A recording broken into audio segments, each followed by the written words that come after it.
Yo, Atlas speaking, and welcome to part 15 of What If I Was Reincarnated in the Naruto world as the legendary Konoha outsider. Let the tale begin. Chapter 276. Later that evening, Taro was free from his job, skipped on heading home, and went straight to another place where he might get some answers regarding the shocking news that Takuma was back home. He rang the doorbell in a lovely apartment building, too good for him to rent. It took 3 genin splitting the rent to afford to live there. He waited a few moments before heavy footsteps echoed from inside, and Masaki, dressed only in a pair of tight underwear, opened the door. "Why are you naked?" asked Taro as he stepped into his friend's apartment. "I'm not," said Masaki. He had changed a lot since the Akimichi clan had taken him in. He had gotten bigger in every way. He wasn't rotund like his patrons, but he had grown taller and packed on muscle and some fat, which gave him an almost abnormal strength. Moreover, he had been receiving guidance from an Akimichi Jonin once a week and worked with Clan Chunin nearly every other day. He had truly managed to make the most out of his opportunity. If they fought, Taro wouldn't last half a minute before Masaki would break him in half. Thankfully, Taro had refused to spar with him so often that Masaki no longer asked him out for spar sessions. It was one of the things he left to their other friend, who still entertained the spar requests. Speaking of the friend, Nenro was cooking dinner for the trio of housemates. He looked up when Taro walked in and asked, "Are you staying for dinner? Tell me now while I can still make more." "It's fine," Taro replied. "Are you sure?" "Yeah, I'm sure." Unlike Masaki, Nenro hadn't changed much other than growing few inches and his voice finally deepening. However, when it came to careers, Nenro was the one to have changed the most. 3 years ago, he was the first among them to work with a Chunin regularly, and within months, he was in the rotation for several Chunin lead teams. By the start of their second year, Nenro was a mainstay in teams of several high-profile Chunin teams. He was gifted in presenting himself as valuable, and it felt like he could sell himself to anyone regardless of who they were. For a while, it felt like he would leave the Genin Corps to join a department, but he continued to stay. Many people, including Taro, thought it was a waste of his talents, but then he surprised everyone when a Jonin had him lead a C-rank mission as a Genin. Jonin were considered hotspots within the shinobi organization.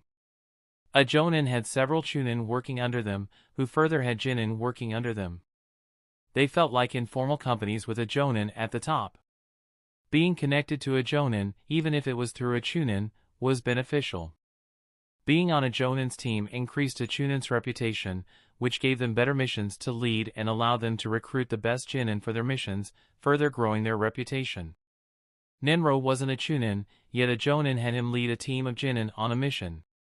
It was uncommon, but not rare, as experienced career Genin who didn't meet the criteria to be promoted to Chunin were often allowed to lead teams on low-stake missions. However, Nenro was far too young and inexperienced, yet a Jonin had directly recommended that he be allowed to lead a mission. Nenro wasn't a clan kid, nor did he have shinobi parents. He wasn't even born in a Hidden Leaf village. He was a nobody, which made people curious. In the past year, he had created a reputation for himself. People had even created a title for him, mercenary. He managed to convert that one mission into several and was now receiving outsourced missions from the departments other people wanted him to join. Instead of joining one department, he worked with multiple on significant missions. He was essentially a rankless Chunin. Not only did it reflect positively on his resume, but he also worked on a variety of different missions, which wouldn't have been possible had he joined a department. Taro entered the living room and saw the third member of the trio slumped on a couch with her face into the cushions. "A surprise to see you here," Taro said as he patted AI's calves, and she raised her legs to make space for Taro to sit before lowering them in his lap. "I thought you were still doing additional training in the evening." "What happened?" he asked. AI turned her tired face out of the cushions but smiled brightly at him. "I managed to close a complicated kunai wound on my own today without any mistakes or assistance, so sensei let me go home. He also gave me Saturday off. I finally have a long weekend." For others, a long weekend meant 3 days or more of no work, but for AI, a long weekend was the standard 2-day weekend. AI was an Irionin who was in training and working in a hospital. She literally worked as much as the other two combined and regularly pulled 24-hour shifts to get real first-hand experience with Iriojutsu. I hate your father, AI said with malice. She was an apprentice under Taro's Irionin father, who had recently been promoted to the rank of Tokubetsu Jonin for his skill in Iriojutsu. AI started learning under him when he was a Chunin, but now she was a Tokubetsu Jonin select few students. She was getting the best training one could ask for, but it took a lot to become a competent Irionin. I'll be sure to tell him, Taro said with a smirk. I'll kill you, she hissed. The difference between some medicines and poison is in the dosage. Make it painless. AI scoffed before closing her eyes with a groan that partially sounded like she wanted to cry. Masaki returned from his room with a pair of shorts on. He slumped on the recliner opposite the sofa, working grippers in both hands. He truly was only concerned with being a combat shinobi with no other special skills. Most people stressed about narrowing their scope too much, but Masaki was a single-minded individual who picked a goal and ran toward it without worrying about anything else. How was your day? Asked Masaki. I had lunch with some academy classmates today, Taro replied, getting right to the topic he had come to discuss. You remember take Torai Kamiko from basic training? AI, Masaki, and Nenro weren't from the Hidden Leaf Village and were trained at the local academy near their hometowns. The mean girl with the fast sword, Masaki answered after a moment. AI opened her eyes and frowned at Taro. Takuma's teammate? Yes, her. Apparently, she's back home, and Takuma returned with her, said Taro. What?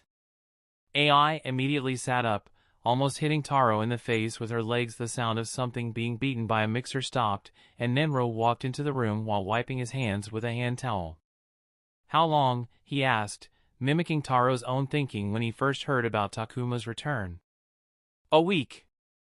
Where is he? Asked Masaki, clenching the hand grippers shut. Is he all right? Did he get injured?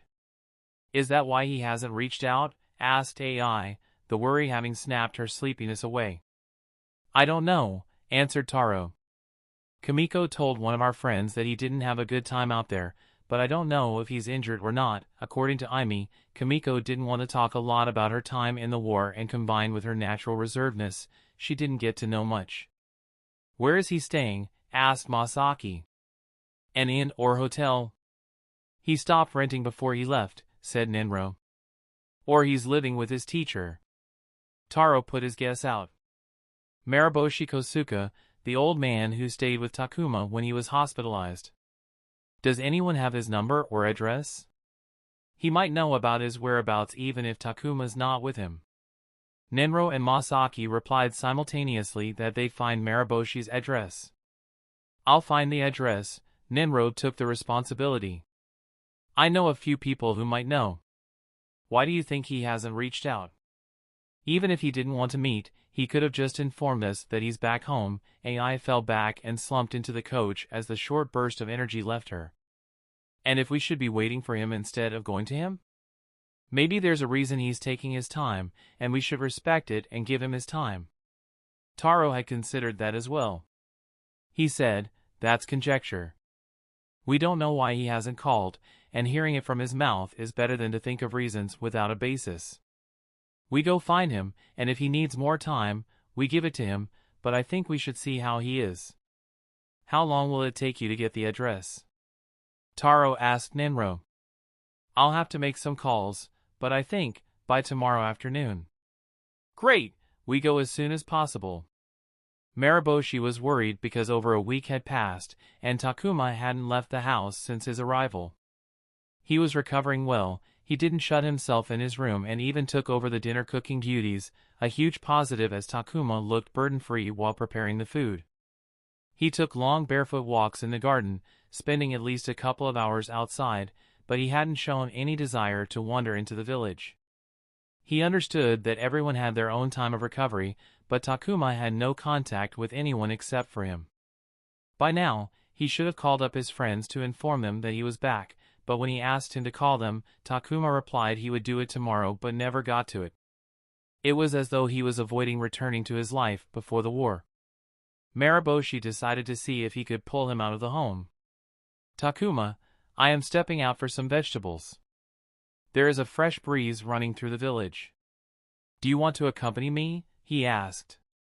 Sitting in the living room and reading the day's newspaper, Takuma looked up and shook his head. I'm fine here. Please go ahead, said Takuma. I'll do some cleaning in the meantime. He folded the newspaper and got up to go clean the bathroom. Marosi silently sighed. While it was good that Takuma showed initiative without prompting, he preferred leaving the house and reconnecting with the village. With jute bags tucked under his arm, Marosi left the house and was surprised to see a group of people at his front gate as he stepped out the door. You are. Standing before him were Takuma's friends and former teammates. He recognized them from Takuma's time in the hospital. He immediately closed the door behind him and walked forward to greet them. Hello, sir, said AI. We heard that Takuma's back home, and we're wondering if... Good afternoon to all of you. Yes, Takuma is back. He is living with me. Do you want to meet him? Marosi smiled because it was more than a pleasant surprise that Takuma's friends had come to his door.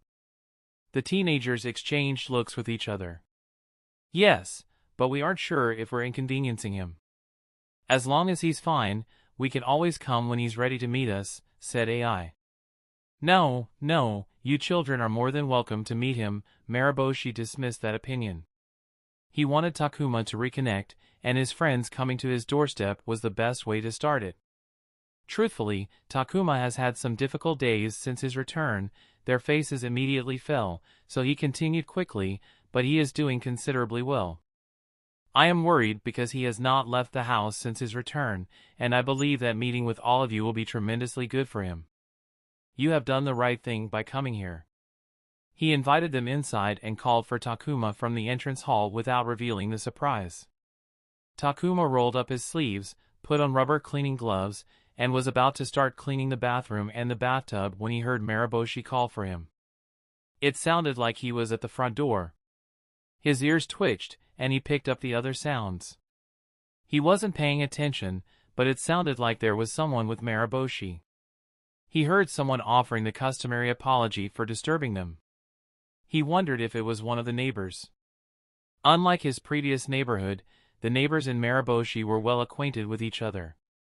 In his former place, the doorbell only rang once a month when the landlord came to collect rent. Coming, he announced as he removed the gloves and stepped out. He could already tell there were multiple people with Marosi just from the sounds. He reached the end of the hallway and reached the entrance hall, only to be frozen in his place when he saw his friends. He was stupefied, and his wide eyes jumped from person to person as the freeze response of his body kicked in. Hello, Takuma. AI spoke first and tried to hide her worry in her smile, but her hands joined in front of her chest. The way she stepped forward the moment she saw him, everything about her body language, it all betrayed her thoroughly. In response, Takuma turned his back to them. It was incredibly insulting, but Takuma wasn't concerned with his manners at the moment. He didn't want to see his friends. To be more precise, he didn't want his friends to see him. He was perfectly cognizant of his behavior for the past week. He hadn't missed Marosi's subtle attempts to get him to step out of the house, but he felt safe in the four walls of the house that separated him from the outside world. He knew he was being weak and pathetic, but he didn't want his friends to see him in this state, which was why he hadn't told anyone that he had returned or where he lived. Staying inside guaranteed he wouldn't run into anyone he knew because he genuinely didn't want anyone to see him as he was. He closed his eyes as his heart began to beat faster.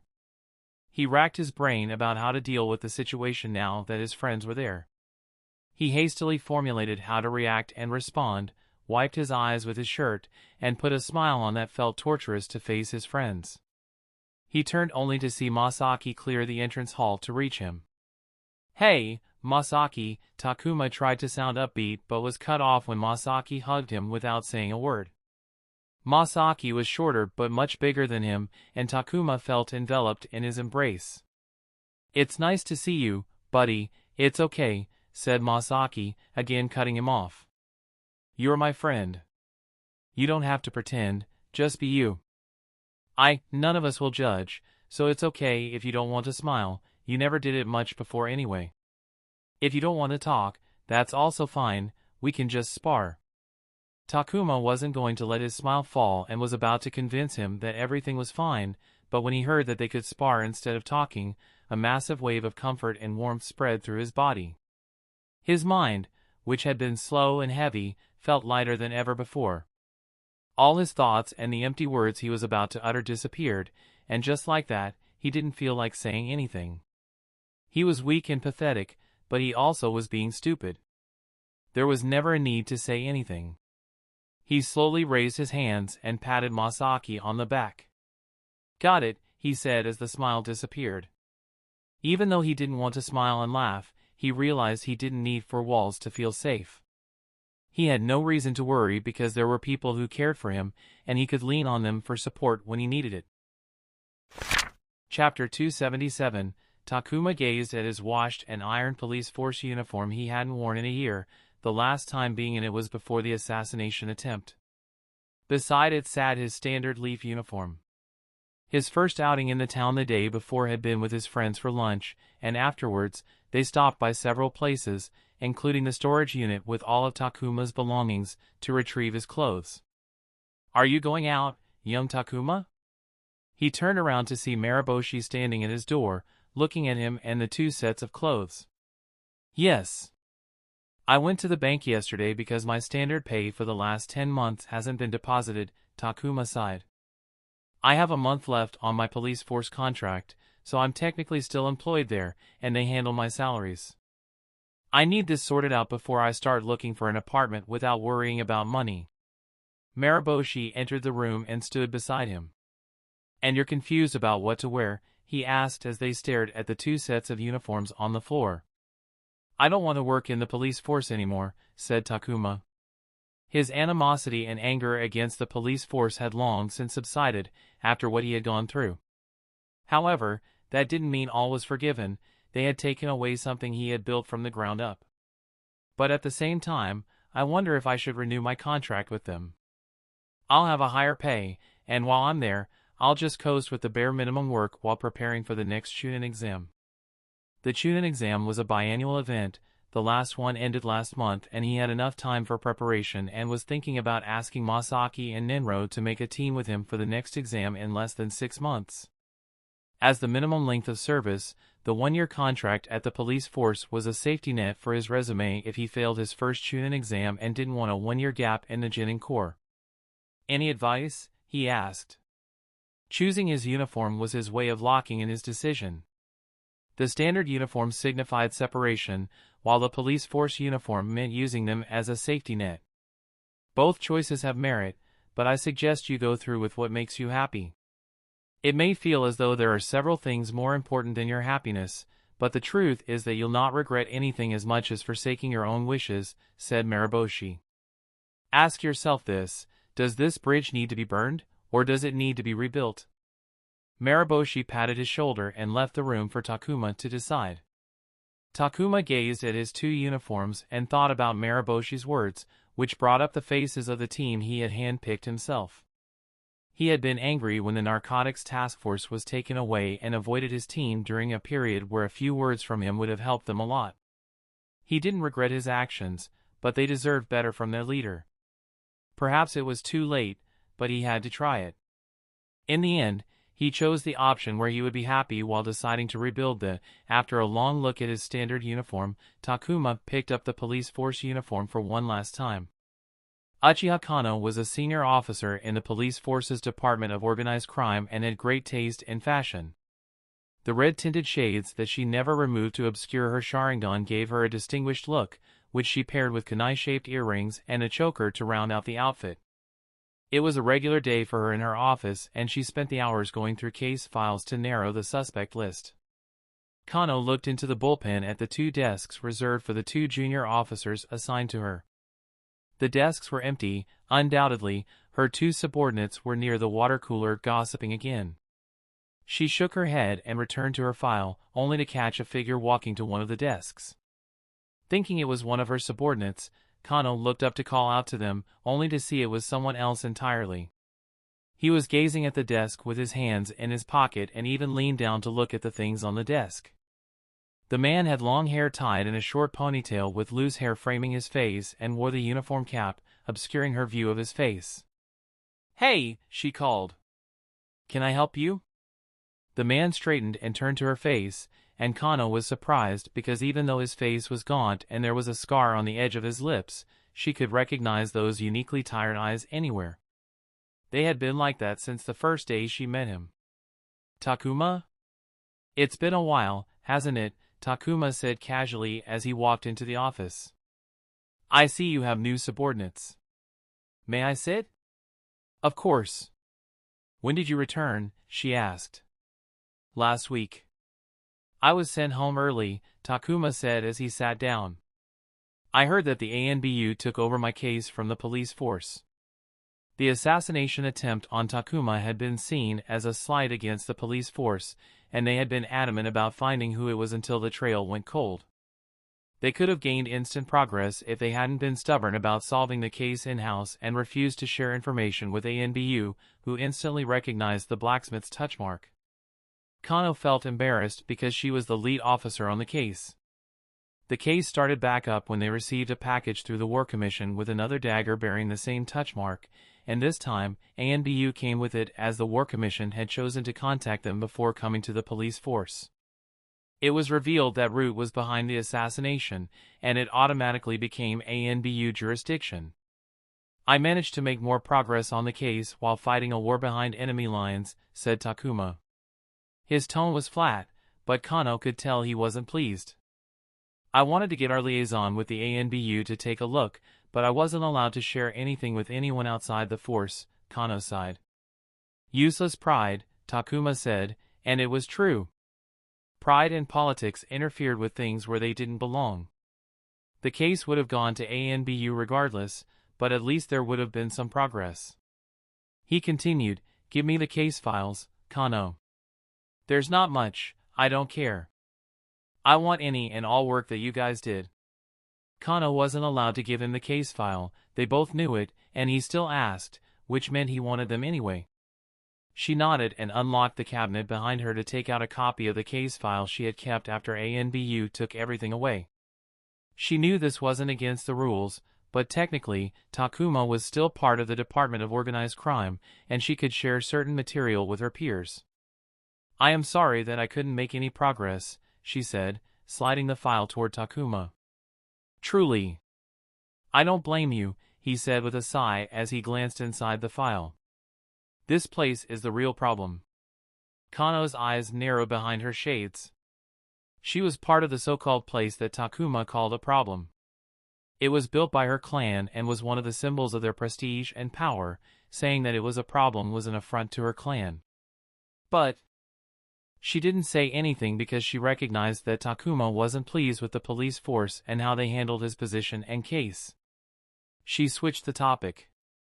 "How is it out there?" she asked. "Terrible." Takuma stood up, surprising Kano. "I want to stay and chat, but I have a lot to do, and I'm sure you do as well.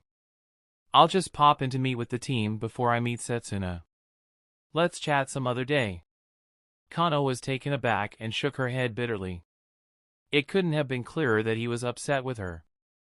He had only come to her for the files, and was leaving after he got what he wanted, wasting no time playing nice.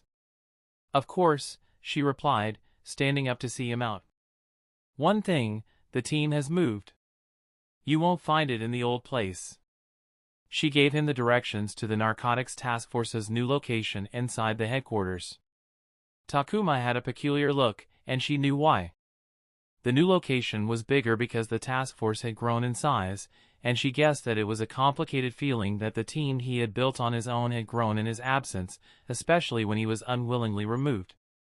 As Takuma left, Kano thought if she should call ahead to tell them that Takuma was coming just in case something happened, but decided that she wanted no part of the drama and left Yakumi, the new head of the Narcotics Task Force and her former boss, to deal with it on his own.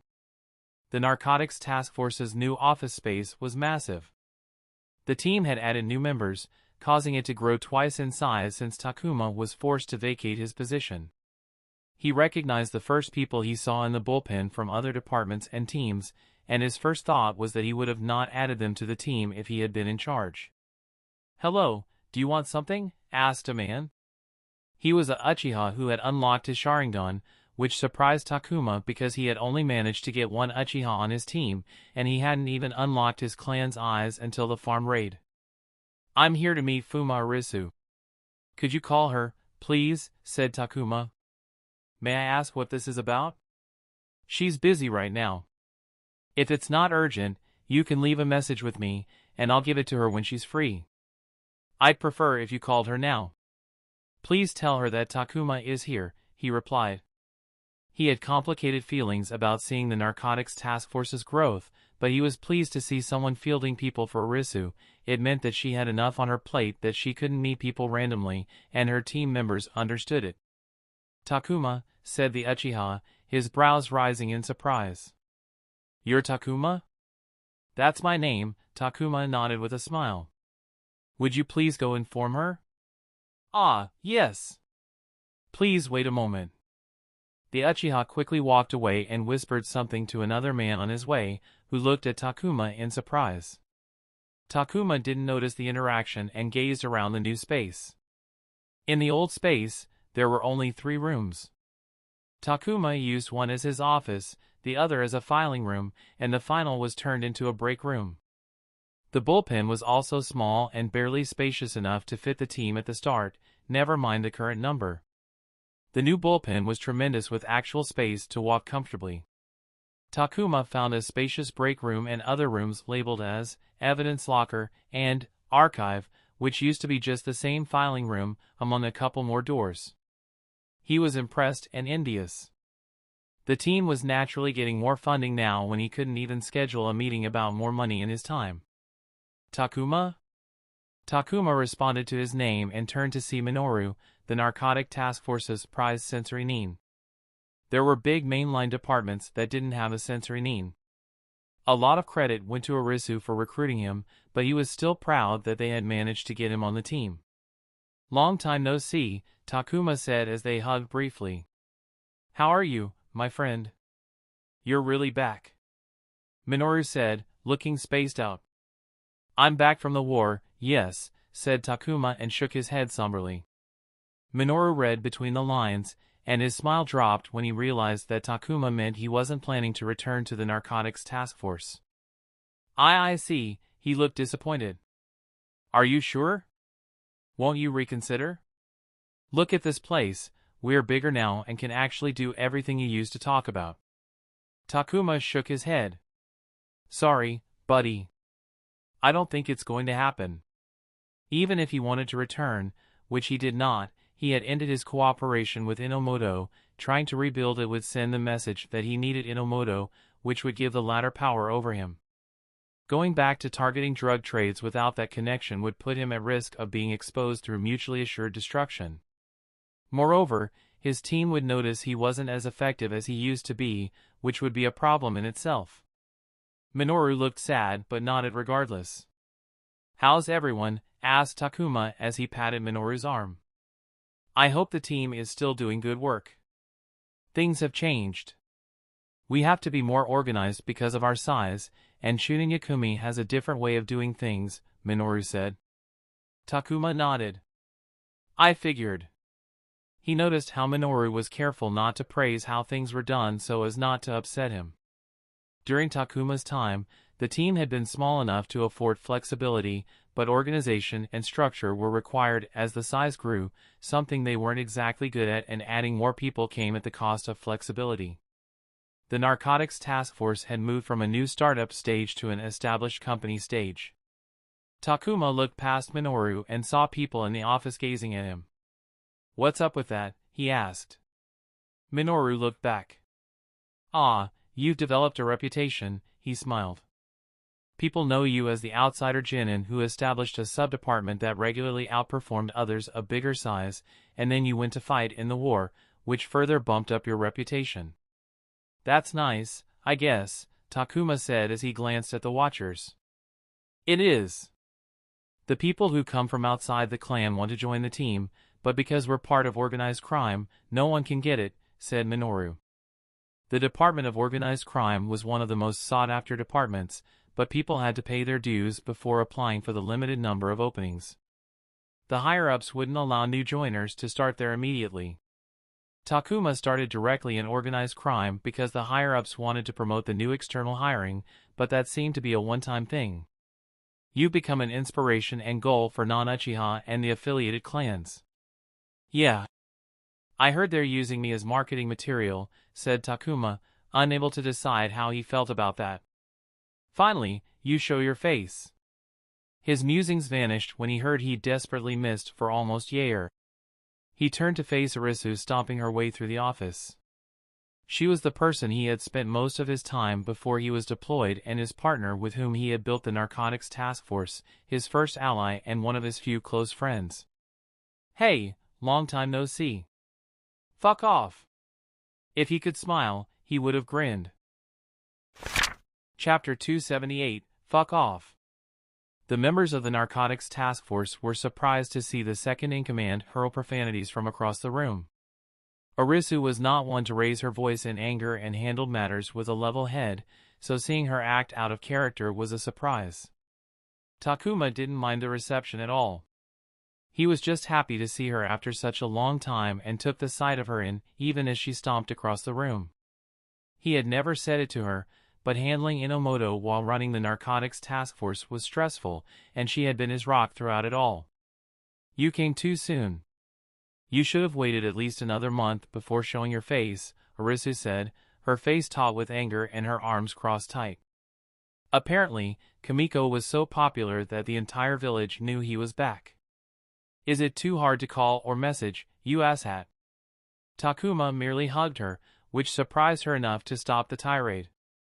Everyone in the office was looking at them, and she was technically their superior officer with an image to maintain, but he didn't care. Stop it, she said in a mixture of whispering and hissing. I'm sorry, Takuma released her, and she sighed her anger away under his gaze. About? Not reaching out to you sooner. Good. How are you? She asked. Takuma shrugged. He was open to sharing with her, but not now at the headquarters. Are you free for lunch? We can talk over a meal. I'd like to catch up as well, he said. Absolutely, she smiled and, like a burst of sunshine, the anger on her face dissipated in an instant.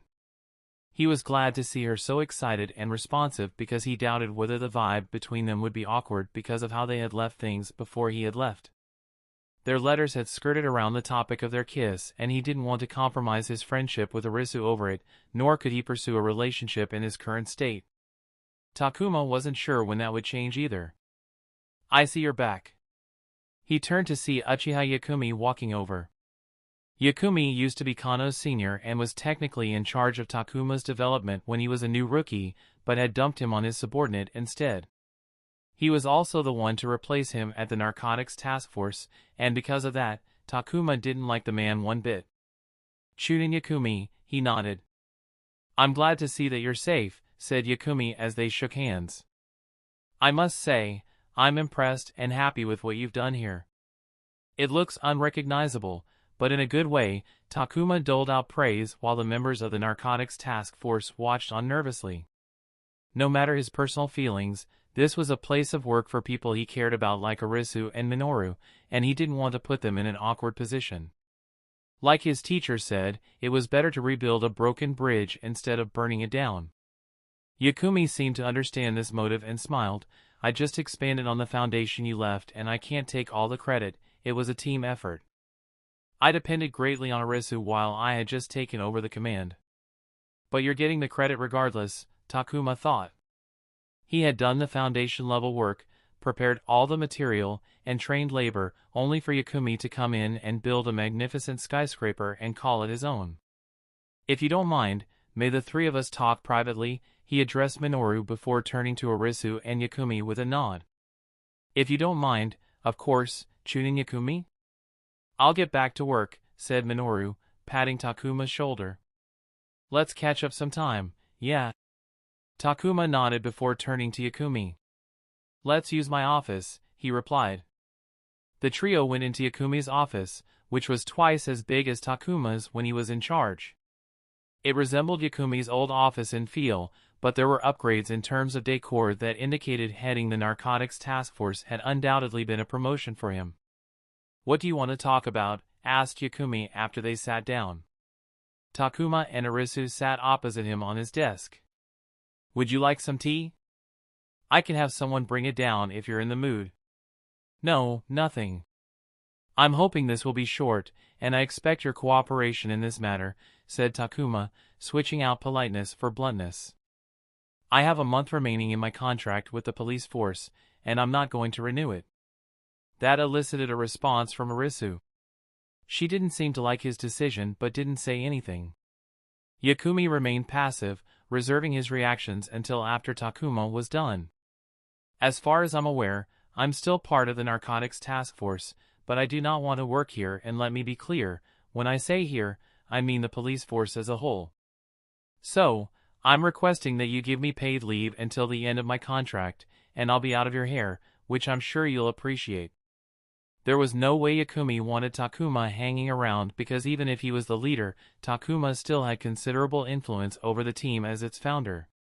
Takuma knew he wouldn't be able to replicate his output from before, but Yakumi wasn't, and in his eyes, it would be a bad look for him if a performance boost occurred the same month Takuma returned. Arisu looked like she wanted to interject and say something, but Takuma raised his hand to stop her. Regardless of what she said, he wouldn't change his decision. How about it? Yakumi gazed at Takuma in thought for a few moments. If that's what you wish, then I'll comply. You have just returned from war, proudly representing our nation and helping our ally. A month off work is the least you deserve. I'll take care of everything, so consider it done. Excellent. Thank you, Takuma said and stood up. It was great meeting with you. I'll leave you to your work now. Of course, please don't hesitate to reach out if you need anything. Both men shook hands, and Takuma left the office in less than 5 minutes. He was pleased it had gone so smoothly. Now, he didn't have to work to cash in his paycheck. He had also inquired about his deferred salary transfer, and they hadn't changed his pay grade after his demotion, so he would get paid the extra bit he had negotiated for when the narcotics task force was still picking up steam. You were hasty back there, said Arisu, displeased. We could have worked together like before. You built this place, don't you want to see it grow? This place needs you. His smile was complicated. Believe me, Arisu, I'd love to work with you, but I can't stay here, not after everything that's happened. She closed her eyes with a sigh of disappointment. I understand, she said, but you know. Yeah, I know, he nodded as he rubbed her shoulder. Listen, I have a meeting with Chunin Setsuna, so I'll be done by break time. I'll pick you up then and we'll go out to eat, okay? I'm looking forward to it, said Arisu, giving him a sad smile. The final stop at the headquarters was the man responsible for placing Takuma in the Department of Organized Crime, which opened a path for him to progress as much as he did. Would you consider extending your contract? Said Uchiha Setsuna. The man was in charge of the general induction program responsible for pushing the Leaf military police force into a new era beyond the Uchiha clan. It wouldn't be an understatement to say that he was responsible for opening up the police force to the village at large. I considered it, Takuma responded with his prepared statement, and concluded that it's time for me to move on. I enjoyed the work, but I feel it's time to start a new chapter of my life, and that chapter wasn't going to be in the police force. You've barely returned home, perhaps you should take a while before making such a big decision. Thank you for caring, but I've thought about it over and it feels right, Takuma said. Honestly, he wanted to stay but he couldn't work at an institution that placed pride above the welfare of its own employees, but he understood why Setsuna was trying to get him to stay. The general induction program was Setsuna's creation and Takuma was its highly successful poster boy. If the applicants find out the person being paraded before they had left the police force, that would have a definite negative impact. Even if it was only for token purposes, Setsuna wanted Takuma to stay. Do you have anything lined up for you? Not at the moment. I'm planning to attend the coming Chunin exams. I believe it's time, said Takuma. He was talking to Setsuna about getting a recommendation letter. In his grief, he had forgotten to get a letter from one of the Camp Banana Jonin, but perhaps that was for the better. He had received backlash from the bomb blast, after all. Time would soften their dissatisfaction, increasing his chances of getting a recommendation letter. He would also ask for letters from Irika, Yakumi, and Anko when she returned home. Will you stay if you get promoted internally? Said Setsuna. Takuma looked at the Uchiha with faint displeasure. Sir, please don't make promises you can't keep and don't say things you don't mean. There were a few different ways to get a Chunin rank promotion. By participating in the Chunin exams, the Genin declared they were ready for a Chunin rank promotion. The promotion committee would then look at the Genin's resume and achievements along with their performance in the exam to judge if the Genin was worthy of a promotion. The second method was earning a field promotion, which happened when a Genin raked up enough achievements and showcased they were capable of a leadership position. The process skipped Chunin exams, but if the Genin had participated prior, the performance was into consideration. Generally, a Chunin or Jonin who had worked with Genin recommended them to the promotion committee. The third method involved Jonin who held the power to promote a Genin. Each Jonin had an annual Chunin promotion slot. They could promote one Genin every year, essentially no questions asked. There were some things that needed to be considered, and Jonin were expected to make half-decent decisions on their choice of Genin, as bad or unready candidates could damage their reputation. Jonin teachers weren't allowed to use their promotion slows on their students while the team was active, which was a minimum of 4 years. Finally, there were division promotion slots. Organizations like the police force, TNI, shinobi hospitals, and essentially any shinobi institution had a number of promotion slots depending on their size and importance. Their leadership had complete control and discretion on who in their organization deserved the promotion. But what if I can? Asked Setsuna. You can't possibly guarantee that. If I can get you a rank promotion, will you stay? Takuma stared at the man who had just made the proposition he had been fishing for the entire time he'd been running the narcotics task force. He had gone to war for a rank promotion, which he was sure would raise his chances when he declared himself for the Chunin exam and personally thought he had done enough for a field promotion, but that type of recommendation was different from a simple recommendation letter.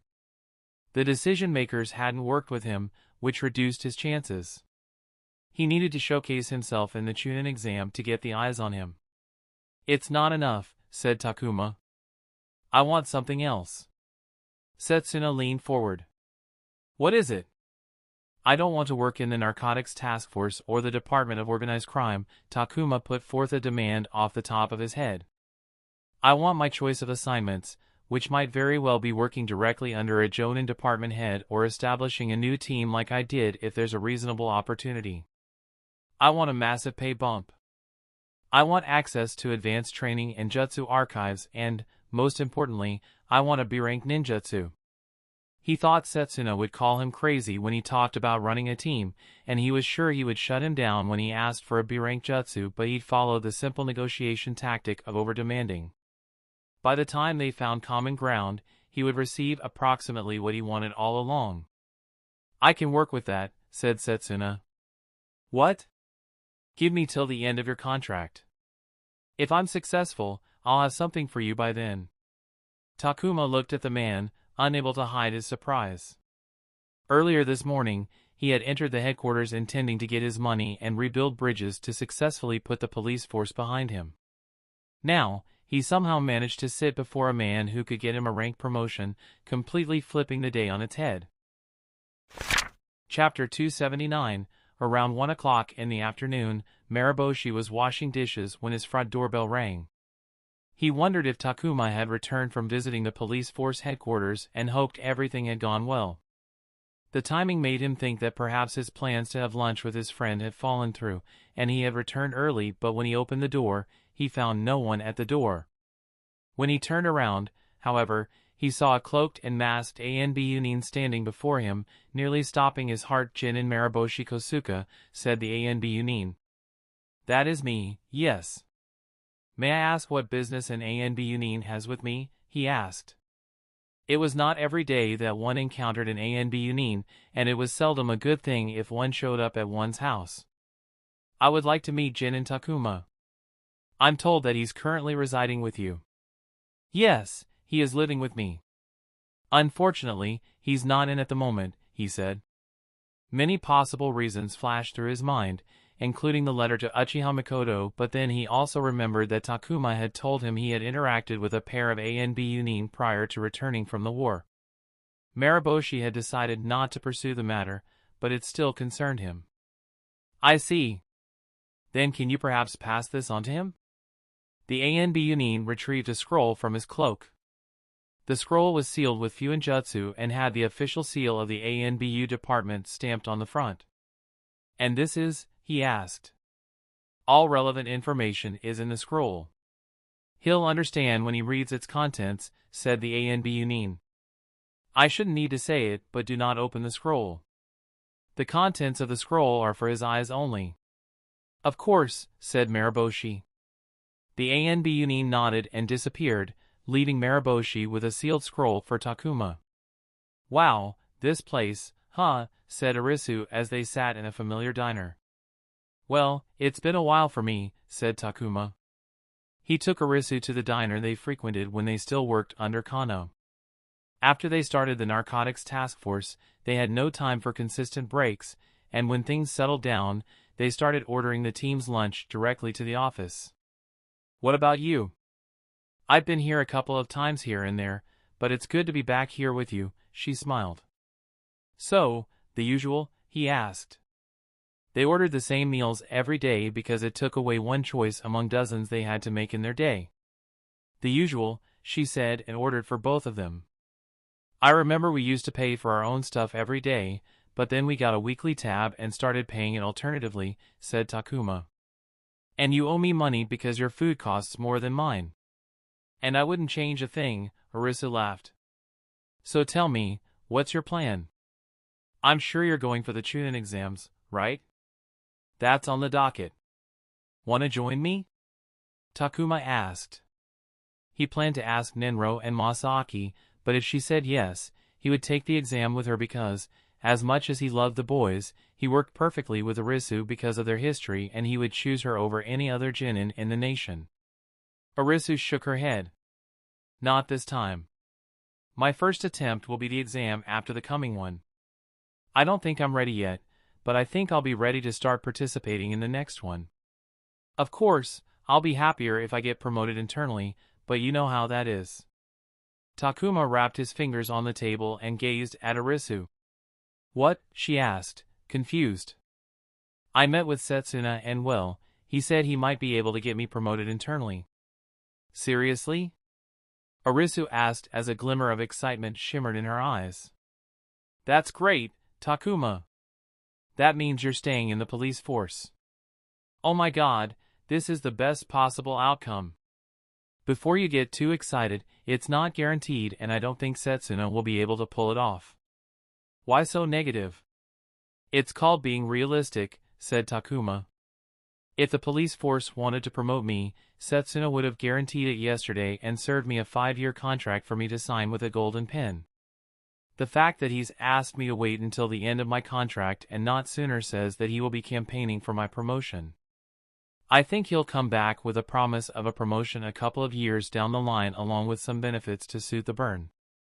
Perhaps he was being pessimistic, but he would rather set lower expectations and overachieve than the opposite. When he started the narcotics task force, he truly believed that he could take it all the way to the top, but in mere months, that foolish dream had been beaten down by office politics. The more success he achieved, the more eyes coveted his efforts, and because he was growing his crop on borrowed land, he had limited power from the start. It's no use thinking about it until Setsuna delivers on his promise, said Takuma. Let's change the subject. When do you think you're free? This is not enough time to catch up. Let's train together. We can talk more and spar. I'm thinking about getting back into a routine. Arisu didn't look like she wanted to change the topic but sighed. Sure, let's train. Maybe once a week, but I can't commit to a specific day, she said quickly when Takuma perked up. On the topic of catch-up, there's a class gathering on Saturday. You've never come to them, so you'll come to this one. I'll drag you if I have to. Should I come? I mean, I've never been to one. I don't want it to be weird, said Takuma. Before he had started working with Arisu, he had never actually been invited. To be fair, they were informal events open to the entire class, but he was never informed of the time and date because he wasn't connected to the class. There was Taro, but he barely cared about the gatherings and didn't bring them up during their conversations. Arisa did inform him about the gatherings, but they were held on weekends, and he was busy with primetime ring fights. Then, the narcotics task force came along and he was literally too busy to make time for it. It's not going to be weird, but if it becomes too much the two of us can just grab a corner and chat the entire time, Arisu smiled. That sounds nice, said Takuma after a moment of thought. So what's the occasion? A celebration. Inazuka Hana got promoted to Chunin. She's the third one from our batch, said Arisu. Who else made it? Take a guess. Takuma thought about it, but it was difficult to make an educated guess when he had no idea where his classmates were in their careers. He narrowed it down to the people who passed the Jonin's team test. He thought about it more, and the memory of a poorly executed B-rank fire release ninjutsu came to mind. Okubo Momo, said Takuma.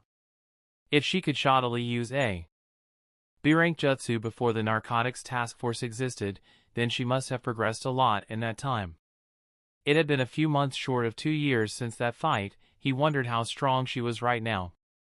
Correct, the girl genius won the entire thing 6 months ago, said Arisu. The Chunin exam was a biannual event, and both the previous exams were conducted during his 11-month war tour. Hana was promoted after the more recent one, though. As for the last one, Takuma raised his hands while shrugging. He had no recent data points to base his decision on, so he used the old ones. I don't know, Uchiha Izumi, maybe? Am I right? Arisu nodded with a smile. Izumi and Arisu were close friends since before the academy, as the Uchiha and Fuma were closely allied. 2 on 2, said Takuma. Did she get it on her first attempt? She did. Great for them. He sighed neutrally. I guess I'll go to the gathering. I'm assuming Hana is paying for it all? Free food for all. Can't say no to that, then, but don't blame me for leaving if it's boring or something. He would have Arisu with him, but would also get to see Taro and Kamiko, so he wouldn't be alone if he went. As for his other classmates, they were practically strangers, but they'd also seen him at his worst. If any of them were willing, he wouldn't mind creating and growing a few connections. After the lunch with Arisu, Takuma left to get and then sat down in a tea shop to write letters to his acquaintances, informing them that he had safely returned from war. Handwriting all the letters took some time and could have been done much quicker if he had made copies of a generic format and filled in names, but he opted for the longer route because nothing else was occupying his time. Besides, it was more personal too. It was early evening when he posted the letters and returned to Maraboshi's home. I'm back, he announced as he returned. Maraboshi had given him a key in case he wasn't home when Takuma returned. In the living room, Maraboshi called from within the house. Please come here. I've something to show you. I'll be there in a minute, Takuma said as he entered the bathroom to wash his hands and feet before heading to the living room. There, Maraboshi sat beside a low table with tea that had long since gone cold. Takuma sat on the floor opposite Maraboshi and placed a paper tote bag on the table. I brought these snacks from a tea shop, please have them. Maraboshi nodded. He had a slight furrow between his brows, and his lips were lightly pressed into a line. Takuma noticed that his posture and shoulders were stiff. You look tense. What is it? Asked Takuma. Maraboshi took a deep breath and placed the sealed scroll on the table. This came for you. Do you recognize the symbol on the scroll? He asked. For me? Takuma was confused. Only a few people knew that he was living with his teacher, and he didn't think they would send him anything when he had met all of them in the past 3 days. He picked up the scroll and turned it around to see the symbol.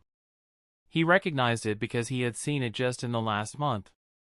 It was tattooed on the arms of both Anbu he had met in U. Anbu? He looked up at Marosi. And Anbu delivered it today with instructions for you to read it, said Marosi. What is it? Did they say anything? Marosi shook his head. He said that all necessary information is inside. Should I give you some space? No, it's okay, please stay, Takuma said as he gazed intensely at the scroll.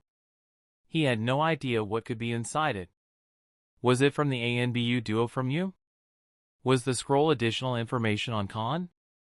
He doubted it because their deal had been fulfilled and he basically extorted the information from them too. There was no reason for the duo to send him more information and he was sure they weren't feeling particularly generous towards him. Do you think it's from the pair you met? Asked Marosi. That seems to be the most likely and unlikely option. Takuma took a deep breath and injected a burst of chakra to burn through the sealed outer layer of paper and unfurl the scroll. A long silence hung over the room during which Takuma read the scroll with little change in expression, and Marosi observed those changes to identify the possible contents and sentiment of the scroll.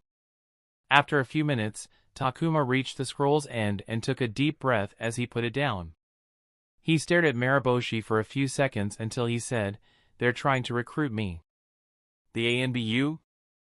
Maraboshi's brows rose. Yes, Takuma nodded slowly, stunned by what he had just read. There will be multiple rounds of interviews and testing, but if I pass through the process and they deem me worthy, I'll join them as a chunin.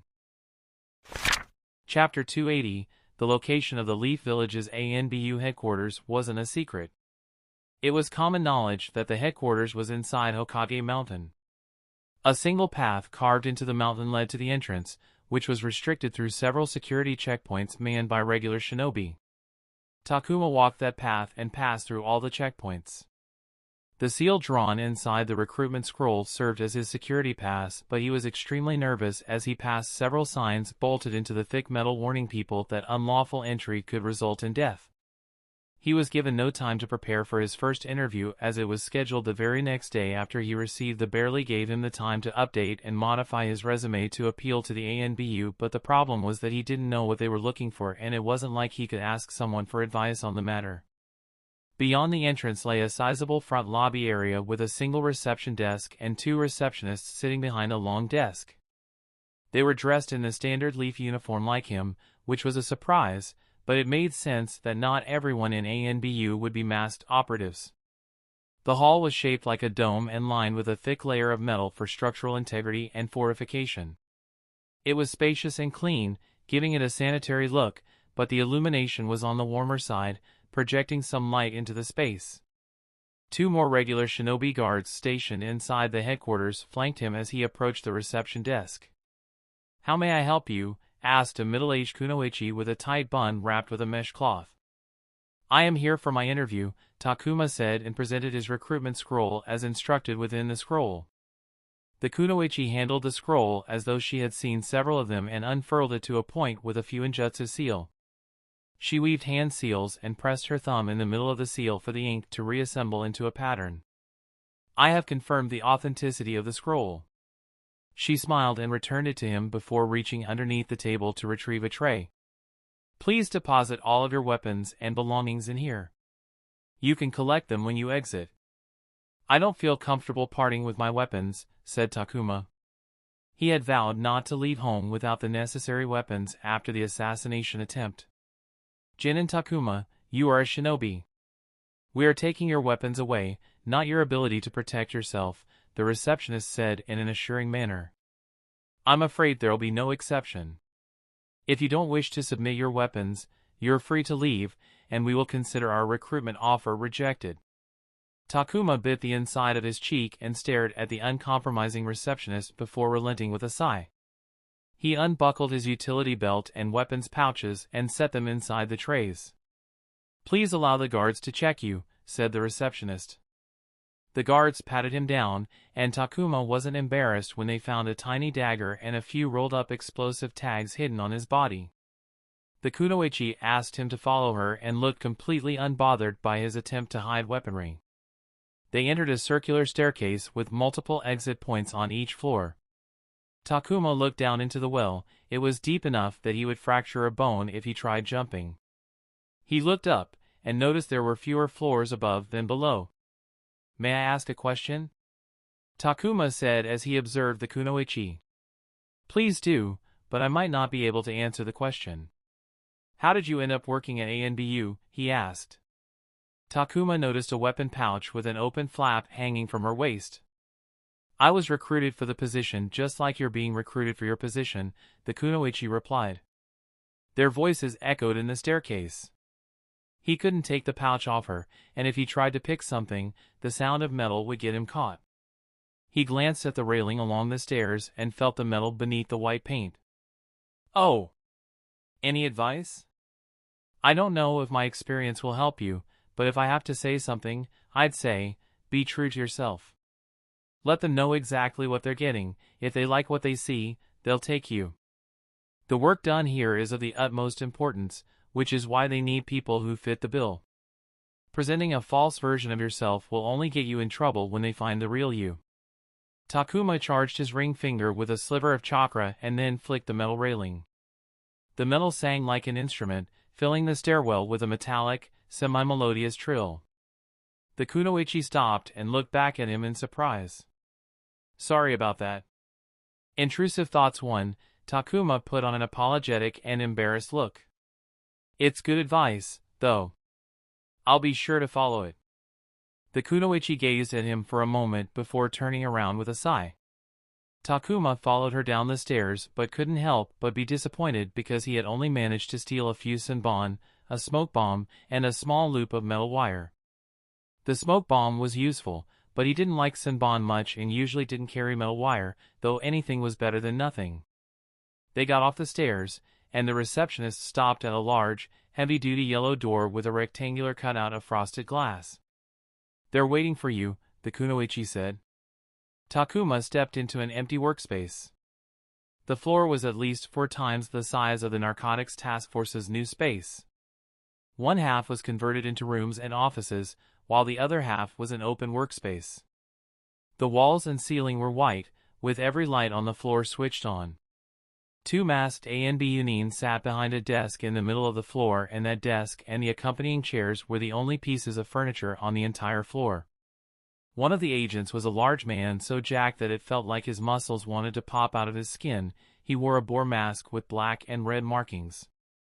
The other one was a brunette woman with white streaks in her hair, and she wore a hornet mask with yellow markings. "Welcome, Jin and Takuma." "Please call me Swine," said the large man. His voice was quite light for his size. "Thank you for having me," Takuma said as he sat opposite them. He thought it was amusing that the boar-masked ANBU was codenamed Swine, but the name made sense. "Have you settled down since your return?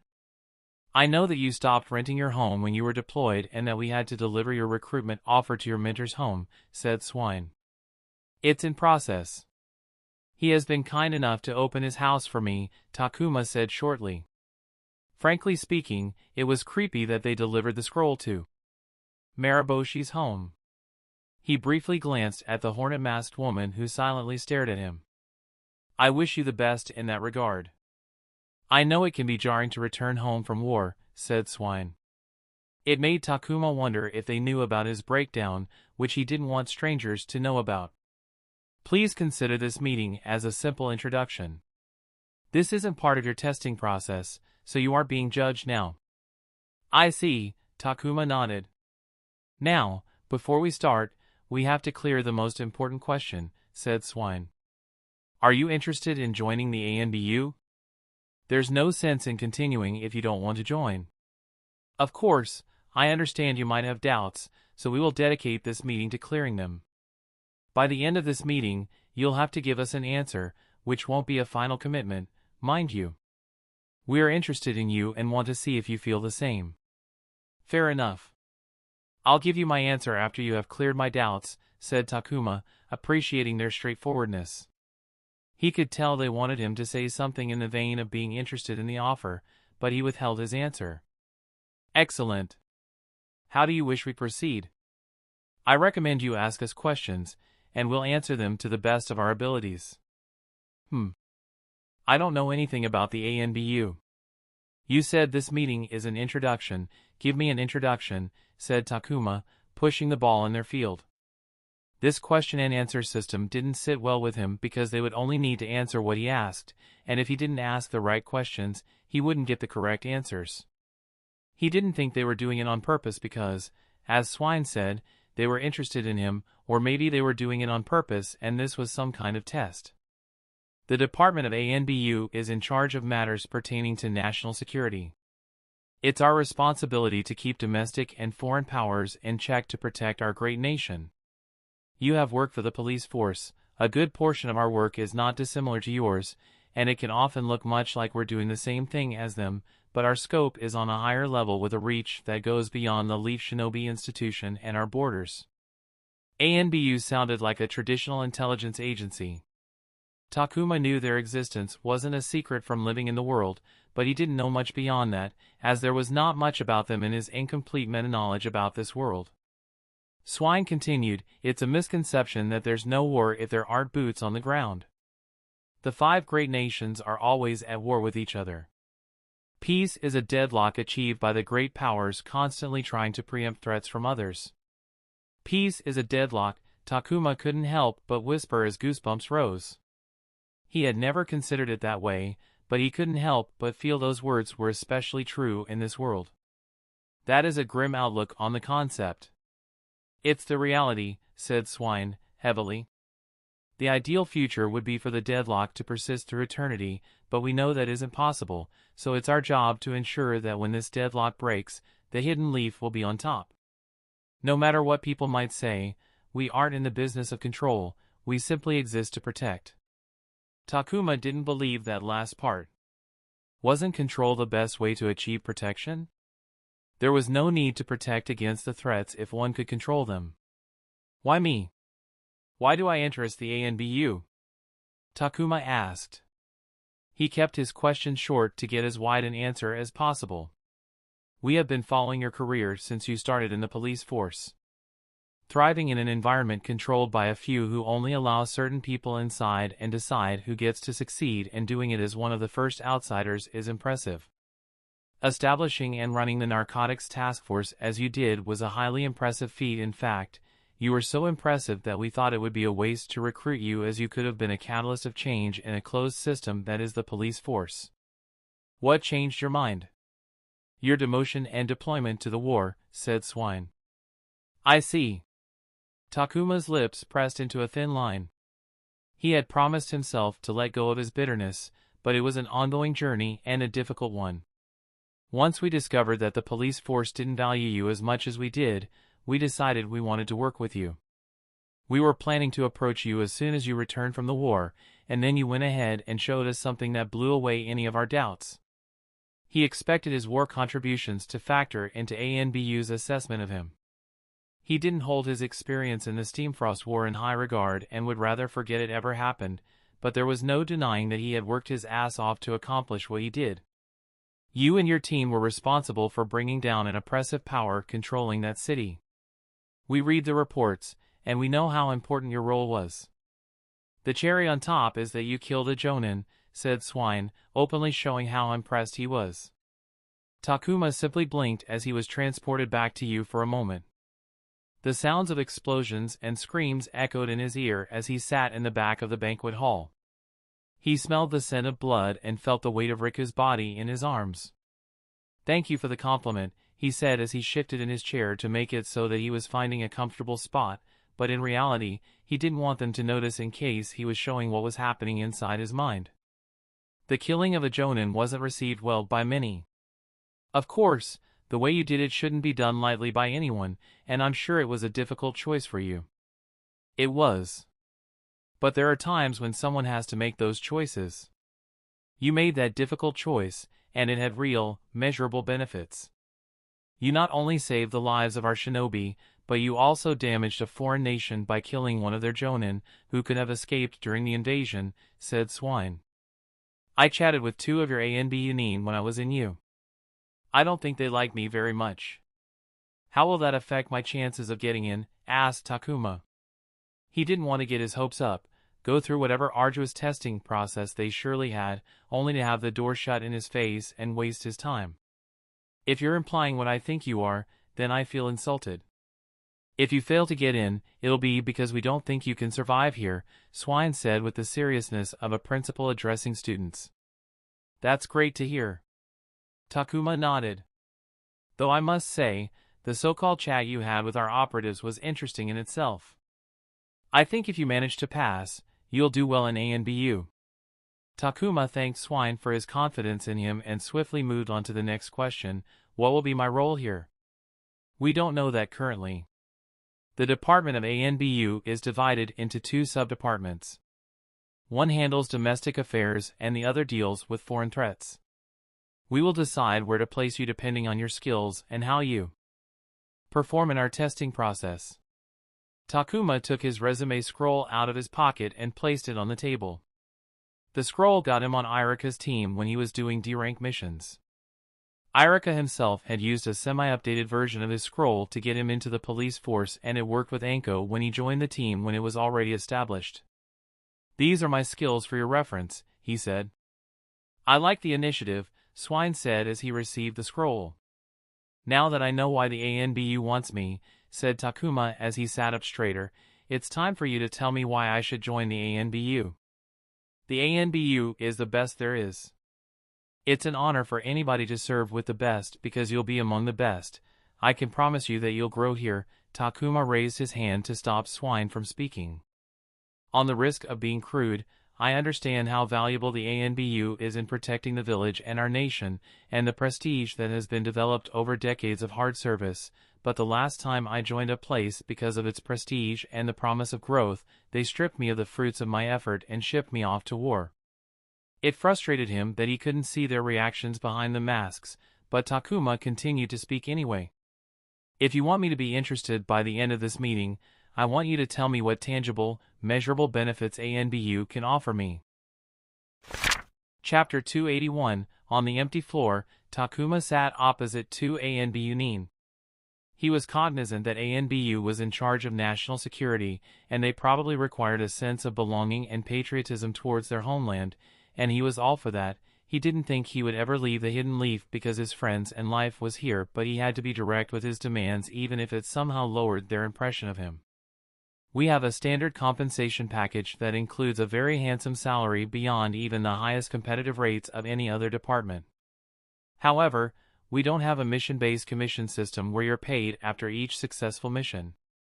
We don't want our operatives to be motivated by money when it comes to national security matters, said Swine. Takuma was already used to it from his time in the police force. If there were a commission for the number of people arrested and charged, the officers would have been arresting people left and right to make more money. He could potentially make more money if he were an independent shinobi not associated with a department, but that was akin to owning a business rather than being a corporate employee. You'll have open access to our jutsu archive up to C rank. The scrolls stay on the premises, but you're free to read and learn any amount of jutsu you can. We also have exclusive training facilities that you can book.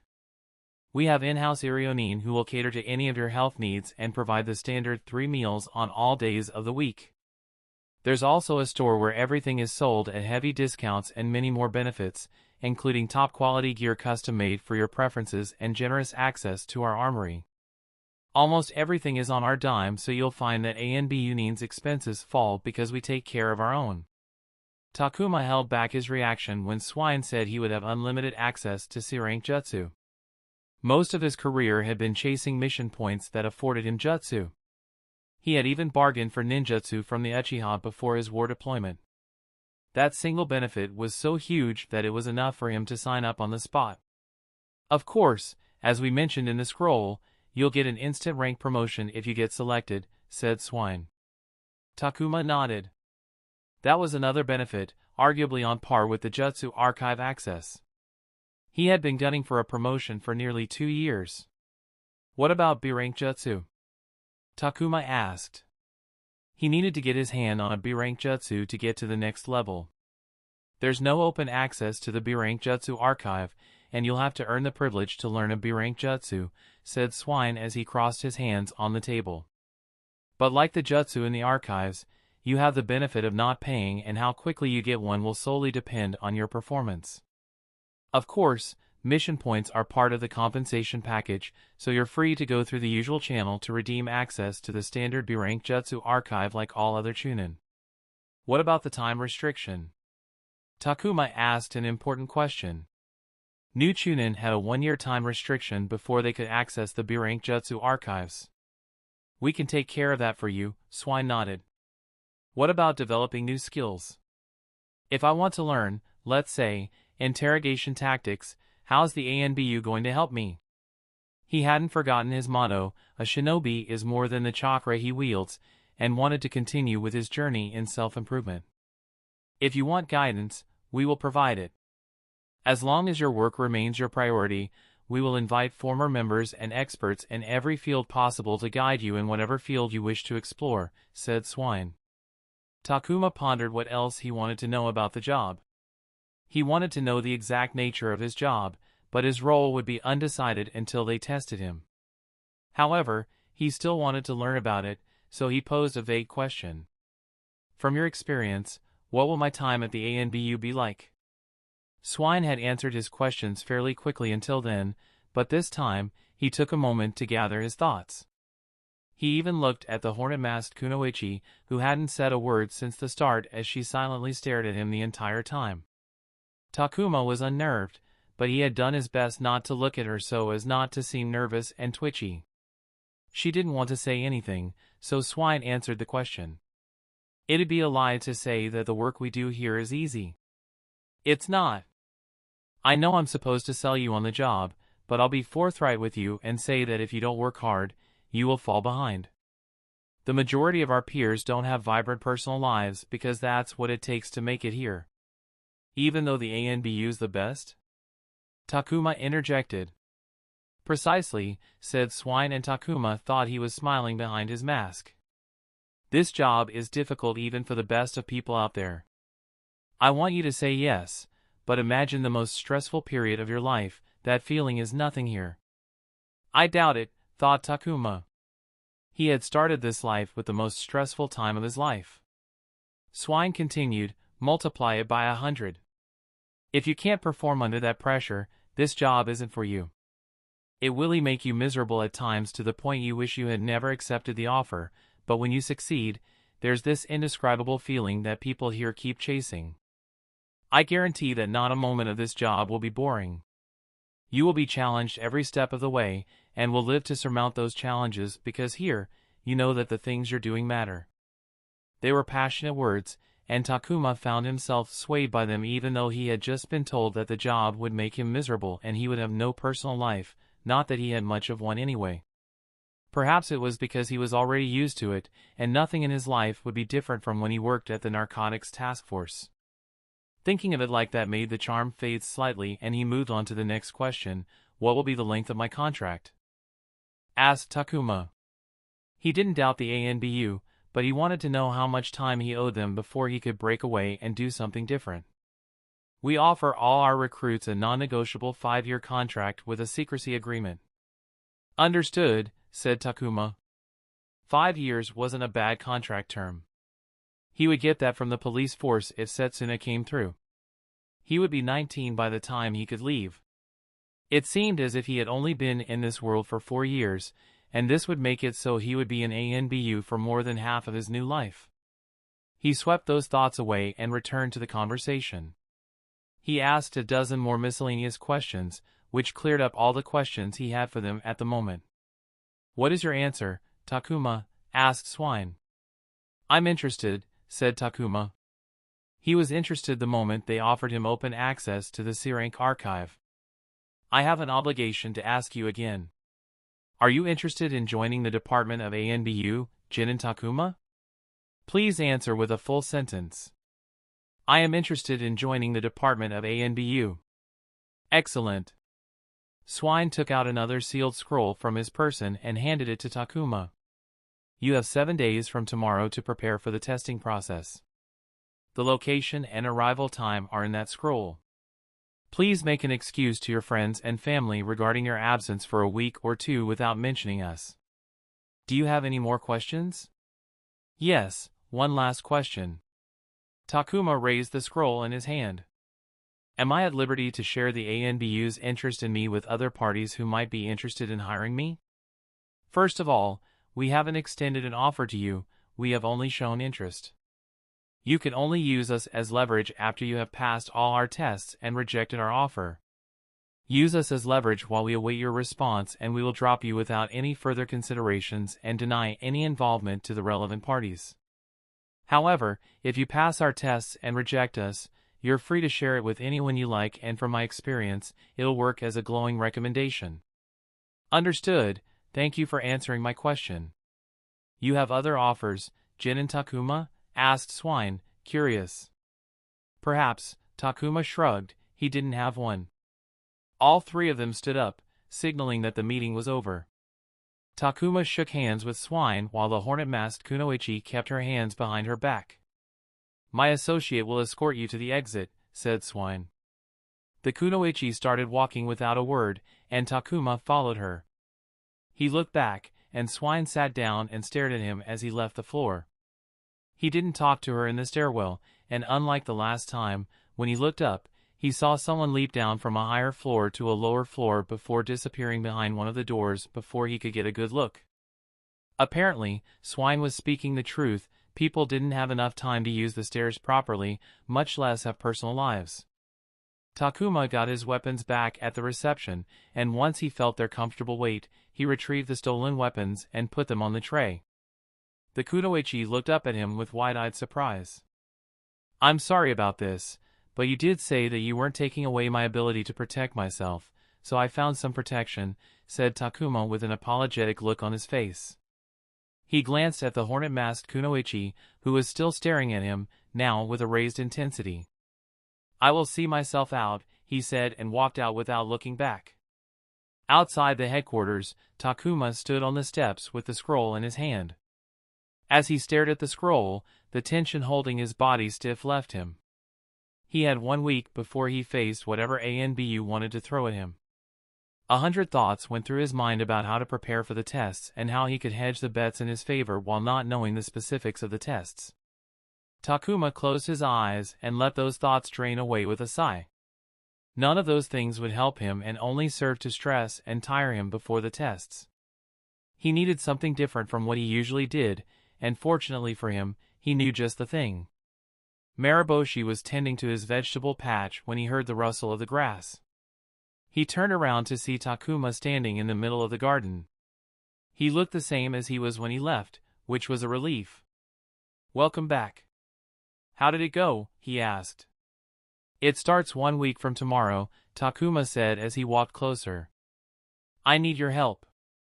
Of course, whatever you need, Marosi said readily as he wiped his hand. Becoming an ANBU operative was a once-in-a-lifetime opportunity, and he would provide any help to see his students succeed. I want to train with you to prepare me for the ANBU tests, said Takuma, raising a scroll with the ANBU seal. You prepared me for the academy tests all those years ago, I want you to do the same now. Takuma, what? He chuckled. Stop it! If I train on my own, I'll run myself into the ground. So, please train me. Marosi stared at Takuma in shock and bafflement. Takuma, when we trained, I prepared you for the academy test. We are talking about the ANBU here. This and that are two completely different. The truth is that I just want to train with you. It's okay if all you do is make me do the leaf concentration exercise, I'll be perfectly happy to do it, said Takuma as he stared into his eyes. You're the reason why I'm the shinobi I am today. I have this opportunity because of the foundation you set, and now I want you to see how much I've grown. Marosi didn't know what to feel. He stared at Takuma and noticed how much he had changed from the 10-year-old he had met all those years ago. He had helped him back then because he saw a struggling child who needed guidance to turn his effort into precious fruits of labor. He didn't think he would become so attached to that child, but it happened before he knew it. That's why he stopped teaching him. He didn't want to make another mistake and ruin another life as he had done before. It doesn't matter if you believe in yourself. I believe in you the most in the world, said Takuma, startling him. The tired black eyes that had been steeping in grief now had a fire in them. I believe in you. I believe you to be the best shinobi there is. I believe you to be the best man there is. And when I say you're the best mentor I could have, I believe it from the bottom of my heart. I believe in you, Kosukada. The words from the far past echoed in his ears. It was the Lord's second Hokage who had said those words to him, but he had refused to believe him. Because of a foolish mistake, he had lost all of his teammates. From that day forth, he didn't believe he was worthy of being promoted beyond the rank of Genin and had stayed in service to repent. But even when he didn't believe himself, the second Hokage believed in him. The words he had denied all those years had reappeared again. He gazed at Takuma, and there was not a single speck of doubt in those young eyes. There's not much we can do in a week, said Marosi. It doesn't matter. I just want to train with you like we used to. But I'm sure I'll be better at the end of the week than I am now if I train with you, Takuma said as if it was a matter of course. Very well, said Marosi, a smile tugging on his old face. We start at 4 in the morning tomorrow. He still couldn't believe in himself, but perhaps it would be all right for now if someone believed in him on his behalf. Chapter 282, Marosi was as far removed from his prime as one could be and required ample warm-up to get his body to react to his commands with combat sharpness. He stretched his body in the middle of a dirt field after sunrise, feeling the tension in each of his muscles. He looked across from him at Takuma, who was stretching absent-mindedly. The last time they sparred was before Takuma's deployment, when his growth had plateaued because of his busy schedule in the police force. Now that he had gone through a war, Marosi wondered how much he had changed. There was a lot of free time at the camp, and if he knew his student, he wouldn't have let it go to waste. I see you brought weighted gear, said Marosi. A complete set of weighted gear sat under a tree at the edge of the field. They used to be popular a few decades ago but had fallen out of favor among shinobi. Still, he liked them because they made for simple yet effective all-day training gear. I have an imbalance between my physical and spiritual energies. I wore a set for a few months to grow my physical energy. I didn't take them to you, so I've fallen out of the habit, but I'm getting back into it, and this set is much heavier than the one I used at the camp, said Takuma as he stretched down to grab his ankles. The quality of chakra, of course. I had entirely forgotten about it, Marosi said, impressed that Takuma was mindful of such a concept. Chakra was a mixture of two energies, and an imbalance between them affected the quality of the chakra. Lower quality chakra meant a shinobi had to use more chakra to adequately wield jutsu.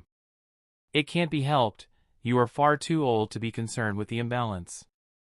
A person's physical energy reserves naturally decline as part of the aging process, thus creating an imbalance between the two energies. It became a severe problem for shinobi in their 40s. They could theoretically keep the two energies balanced by rigorous and regular physical training if they hadn't already hit their genetic limit for maximum physical energy, but it was all but impossible to stop an imbalance in the 50s and, after that, it was like a boulder rolling downhill. That is true, Marosi sighed. He hadn't been concerned with chakra quality for a long time and genuinely forgot about it until Takuma brought it up. Nevertheless, I'm impressed that you're trying to achieve balance, Takuma. Not many people try to improve the quality of their chakra. Just like Takuma had plateaued during his police force days, most people didn't have or want to spend the time required, or didn't want to spend time to correct their energy balance, and, more often than not, they considered working on their jutsu to be a more worthy use of their time. However, ignoring the imbalance usually created a rift that couldn't be bridged. Don't put them on now. I want to see what you can do without the weights, Marosi said to Takuma as he walked to the weighted gear. What are the restrictions? Asked Takuma as he left the weighted gear behind. None. Use everything you can. Very well, Takuma said, immediately dashing toward him, attempting to catch him off guard. Marosi smiled as he crossed his arms to form a guard as Takuma laid out a haymaker to start them off. A vigorous force assaulted his arms, and he felt the chakra reach his bones, Takuma's chakra augmentation had become significantly more potent. "Your control has improved," Marosi commented as he stepped away and pulled his torso back to avoid a kick aimed at his head. Before he left, Takuma was experimenting with spreading the expunged chakra over a larger area to create a lighter effect, or going in the opposite direction, and concentrating the chakra into a smaller spot to focus all the damage into that area. The two of them leaned into the knife fight, kunai against kunai, their blades moving at a blurring speed, cutting through the air and sparking with each clash. Takuma was in constant motion, assaulting Marosi everywhere, from his head to his legs and coming at him from left and right. Marosi, partially owing to his prosthetic leg, didn't move around much compared to Takuma, but was still deceptively agile and fast for his age. His footwork was simpler, but he either met or slipped past all the strikes effortlessly, using his experience to forecast Takuma's moves. "He's gotten more aggressive yet again," Marosi observed as he quickly slapped away another augmented punch.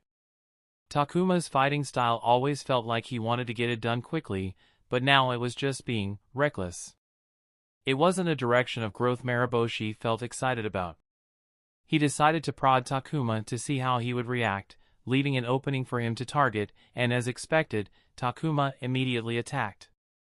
Marosi struck out with a palm strike.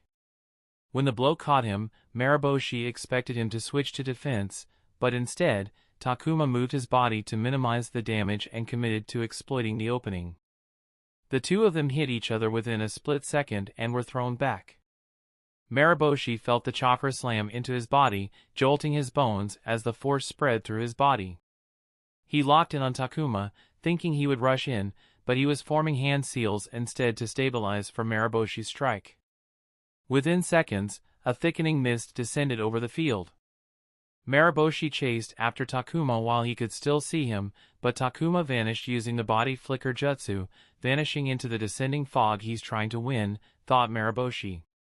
In their various spars over the years, Takuma had only used the hidden mist jutsu a couple of times because their spars were an opportunity for Takuma to try things out and get advice from the mist obscured everything. He couldn't give pointers about things he couldn't see. The sound of rushing water closed in on him, and Marosi tried to roll away but was hit in the back by Takuma's water release, Wild Water Wave. It was much stronger than before. He felt an ache spread through his lower back and wanted to jump away to gather himself when he remembered Takuma's combat habits. Just as he thought, the water on the ground flew up to supply water for the water release, 8 tentacles. The ground beneath his feet cracked as he shot toward the retreating water and found a startled Takuma. Marosi kicked him in the chest, sending him flying away. All the gathered water crashed to the ground, forming various puddles. Big and were natural, they were inevitable. The challenge in battle was to ensure people didn't recognize one's habits, which was what combat tells were. Marosi charged after Takuma through the mist, but when he looked around, Takuma was missing. There was no use trying to use his vision in the fog, and he hadn't trained his ears like Takuma had, but Marosi possessed other methods to make his way through the mist. He weaved hand seals for the earth release, earth tremor sense jutsu, and pressed his hands on the ground for a wave of earth chakra to pulse through the ground. It was a jutsu that he and Takuma had in common in their arsenal, which used seismic vibrations to locate any creature in contact with the ground. The vibrations returned to him, and he knew Takuma's position. "Smart move," he muttered with a smile. Marosi turned back to where Takuma had lost control of the water after getting kicked. Takuma was right there, undoubtedly forming the water tentacles. Marosi didn't rush and walked back to the spot with kunai in both hands. The sound of crackling made him halt. He recognized it as possibly coming from a lightning ninjutsu, but Takuma had a poor aptitude for lightning. Before he could finish the thought, a bluish light poked through the mist's cover, and Takuma appeared flying in with 8 lightning-charged tentacles flared behind his back. Marosi capped his physical abilities when he sparred with Takuma to make the fight fair, but at that moment, he moved as fast as he could to evade 4 electrified coming for him. Takuma didn't ease up on the pressure and threw the kunai at such a frightening speed that he was taken aback and dodged at an even higher speed than before.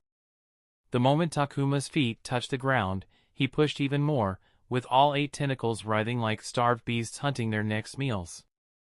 Maroboshi weaved among a barrage of tentacles that looked more menacing than ever. His student had formed a combination ninjutsu, a feat that most failed to achieve because of various complex factors, and that's why he knew that getting touched by the tentacles wasn't going to be a pleasant experience.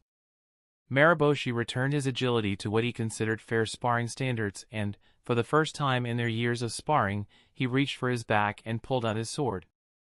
Opposite him, the electrified tentacles cast a light on Takuma's face, and his eyes widened in surprise.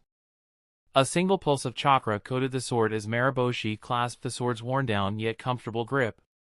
His aged eyes took a picture of the tentacles before him. He calculated a selection of sword swings and unleashed them just as he imagined. The sword moved so fast that all 8 tentacles split so close to each other in time that it looked like they were cut at the exact same moment. The lightning inside the water clung to the sword's metal, and Maroboshi expunged it from the blade with another pulse of chakra. Takuma dug his saws into the ground and backed off as the tentacles lost the majority of their water mass and the lightning within them rapidly faded, but it was Maraboshi's turn to go on offense. "Takuma, you have undoubtedly improved," he smiled. He closed the distance in one quick step, giving Takuma just enough time to convert his 8 short tentacles to 4 full-length ones. Maroboshi tried to cut them off, but Takuma pulled them back, opening his torso to attack from the dull side of Maraboshi's blade. Takuma threw a punch, leaving him confused because the blow wasn't going to reach him, but then something rippled out from his fist and struck Maroboshi in the face. It didn't injure him, but left him dazed.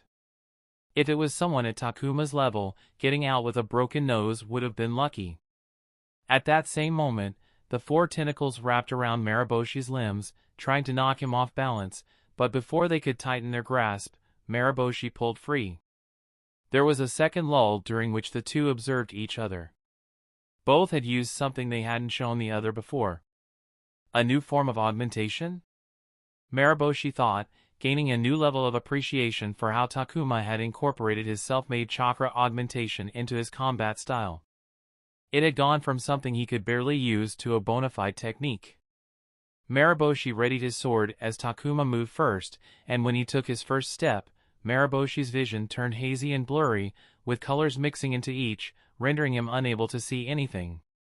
He saw Takuma's clothes dissipate into the surroundings and immediately jumped back. The ground began to merge with everything else, and he feared for his footing, scared that he would trip. He had worn his prosthetic leg almost as long as his real one, but suddenly, after decades of not thinking about it, he missed his real leg. He was going to fall. His life as a shinobi had all but ended when he lost his leg, but he had somehow managed to keep it alive.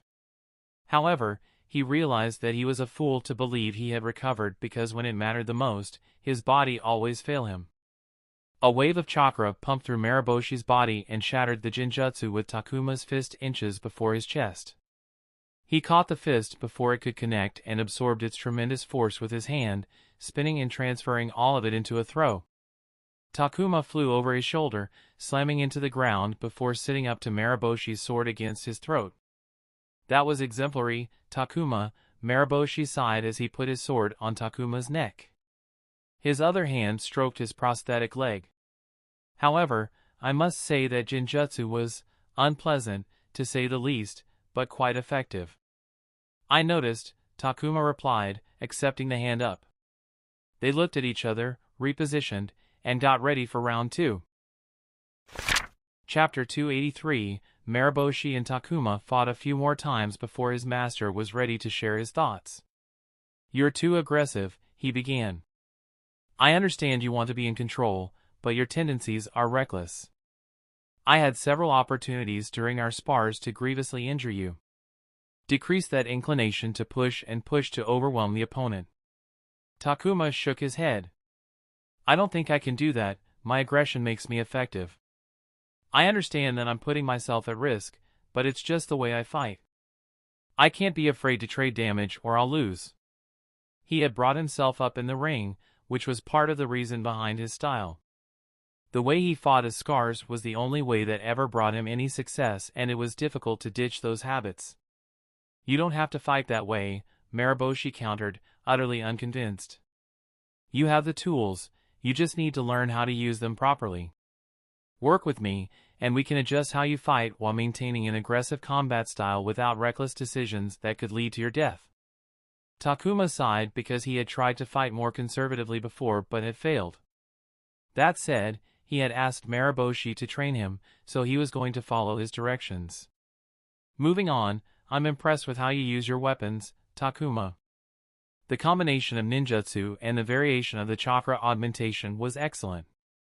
I'll wholeheartedly suggest that you increase the use of jinjutsu in combat. Lean into it, even, people tend to use only one delivery method, but Uchiha Makoto has trained you to target all 5 senses. Now that he was back home, he could invest, explore, and research ways to expand his jinjutsu repertoire and seamlessly add it to his combat style. He wanted to take it slow because adjusting his combat style was one thing, but adding a new major element to it needed to be done with care, as he could end up being weaker than before if he made the wrong decisions. By the end of the week, I promise you'll see promise in the changes I suggest, said Marosi confidently. Okay. But we'll need help. What do you need? Asked Takuma, thinking Marosi was going to ask for equipment. You'll need different sparring partners. The Uchiha compound was a section of the village reserved for the Uchiha clan. It was relatively new, only created a little under a decade ago after the Nine Tails incident, which resulted in countless deaths, including that of the 4th Hokage, Namikaze Minato. For those in the know, the history of the compound was clear. The Uchiha clan was relocated to the compound along the village's outskirts on the pretext that it was a necessary step in the Hidden Leaf's reconstruction. In truth, many in the village were convinced that the Nine Tails attack was the first manifestation of the Uchiha's long-simmering dissatisfaction, and they needed to put the entire clan together to monitor them and prevent any additional attacks. However, in doing so, they had given the Uchiha clan near complete control over the compound. Nothing changed in the compound without the clan's permission, and any attempts to alter it were thoroughly rebuffed. Their compound was a fortified area that belonged to them and only them. A year ago, Takuma frequented the place 5 times a week for his jinjutsu lessons. His return to the compound brought up various complex feelings. From the day he had found himself in the world, he had believed that Uchiha were the walking dead and would perish just like he had read. He had even staked his career progression in the police force on the clan's extermination. Takuma rang the bell on a beautiful traditional home and waited at the gate. But that changed on the day he left the village for the Steamfrost War. The door opened, and a beautiful middle-aged woman with long black hair, bangs on either side of her face to roughly frame her cheeks, stepped out. She dressed like a housewife, yet the woman was behind everything he knew about jinjutsu. "Look at you," she smiled with warm, dark eyes, "haven't you grown a lot?" Uchiha Makoto was the reason he sent a letter that changed the course of the future and possibly damaged his biggest advantage. He didn't want the woman before him to die, so he took a step that had kept him awake at night for a week and still visited him from time to time. However, as he gazed at her, Takuma felt the letter was worth it. "It's been too long," said Takuma. "It has been." "Come in so we can catch up," Makoto smiled. They settled in the same room where they conducted the jinjutsu lessons, and Makoto served tea and snacks as always.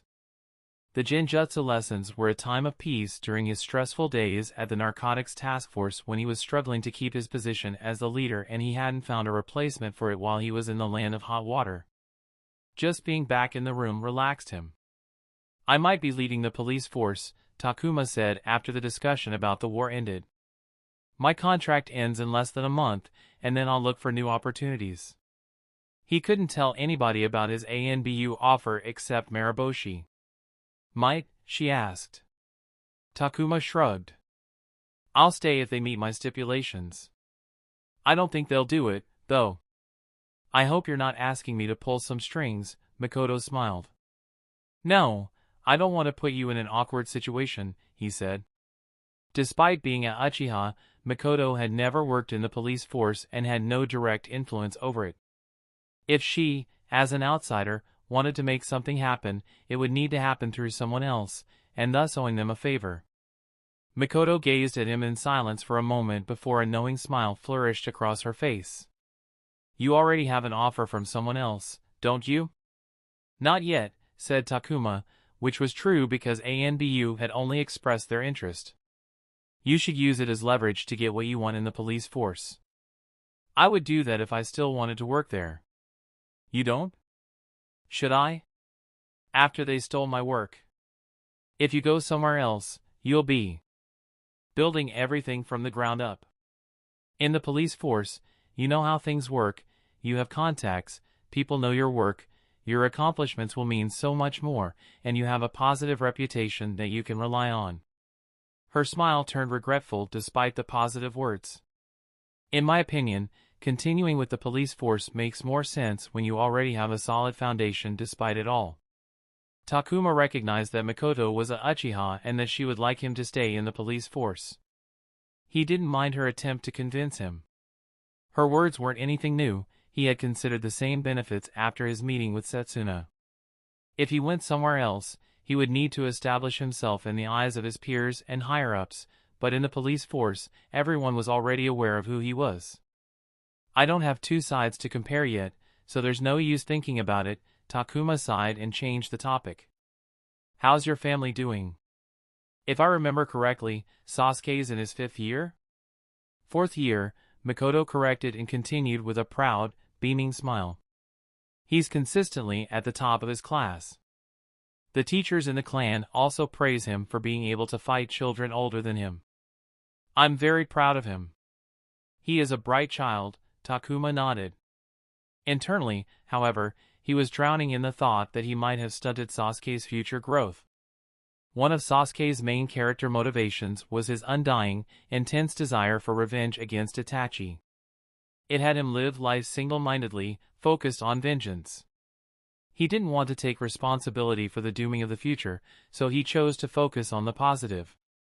With the Uchiha clan's tragic fate evaded, the Hidden Leaf Village would be in a stronger position.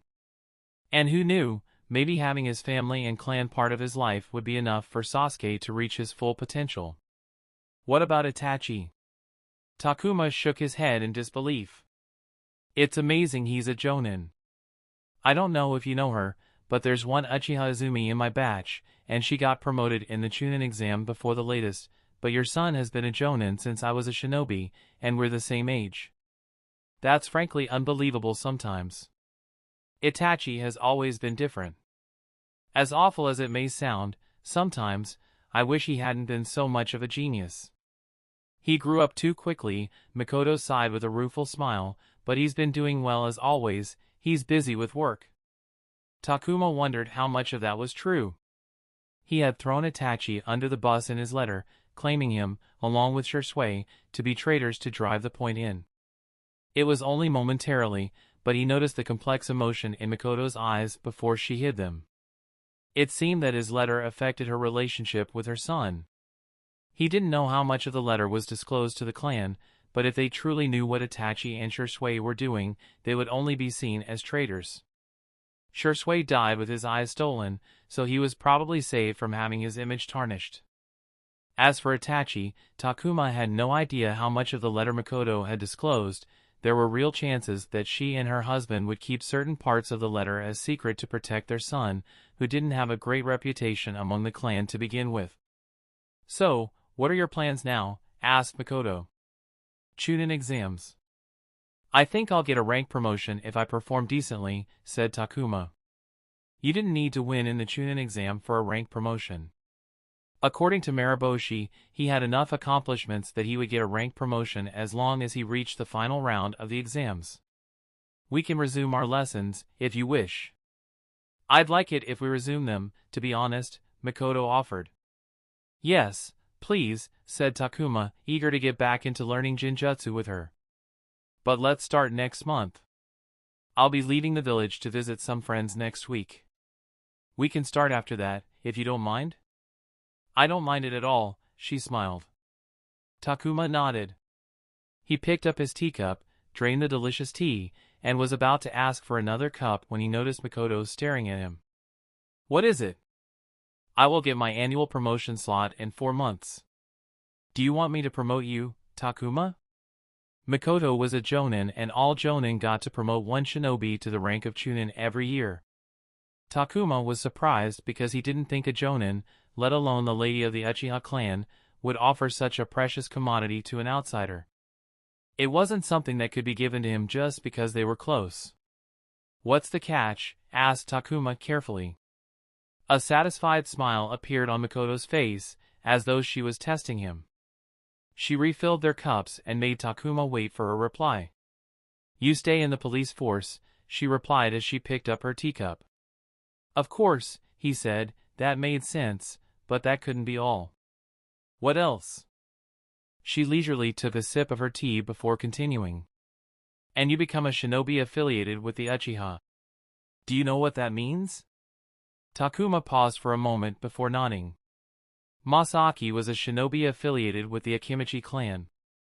The clan sponsored his growth as a shinobi, and in exchange, he was basically employed under them. They funded his training, provided him with jutsu, set him up with good missions to boost his resume. Not to mention the reputation of someone affiliated with a prominent clan. In return, any time the clan required his help, he would provide it. It was a give-and-take relationship, but the power dynamic was heavily skewed in the clan's favor. In a hypothetical worst-case scenario, they could ask Masaki to do something he disagreed with, but he would have to follow their orders because he was burdened by the substantial support they had given him. Of course, not all relationships were like that, and Masaki seemed like he was part of the family with the Akimichi clan. The benefit was too big for anyone to discount, and getting the backing of any clan could change one's life overnight. Getting the support of the Uchiha clan would be life-changing. Takuma folded his arms. "That's a big commitment. And it will come with a lot of benefits," said Makoto. "It won't end with just a rank promotion. The clan will sponsor your needs, use our connections for your benefit, and pave an easier path for you to progress in your career. You know what? Stay in the police force for a few years until the external hiring stabilizes, and then, if you wish to leave, you can pursue any field you desire. I promise you that." "Really?" Takuma asked. She nodded with an ever-growing smile. "Because I'm the one bringing you in, I get to set the rules. I'll guarantee you ample freedom. However, you'll have to support the Uchiha clan when we call upon you." "I'll need to think about it," said Takuma, truly not knowing what to think of her offer.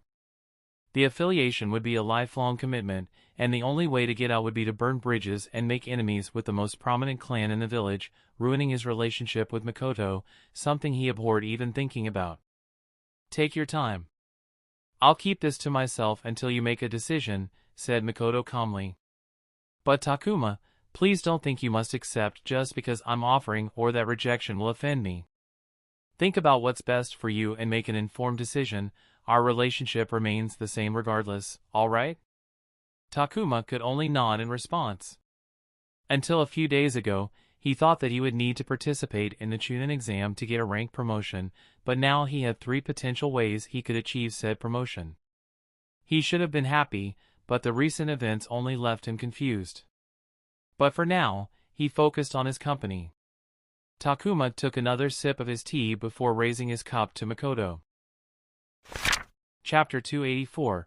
When Marosi asked him to bring in sparring partners, Masaki was the first person Takuma called, but he should have expected some kind of surprise from him because Masaki brought someone along. "It's a pleasure to meet you. I am Akimichi Choza," said the clan leader of the Akimichi clan. Akimichi Choza was a tall, plump man with spiky hair dyed a bright red. He had purple markings on his cheeks, a common trait in the Akimichi clan. He wore a chainmail under a yukata tied with a large, frayed rope. The hulking man stared down at Takuma, who had to crane his neck to look at his face. "I have heard much about you. Masaki praises you often, Takuma." "It's a pleasure to finally meet," said Choza with a soft smile. Even though he was dressed casually, the man's large presence was threatening. Daiki was a big and muscular man, but even he felt smaller compared to this man. He had the presence of a strong man. "He's biased for his friends, sir," Takuma replied, still recovering from his surprise. "And we have met once before." "Oh, we have?" Choza said, surprised, and his gaze deepened on Takuma as he tried to remember. It's not your fault if you don't remember. It was a couple of years ago, we had lunch together for half an hour, said Takuma. He was still working D-rank missions, and Masaki, along with a few Akimichi, showed up at the restaurant where he was working as a delivery man. No wonder. I fear I don't pay attention to people when there's food in front of me, Choza laughed merrily. His hoop earrings bobbed up and down and slapped his stomach with his large mitt-like hands. But I'll remember you this time. Masaki tells me that you want to spar. I've some expectations because of him, I want to see you meet them. I'll try my best, said Takuma. He vaguely remembered Choza from the source material, but not enough for him to leave a strong impression. However, he absolutely knew the man by living in the Hidden Leaf village. He was a Jonin and the leader of one of the strongest Hidden Leaf clans. During the Third Shinobi World War, the village had trusted him to lead the peace treaty negotiations with the Hidden Stone, who were anticipated to turn hostile, and he was considered to be the person to either sign a treaty or push the Hidden Stone back in case they turned belligerent. Takuma looked at Masaki, who had brought yet another surprise with him, because he was playing tag with a young Akimichi Choji. The little rotund Akimichi was chasing Masaki with a goofy smile on his face. You brought your son? He asked. I thought it would be good for him to observe. Excuse me, Choza said and then moved past Takuma to greet Maroboshi, standing behind him. Mr. Maroboshi, what a surprise. What are you doing here? The same as you, Mr. Choza, Maroboshi bowed slightly in greeting. He's your student? You don't say, Choza said, and his gaze toward Takuma gained much more interest after finding that Maroboshi was training him. It wasn't surprising that Maroboshi was known by someone as high-profile as Akimichi Choza. Maroboshi had worked with both the second and third Hokage, and if he hadn't rejected promotions time after time, he undoubtedly would have been a proud Jonin of the Hidden Leaf. Anyone who mattered knew Maraboshi's value and dedication to the village. Takuma left the two men behind and walked to Masaki, who was now spinning Choji around without a care in the world. He knew Masaki was invited to be an affiliated shinobi to the Akimichi clan by Choza, but he had no idea they were this close. Yo, Takuma. When are we starting? I'm excited, Masaki said as he put Choji down and smashed his fists together. Let them finish their chat, Takuma pointed behind him at Maroboshi and Choza. He looked at Choji, and the moment their eyes met, the kid hid behind Masaki, a reasonable reaction. He waved at him, only for Choji to retreat further behind his large friend. Takuma sighed. Don't mind him. He's just shy. Give it time, he'll warm up to you, Masaki grinned. He turned to speak to Choji. This is my friend, Takuma. He's a good shinobi. Not as good as me, of course, but really, really good. Takuma shook his head and thought about what to say to the shy kid before landing on using something common between them to bridge the gap. My name is Takuma. What about you? I am Choji. Hi, Choji. You're in the academy, right? Which year are you in? Asked Takuma, making sure no one would think it strange how much he knew about Choji. 4th year. Really?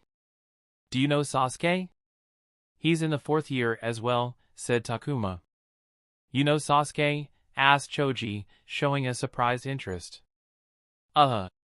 His mom is my teacher. I see him when I go to his house. He's a total mama's boy, you know? That's Sasuke? No, you're lying, said Choji, giggling. Takuma understood why he didn't believe him. Sasuke was an aloof kid with strangers who had barely warmed up to him after a couple of months of lessons, and that was only because his mother liked him. He could see Sasuke coming off as standoffish to his classmates. He's just shy. If you don't believe me, try to talk to him. It may look like he'll bite, but he's actually quite nice, said Takuma.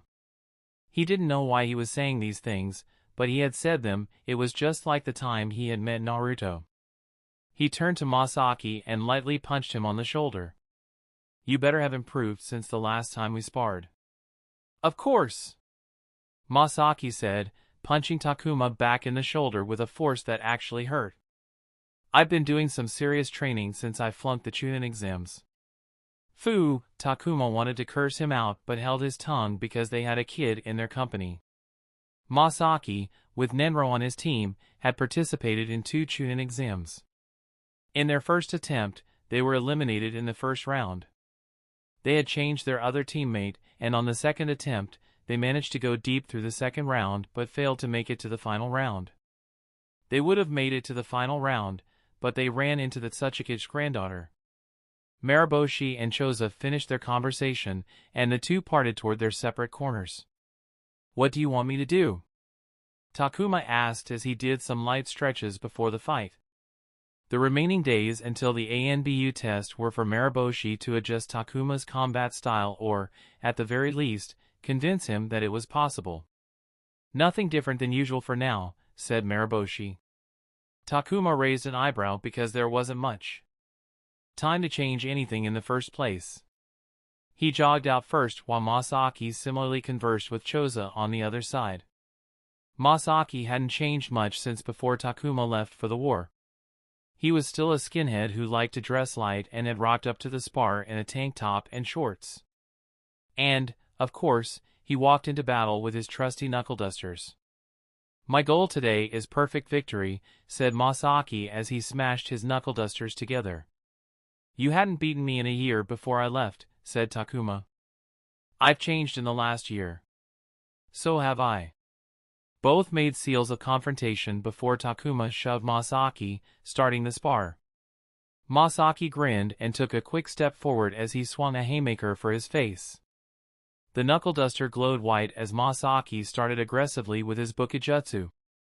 Already? Takuma thought with surprise as he ducked underneath the glinting metal and countered with an augmented body blow as his opening, but Masaki put his hand in the way to block it.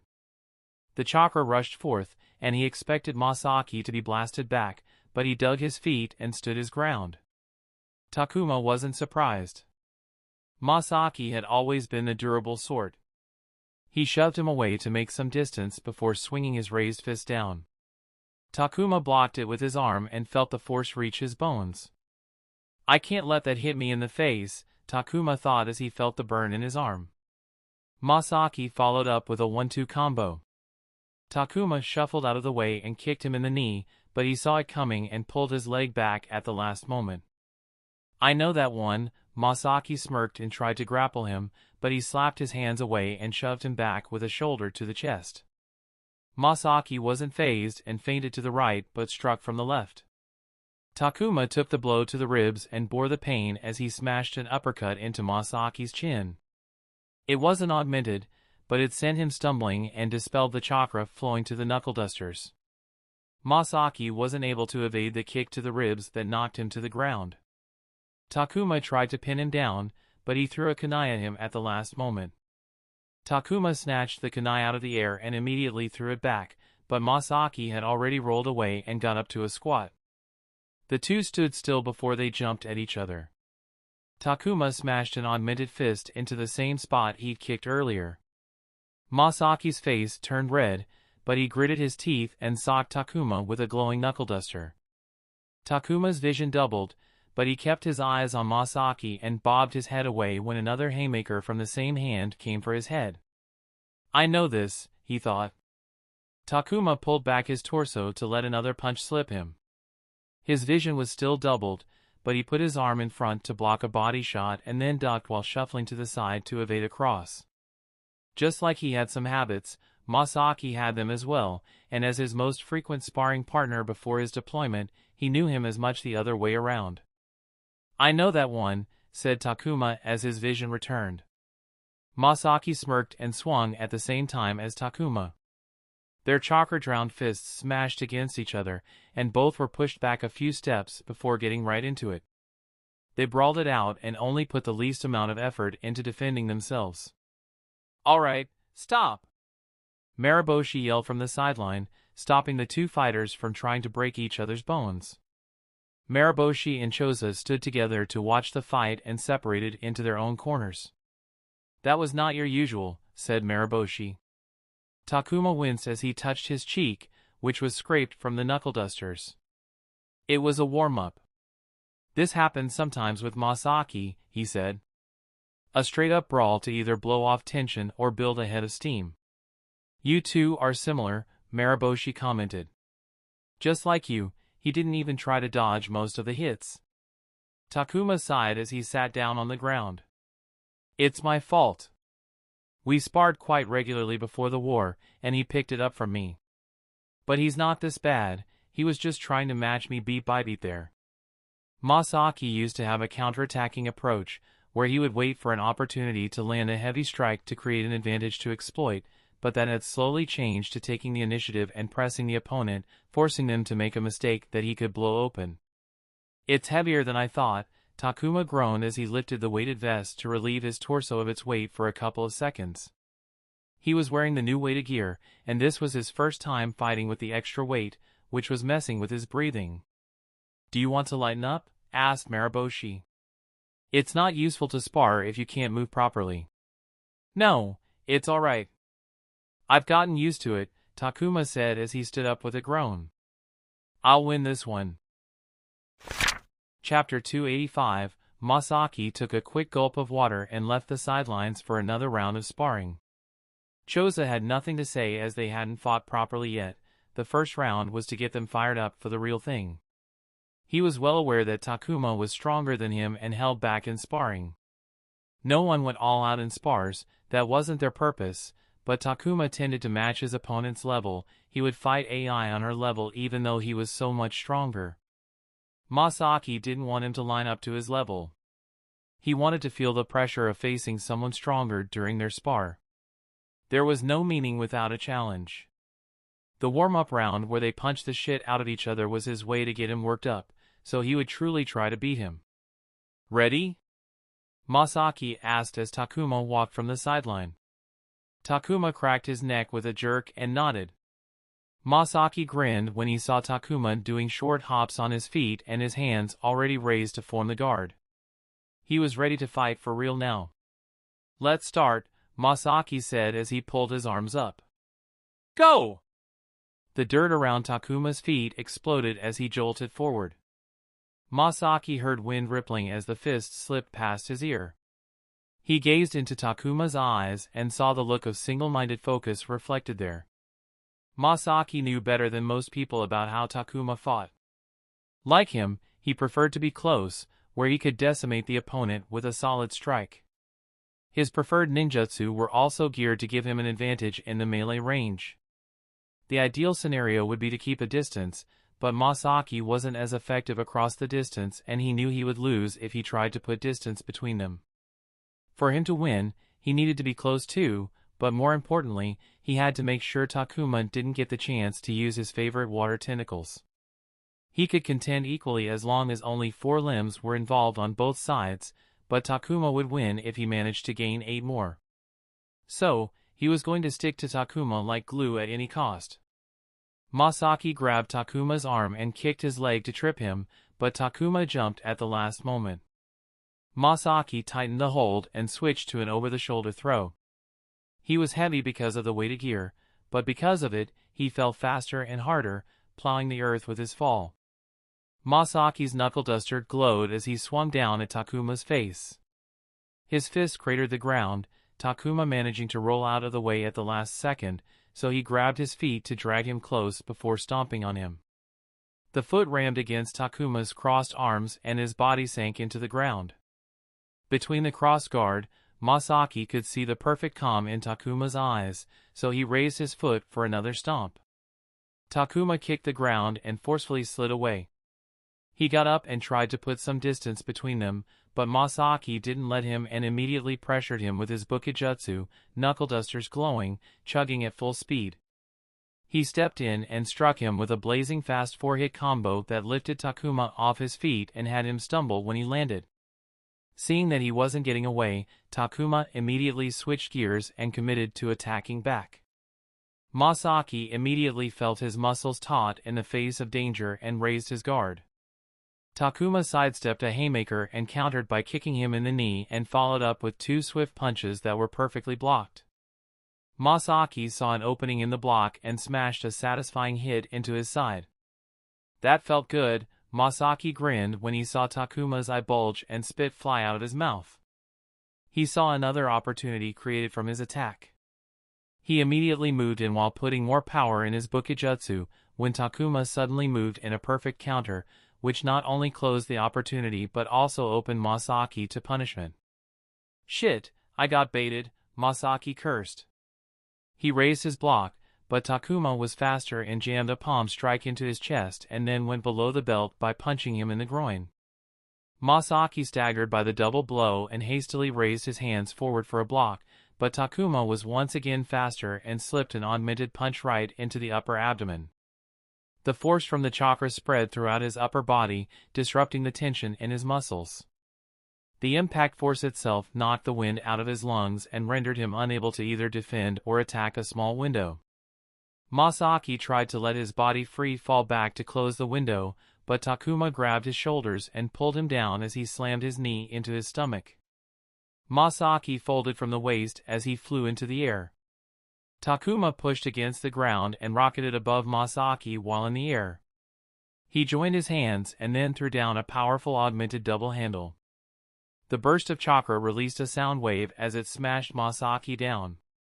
Through sheer force and determination, Masaki twisted his body mid-crash and landed on his feet.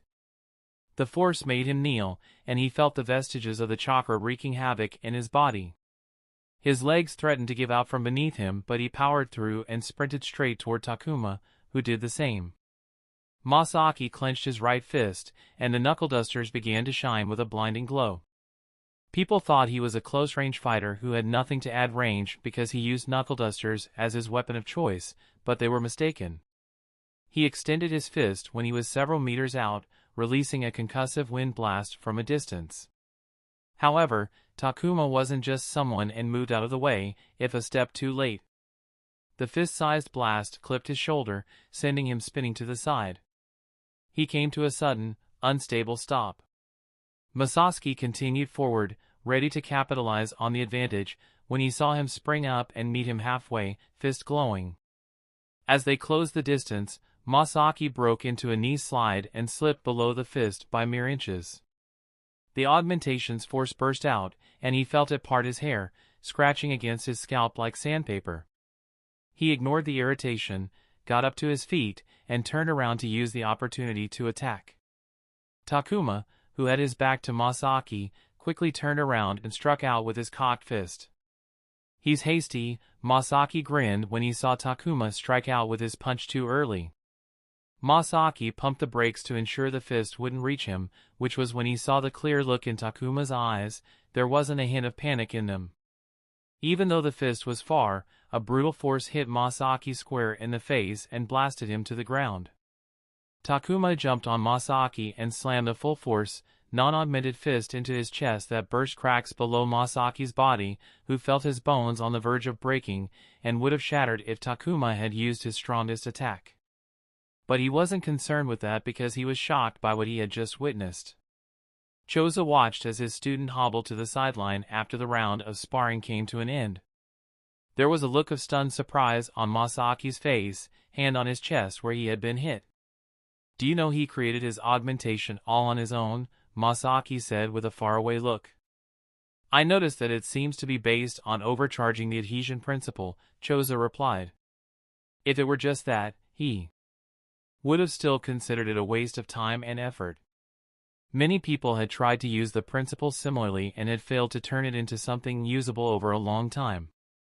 The Akimichi clan itself had experimented with the principle because of their clan's affinity and preference towards chakra augmentations to boost their destructive ability, but those projects had been abandoned after they thought it wasn't worth the time and effort. But from what he saw, the way Takuma used chakra to boost his striking force had evolved beyond the basic rules and limitations of the chakra adhesion principle. It was still very crude, but he could see potential. This could be a diamond. "All by himself, you say?" asked Choza, interested in Masaki's friend. "Yeah, he used no reference." In hindsight, that wasn't smart, but perhaps that's why he succeeded. When he made mistakes, he used to crack his bones and rip his muscles, but look at him now, he has brought it so far. Masaki sighed. Why do you sigh? He had to figure out everything I have with a blueprint I could follow, and he still managed to inspire me. He stopped improving at a rapid pace for a year when he was in the police force, and I thought it was my chance to catch up. I thought today would be the day I would fight him as equals. And yet here we are, it feels like the gap just keeps widening no matter what I do. Choza gazed at his student with a soft smile. They met once a week, where he would check Masaki's progress and give him advice and tasks for the next week. In the years they had been meeting, not once had Masaki complained about anything and took everything in stride. He was stubborn in the best of ways and got along with almost everyone in the clan, an exemplary shinobi with a respectable nindo. He didn't think he had seen Masaki dejected like this when faced with defeat. He would always just laugh it off and confidently declare that he would improve and get back to training to make his claims happen. It was a quality that most people lacked, the willingness and desire to put in the work to improve. He resembles him. Choza smiled when he thought about his other student who had surpassed him and had become one of the leading figures in the village, renowned worldwide for his strength. Masaki, get up. Masaki looked at Choza and saw the unbothered expression on his teacher's face. The dejected look eased, soon replaced with a look of focus and determination. He slapped both his cheeks with the knuckle dusters adorned on his fingers and got up. Sensei. I'm glad that my friend is getting better, but I'm also not happy at the same time. Is that bad? Masaki asked with a serious expression. It's natural to feel that way sometimes, said Choza. Emotions were a complex matter, and he could understand where Masaki was coming from. Be ready, Masaki. Starting tomorrow, we will meet thrice a week. I'm going to push you harder than we have ever trained. That gap you mentioned? We're going to close it. You're a shinobi with ties to the Akimichi clan, you have to win to hold up our honor and prestige. Masaki's eyes widened in surprise, and he stayed rooted to the spot for a couple of seconds before he stood at attention and bowed till his torso was parallel to the ground. I'm honored for your tutelage. I will work hard not to shame the Akimichi clan. Good, Choza smiled, and before he could tell him to stand straight, Choji approached Masaki. The little Akimichi tugged on Masaki's tank top, making him look at Choji, who held up a water skin. I think your glowy knuckle dusters are cooler, Masaki, said Choji. Masaki received the water skin and looked between it, his knuckle dusters, and Choji before breaking into a loud, rambunctious laughter as he ruffled Choji's hair, who backed away quickly and glared at him because the knuckle dusters were still on his fingers. Choza chuckled. If there were one thing no one could beat Masaki at, it would undoubtedly be his mental fortitude. He could laugh anything off and enjoyed battle to its fullest. In their profession, that would take him far. He turned to look at Masaki's friend in the distance. He had accompanied him today to check how Masaki fared against someone outside the Akimichi clan. He had no opinion of the friend except for his work in the police force. But his interest peaked when Maraboshi Kosuke showed up. Takuma, was it? Are you interested in Takuma? Asked Masaki, noticing his teacher's gaze. I'll admit, he's piqued my curiosity. I think Takuma would be perfect if he joined the clan, said Masaki, immediately jumping the gun in the hopes that he could help his friend get the backing of a big clan. Choza laughed, thoroughly amused. He enjoyed Masaki's personality and found it refreshing because there was no deceit in it. He spoke his mind as though it was natural to do so in every situation. Before he could say that it was too early for them to consider that, Masaki dropped a shocking knowledge. But, it might be difficult to pull Takuma to the Akimichi. He's Uchiha Makoto, the Lady Uchiha's student. But I think we're a better fit for him. You saw his fighting style. Choza was no longer listening as he stared across the field at Takuma, who had suddenly gone from a surprised student of Maraboshi Kosuke to being close to the Uchiha matriarch. That was no mere clanless orphan, and in that moment, he realized that he was looking at the beginnings of something great. On the other side of the field, Takuma was on all fours, heaving like a lung disease patient. Beads of sweat dripped from his body, enough to barely irrigate the patch of land around him. His face was red from exertion, and his body shook as though he had just run across the country without any stops. This is heavy, said Takuma, panting profusely. For the weighted gear to give maximum benefits, he had to push himself to operate at his usual speed. It wasn't as strenuous when doing regular activities, but it was near torture to fight in those weights when he wasn't used to them. No pain, no gain, Marosi smiled, tossing a canteen to Takuma, who drained it within seconds. You were right, your friend does fight like you. Takuma turned around and lay down on the ground on his back with his knees buckled up. He was silent momentarily and stared at the sky as his chest rose up and down. I didn't want to fight like how I did just now when I was just starting, said Takuma, reaching into his memories. I wanted to be a ranged fighter because I used to fear getting cut by kunai, and the pain.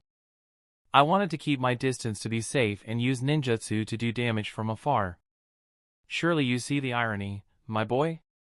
Marosi asked as he sat beside Takuma, cross-legged in the grass. When I knew I would fight up and close, I turned to the person I had seen fight like that the most. It was Masaki. He loved to fight like that, and I can't imagine him fighting in any other way. Do you know he was partially the reason I stuck to developing the chakra augmentation? He used to be so difficult to fight with his bukijutsu that I thought I could be just as difficult if I mirrored him.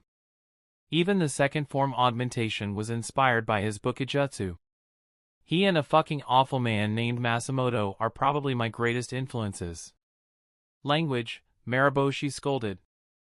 The difference is that your friend is more skilled than you in taijutsu. Huh, I don't think so. He doesn't need to take unnecessary risks to deal damage. In my opinion, that's the sign of better skill. Takuma rolled his eyes and gazed across the field at Masaki. I guess he's benefited from his association with the Akimichi clan. Marosi glanced at Takuma, aware of Uchiha Makoto's offer to come under the Uchiha banner. It made him think about his youth when he was offered the same opportunity by both the second and third Hokage to join the Senju and Sarutobi respectively. He had refused their generosity due to his feelings towards himself, but it was an excellent opportunity for Takuma, and he had advised him to consider it with an open mind. To do as he said, not as he did. Your friend is in great care. He's lucky to have Akimichi Choza as his teacher. Who wouldn't want the Akimichi clan head as their teacher? Of course, but it's greater than a matter of reputation. When it comes to taijutsu, he's possibly the best teacher your friend could hope for. After all, Akimichi Choza was Mato Gai's Jonin teacher. Chapter 286. The next day, Takuma's muscles ached from sparring against Masaki while wearing the weighted gear. It had been a while since his body hurt as much as it did after sparring, but he'd sparred much harder and more often than usual too. The pain was good because it represented growth, but that didn't mean he had to like waking up in agony at the slightest twitch. It was a boon that you chose Masaki as your first sparring partner, said Marosi as they stood in the same field the following day. How so? Asked Takuma as he stretched with his weighted gear on. Because his combat style is similar to yours, you have an example you can draw from. You said Masaki and another man known as Masamoto inspired your fighting style. I want you to mimic them. Try out what they do and see how you feel. That doesn't make sense, Takuma replied. Both of them are willing to trade damage. I don't know about the other one, but Masaki only traded damage when he thought he absolutely needed to. You go into fights knowing you'll trade damage. They do it for a reason, you don't. Takuma touched his toes and thought about the two other fighters. Masamoto was Bishop's real name, they had only fought twice, so he wasn't sure about the man's philosophy, but if he had to infer, Bishop wanted his opponent to feel stifling pressure throughout the fight. All of his decisions were geared toward that single goal. As for Masaki, he preferred to linger around and wait till he could get a devastating strike and believed in quality rather than quantity of attacks. Marosi continued, since they inspired you, why not try mimicking them and see if you can find answers on how to further your own approach to combat?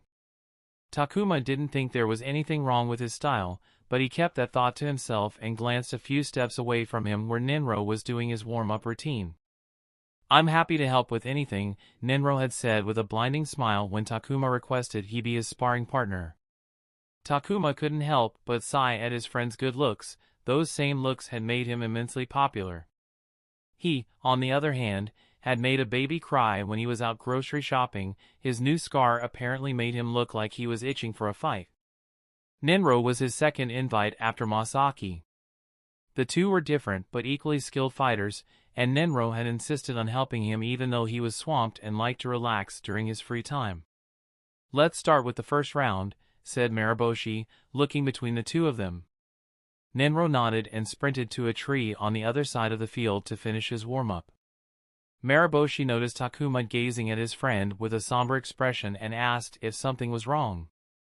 "When I first met them, Masaki used to be tougher to fight. Now that I fight like him, he's easier to handle, but Ninro has become a more challenging opponent." Takuma was stronger, but if he limited himself to Ninro's level, the spars were some of the most challenging he had fought, and that included the brutality he faced within the ring. "He's my perfect counter when it comes to ninjutsu. Lightning trumps both water and earth." "Lightning, that's rare," said Marosi. The Land of Fire got its name because a majority of the country's natives had the fire nature as their primary affinity. Similar patterns could be seen in other major nations. There were theories with insufficient proof, but no one knew the exact reason why such patterns could be seen across the lands. And knowing him, he must have improved in the past year. "I don't know if I can beat him if I limit myself to his level." Marosi thought Takuma was putting himself down because he had been talking about changing his fighting style and wanted to reassure him when he noticed the fire in his eyes. It seemed like he didn't need to say anything. "Go on then, let's see if you can adapt on the fly," said Marosi. Takuma walked up to Ninro, who waited for him with a smile. Ninro used to have shorter brown hair, but in the year Takuma was away, he had grown his hair and now wore it in a short, low ponytail. His face had lost its baby fat, making his features sharper, but the most significant change in Ninro were his eyes. They always seemed intelligent to Takuma, but now there was an added layer of wisdom that imparted maturity to his appearance. "Masaki said you have gotten stronger," said Ninro. "I hope you haven't let yourself stagnate with your recent workload," Takuma replied. He was surprised when he heard that Ninro was leading missions as a genin, but he was also proud of his friend. Out of everyone their age, Ninro was the one who always seemed to have things together the most. While Takuma was frantically juggling drug dealing, the ring, and then the police force, Ninro was taking planned steps, working under several chunin who took different missions to learn as much as he could and build himself a solid foundation. All of that had paid off now, and Ninro was getting the recognition he deserved while he built a jump pad to reach the next stage in his career. "Fight me to find out," Ninro smiled. "I assume we're going with the full range?" "It won't be fun otherwise," said Takuma. With Masaki, their spars were restricted to taijutsu because that's what they enjoyed facing in each other, but with Ninro, he used everything in his arsenal. Clanking metal sounded as Ninro put his left hand behind his back while he raised his right hand to form the seal of confrontation, not even trying to hide that he was pulling out a kunai. The spar had already started, Takuma thought as he looked at Ninro smiling before him. He raised his seal of confrontation, too, while chakra trickled into his other hand. "You can start," said Ninro, pulling a kunai out behind his back. "No, please, be my guest," said Takuma before remembering that he was supposed to mimic Masaki and Bishop to find the answers Marosi wanted him to seek. He thought about what Bishop would do, and the answer was that he would take control of the fight's momentum by taking the initiative. "I insist," Ninro smiled. Takuma shrugged and abruptly made the move first. His body blurred as he shot forward with his arm cocked back, ready to unleash a punch. Ninro was ready and zoomed backwards, not as fast as him, but he compensated by throwing the kunai at his legs. Takuma skipped to the side to evade the kunai, hopped from one foot and punched out while spinning all in one uninterrupted motion. Chakra augmentation, second form. The ranged blast shot out his fist. A surprised Ninro brought up his guard, but a part of the force hit him square in the chest and threw him off his feet. This proved that Masaki hadn't told Ninro about Takuma's new tricks. However, the second form augmentation was inspired by Masaki's range bukijutsu, and Ninro had faced that an ample number of times. Instincts kicked in, and he gained control of his body in midair and landed on his hands before pushing off to land on his feet. Pressure. Takuma repeated the word in his mind like a mantra to keep himself from falling back into his habits.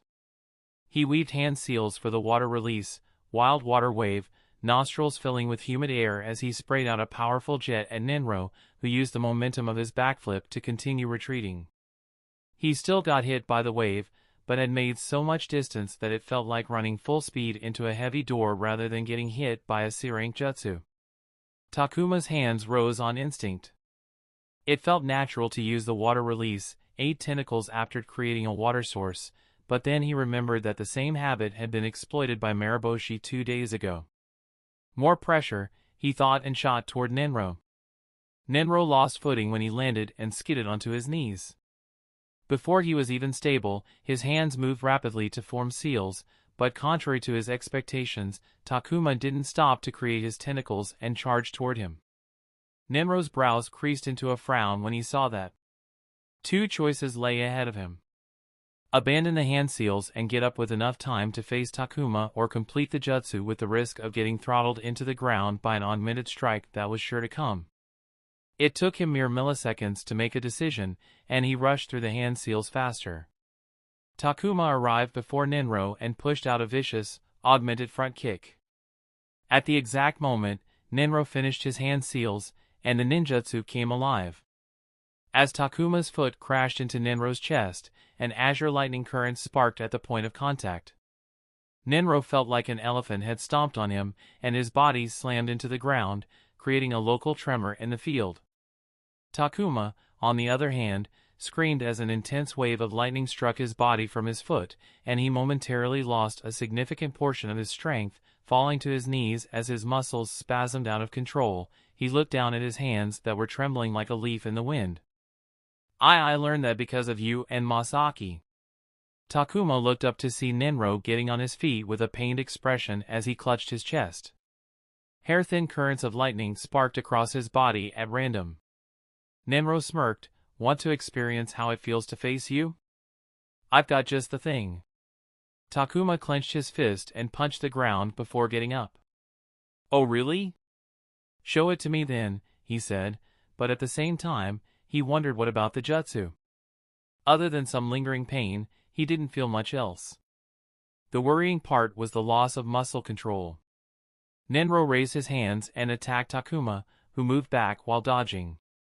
He couldn't compare with Takuma and Masaki when it came to taijutsu, but he wasn't a slouch either. He moved quickly with light steps and tried to pry open the opponent's guard with jabs before striking out with combos. Takuma raised his guard as Ninro struck out with a kick to the thigh and was already set to counter with a body shot when a current jolted through his leg, causing it to spasm. It wasn't bad enough to make him kneel, but he halted, and his other leg had to take over to maintain balance. He forced himself back in control, but in that time, Ninro got in 2 more hits. Takuma felt his right shoulder and left forearm momentarily paralyzed after sparks of lightning upon contact. This was when he realized Ninro's ninjutsu, and how dangerous it was. He literally couldn't allow Ninro to touch him. He charged his leg with chakra and stomped the ground between them as hard as possible, causing debris to fly and forcing them to back away. The separation gave Takuma time to think about how to proceed. His initial thought was to go for it and let himself get shocked if he could get the opportunity to punish Ninro, so he wouldn't dare let Takuma come close from the fear of getting punched. But he immediately recognized that he was once again falling back on his habits, a realization that frustrated him. If he mimicked Bishop, the correct course of action was to continue piling up the pressure. He couldn't let Ninro think he was scared of his ninjutsu, and getting aggressive was the best way to accomplish that. But that wasn't an option, so he went the other way to think what Masaki would do. Quality over quantity. Takuma's tense shoulders relaxed as he decided to slow down. He needed to judge the situation to come up with the optimal solution. He didn't know what this jutsu was, but there had to be a weakness. However, Takuma also wanted to end the spar quickly, so instead of drawing out the fight to figure things out, he decided to work with what he had. Touching Nenro was a no-go, so what else could he do? Second form, thought Takuma before rejecting the idea because he would be too close, and Nenro was skilled enough to make contact with him even with the augmentation. What else? The answer was apparent. He had the perfect jutsu for range damage. Takuma started by controlling Nenro's movements with shuriken and kunai. Nenro was invested in coming close, but Takuma kept him away using projectile weapons. He even used 2 weights tied on a string weapon to trip him. Nenro came close a few times, but Takuma managed to keep him at a distance with the threat of the second form augmentation. He could use the hidden miss jutsu to create the opportunity, but he wasn't in the mood to use that, and it could complicate the situation, given that Nenro used lightning nature and had a few ninjutsu that could put him in trouble. Nenro, realizing what Takuma was trying, stopped chasing and began to form hand seals. Takuma could guess what jutsu Nenro was going to use because of their numerous spars and began to form hand seals as well. Lightning release, electromagnetic murder earth release, Earthen Dome Nenro split his hands after forming the final hand seal, and a wave of lightning currents jumped between his hands. He thrust his hands in Takuma's direction for a surge of powerful lightning to head toward him, ripping the ground in its path into shreds, burning everything it came into contact with.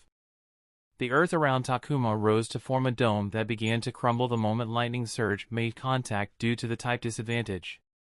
At any moment, the lightning could pierce through and strike Takuma, but he didn't escape using the earth release, hiding in the rock jutsu and trusting his skill with the jutsu would allow it to stand up just long enough for him to mount his counterattack. Outside the dome, Nenro waited for the dome to crumble so he could send a second surge to strike Takuma. But before the dome could crumble, something pierced through the dome from the inside.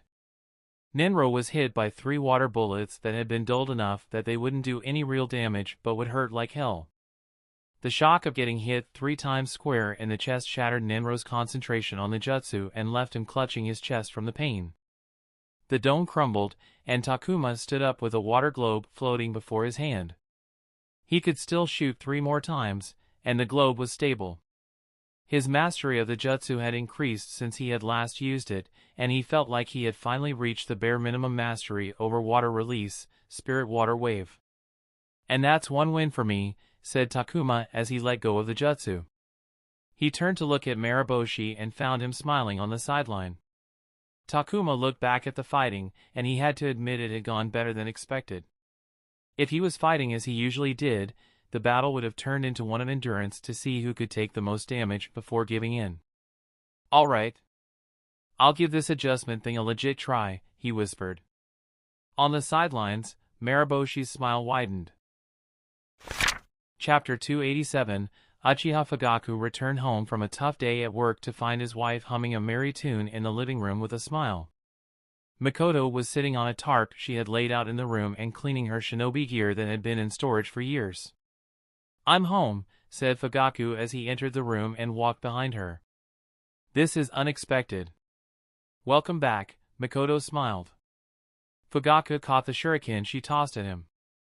It looked freshly coated with oil to prevent the metal from reacting with moisture and developing rust. May I ask what's the occasion? His experience turned severe. Is it a mission? Makoto was a jonin of the Hidden Leaf in the reserve forces, which meant she was retired but was still employed by the village and would answer the call if they required her. There were enough shinobi in the village that they didn't need to call upon retired ones. Makoto had only been called up once since she had retired. It was a rare enough occurrence that the mission specifically required someone with her skill set. There's no mission. Makoto smiled. I've been invited to a spar. Sparring? Asked Fugaku, confused. Isn't it exciting? It's been so long since I've got an opportunity to move around, Makoto smiled brightly before gazing at her husband. I wonder when we stopped sparring with each other? Fugaku sat beside her on the tarp with a sigh. I believe the last time we sparred was just before the Third War was declared. That was such a long time ago, she sighed. Itachi was still a little boy back then. Fugaku nodded. A certain memory passed through his mind of Itachi in his arms as they walked around a battlefield fresh after a skirmish. His eldest son had seen the truth of the world that day, shaping him into the man his son was now.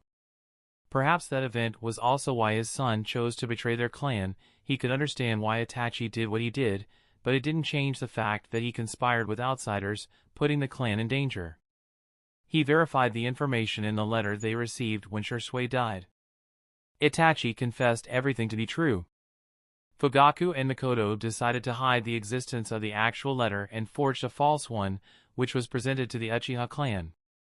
In doing so, they had done the same thing as Itachi, but there was no regret because it was a parent's duty to protect their children. Since that day, he had tried his hardest to find the letter's author, but they had run into dead ends everywhere. Their search continued, but a year passed, and the trail grew cold every passing day. There would have been hope if they had a clue, but there was nothing they could latch onto. "Who are you sparring with?" asked Fugaku. "Takuma." Fugaku hummed. He thought someone from the clan had invited her to spar, but it made seeing that Takuma was her student. "Speaking of your student, Setsuna has been going around to get the boy a rank promotion. His contract ends in a few weeks, and he has some demands before he signs an extension," said Fugaku. It had only been a few days, but the news of Setsuna meeting with different department heads and their deputies to see if they would be interested in having Takuma in their departments as a chunin. As the head of the Leaf Military Police Force, he tracked internal promotions. However, the department heads had primary authority over who they wished to promote. Interfering in their decisions wasn't his place, though he could influence their decisions even if he preferred not to. "Apparently, he wants a B-rank jutsu and his choice of assignments," said Fugaku. He didn't know the exact details as he had yet met Setsuna, but it would happen soon enough. "Do you think he'll get a promotion?" asked Makoto as she checked the stitching on her thigh pouch. "Yes, that's not a problem," said Fugaku.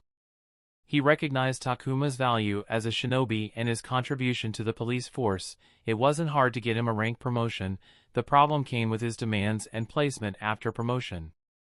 Allowing someone access to B-rank jutsu was a significant decision, even for clans as big as the Uchiha, and the party which permitted access to the B-rank jutsu was held responsible in case something went wrong. When the village allowed someone access to the B-rank archives, there was a great deal of due diligence to ensure the shinobi was ready for the responsibility. The clans were allowed the freedom to open their personal jutsu archives to anyone they desired without state interference, but they were held responsible if the shinobi caused trouble. However, that wasn't an issue. The real problem was creating a precedent. If the police force gave Takuma a B-rank jutsu, that opened the gates for the affiliated clans to demand the same. The affiliated clans were smaller in size and history, and while they had jutsu archives of their own, they were limited. Many people from the Land of Fire shared fire as their primary affinity, which caused many clans' jutsu archives to be filled with fire-release ninjutsu. This created problems when someone had a different primary affinity, and even if they had fire as their primary affinity, mastery over two natures was a jonin requirement, which was where apex clans like the Uchiha with rich and diverse history and expansive jutsu archives came into play. In return for allowing the affiliated clans access to their jutsu archive, the Uchiha clan received their loyalty and support. This access had to be strictly controlled to maintain the power dynamic, so allowing Takuma a B-rank jutsu right after his promotion could shift that dynamic and create dissatisfaction among allied clans if they weren't given the same treatment. That was the only part of the problem. Takuma had demanded his choice of assignments, which was more difficult in some ways because it could create dissatisfaction wherever Takuma lands due to the favorable treatment. Ultimately, it was the department head's call, but Fugaku was concerned it would negatively affect the outlook towards the new wave of external hires. Retaining him is the obvious option. The question is if he'll accept what we can realistically offer him. There won't be a problem if he's willing to wait as we spread his demands apart, but I don't think he'll be willing to, said Fugaku. Makoto stopped stress-testing the weapons pouch and rested it in her lap. I offered him a rank promotion in return for swearing fealty to the clan a few days back, she said. As a jonin of the clan, Makoto had all the right to bring someone into the clan. Fugaku was surprised because it was the first time she had shown enough interest in someone to bring someone into the clan. What had started as Makoto wanting to fill her free time had turned into a relationship close enough for her to invite her student into the clan. What did he say? That he'll think about it, she replied. You're not to share this with anyone until he gives me an answer. I don't want this to influence the process at the police force. Fugaku sighed because his knowledge of it already influenced the decision. In truth, Takuma becoming affiliated with the clan would slash all barriers at the police force and make it easier for them to award him because they could justify his rewards. However, there was an opposite effect where it would seem like the promotion at the police force was contingent on him joining the clan, which could send all the wrong signals to Takuma, who could very well assume that they wanted him to swear allegiance to the clan if he wanted to succeed at the police force. If that happened, that would shatter any future beyond repair. Do you think he will accept? He asked. I'm not sure. He seemed surprised by the offer, but I couldn't tell if he was interested or not, which was strange. How so? He has been quite vocal about seeking a rank promotion long before his deployment to the Steamfrost War. As far as he's concerned, there's no certainty in the police force promotion, so I thought he would react more to an offer that was pretty much guaranteed a promotion, but he was surprisingly passive about it. I didn't expect him to jump out of his spot in joy, but I thought he would react in some way, but he didn't, which makes me wonder. What? Asked Fugaku, curious. That maybe he has an offer somewhere else and is confident he'll get it, said Makoto. Hasn't he only been back for less than 2 weeks? I'm only speculating. He told me that his Chunin in command out there was Mitarashi Anko. That seems familiar. Fugaku searched for the name in his memories and quickly arrived at the answer. Orochimaru's pupil? From his memories, Mitarashi Anko had been on a hot streak as a rising star in the Hidden Leaf until Orochimaru's defection and his subsequent branding as a high-threat rogue, which had sapped all momentum due to her association with the snake Sannin. She nodded. What about her? He asked. She's joining the torture and interrogation department. You think they're interested in Takuma? If they weren't from his time at the narcotics task force, they would be after what he did in the war. Fugaku then recalled the grapevine conversation he had heard about the narcotics task force and how they regularly invited an interrogator from the TNI department for tougher interrogations. It wouldn't be strange that Takuma had developed a relationship with TNI during that time, making them interested in having him come over to their side. What did he do during the war? Asked Fugaku. I think it'd be better if you get that from his mission file, Makoto said, picking up the cloth roll to wrap the handles of the kunai. Getting a mission file from the War Commission was a hectic process because of the red tape involved, but as the head of the police force and the Uchiha clan leader, Fugaku could easily obtain the file. He gazed at his wife and realized that her relationship with her student was closer than he thought if she directed him to another source instead of telling him herself. It also made him wonder what Takuma had done out there in the war. Mitarashi Anko wasn't a stranger to nervousness. It had been a part of her life since her former teacher had gone rogue after committing horrendous crimes. Her association with him had permanently tainted her life, and she had been paying the price ever since. However, she felt the time had finally changed now that she had officially joined the Leaf Torture and Interrogation Department. They had recruited her before she was deployed for the Steamfrost War, but the deployment had delayed her joining.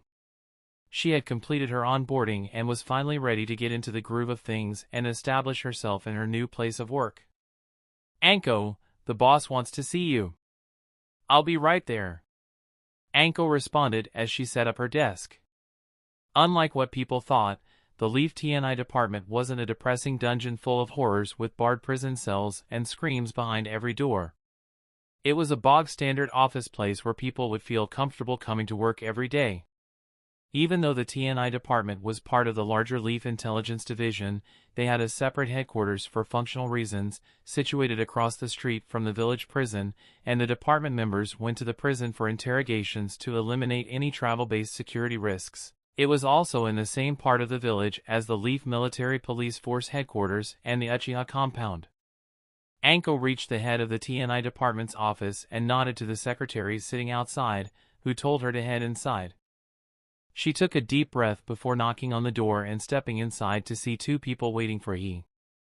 "Come in," said the man sitting behind the desk in the office. The TNI department's leadership changed a little over a year and a half ago. The department welcomed Tokubetsu Jonin Marino Ibiki, a seasoned shinobi who had spent all of his career in the Leaf Intelligence Division, working in its various departments before settling in the TNI department. He was a large, imposing figure, which he complemented with a rugged head and face covered with old wounds and scars hidden behind his cap-like forehead protector. The second person was Tokubetsu Jonin Oishiyori, a tall woman with black shoulder-length hair and sharp eyes who had piercing looks as though she was always trying to look through the people before her. She had risen in power after Ibiki had taken his position as the head of the department was now one of his second-in-commands. Like Ibiki, she had been in the Leaf Intelligence Division for most of her career, having spent most of it in the TNI division. "You wanted to see me, boss?" asked Anko. She appreciated Ibiki because he had hired her and had shown no prejudice because of her past, unlike many who rejected her before even getting to know her.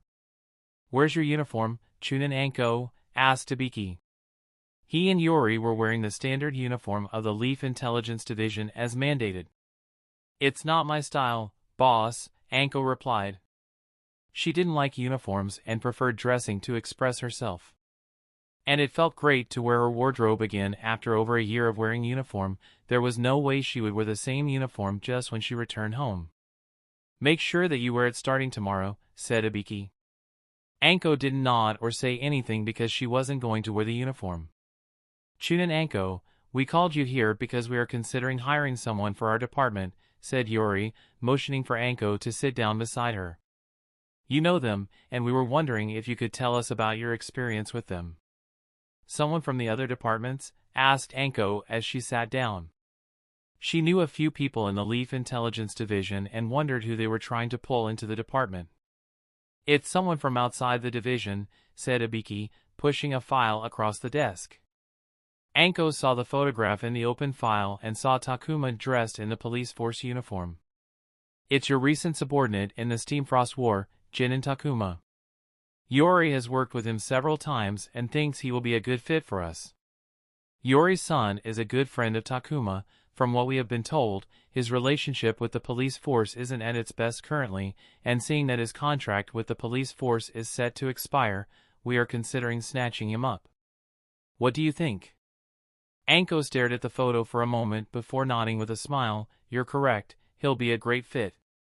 There's a lot I can tell you. What do you want to know?" "Start from the beginning." She took a seat and got comfortable, tapping a finger to her chin as she tried to figure out the best way to sell Takuma to her new boss.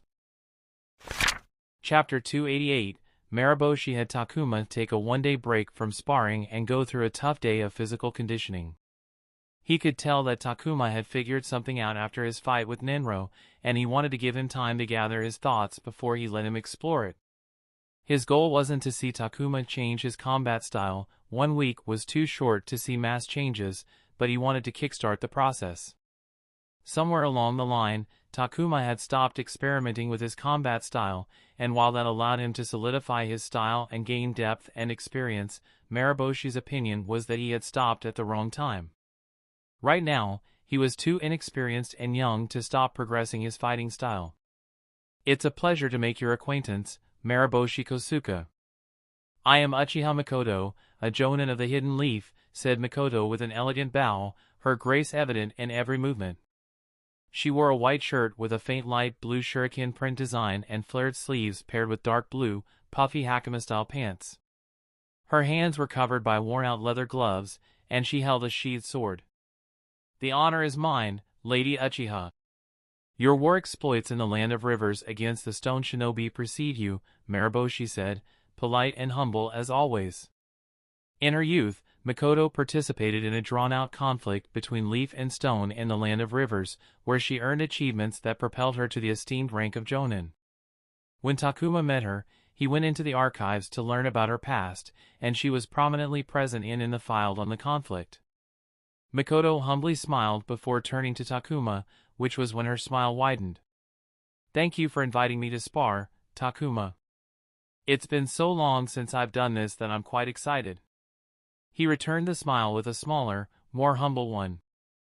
I hope fighting me won't be disappointing for someone at your level. Well, I am rusty, but I don't believe I'll lose, even if I fight at your level, said Makoto with a smirk. Marosi glanced at Takuma. His student was usually calm, but he never backed down when it came to combat-related provocations. It was a sense of pride he had developed from his time as a prizefighter. I'm going to have you take those words back, said Takuma, tilting his chin up. I don't think so, smiled Makoto before skipping away to start her warm-up. Marosi was happy that Takuma had such a good relationship with another mentor figure.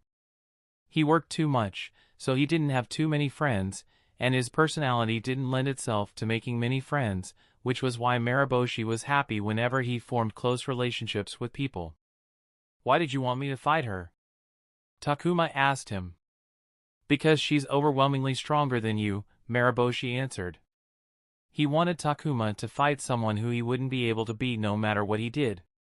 He was supposed to be that opponent, but when Takuma proposed inviting Makoto, he agreed because she would be a better option.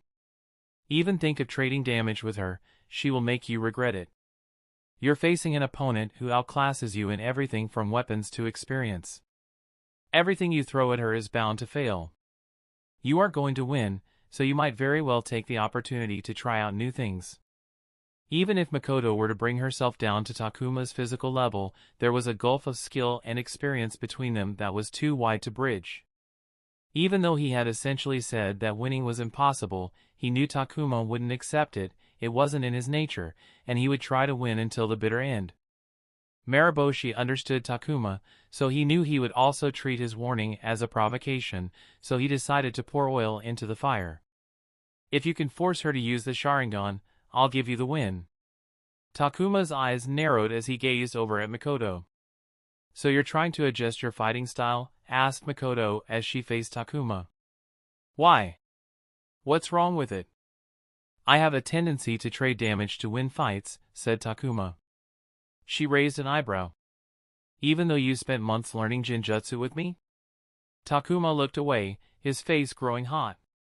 Jinjutsu vehemently opposed trading damage. If trading damage was crude, then Jinjutsu was elegant.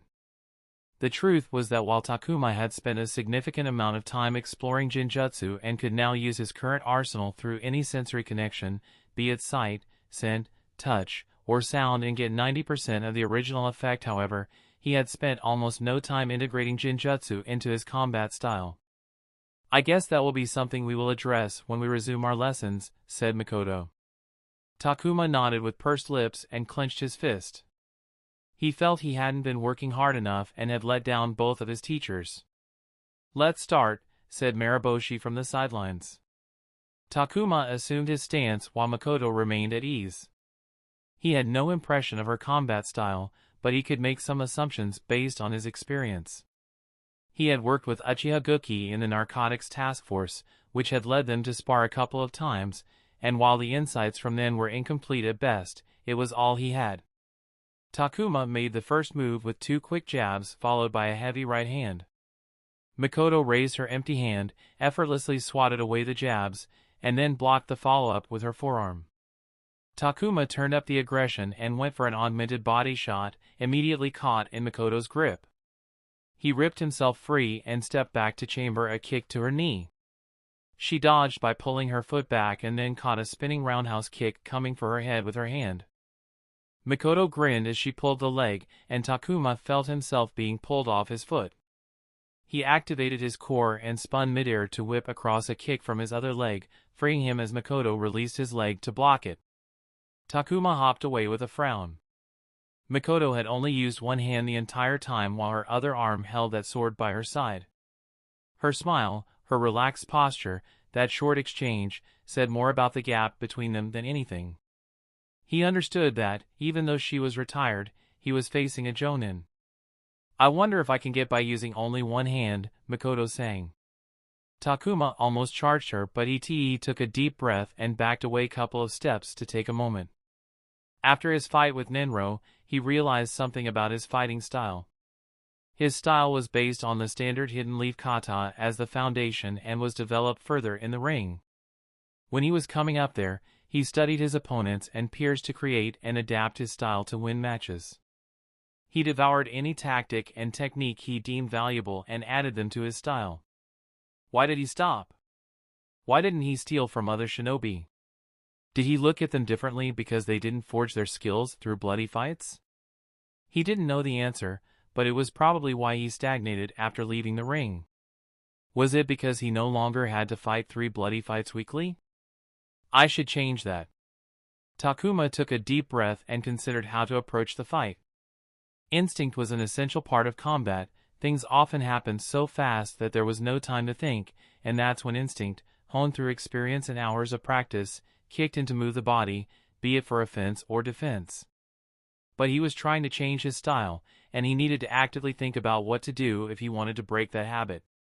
There's no need to go in guns blazing, let's set things up like Nenro. Takuma walked around Makoto as she watched him from the same spot. He slowly sped up until he was running. He raised his hands and weaved hand seals, making Makoto slightly more vigilant. Takuma slammed his foot into the ground to stop and poured out a massive wave of water toward her. Water release, wild water wave. The scabbard clinked as Makoto thumbed the sword's hilt guard, causing the blade to slide out. She caught it with her other hand and slashed almost too fast for Takuma's eyes, and before he knew it, the wave was bisected with the 2 parts forced to the sides. The sword slash was faster than anything he had seen from Kimiko, the fastest sword he knew. Takuma dashed toward her while already flowing into another set of hand seals. He eyed the sword and stopped just outside its range.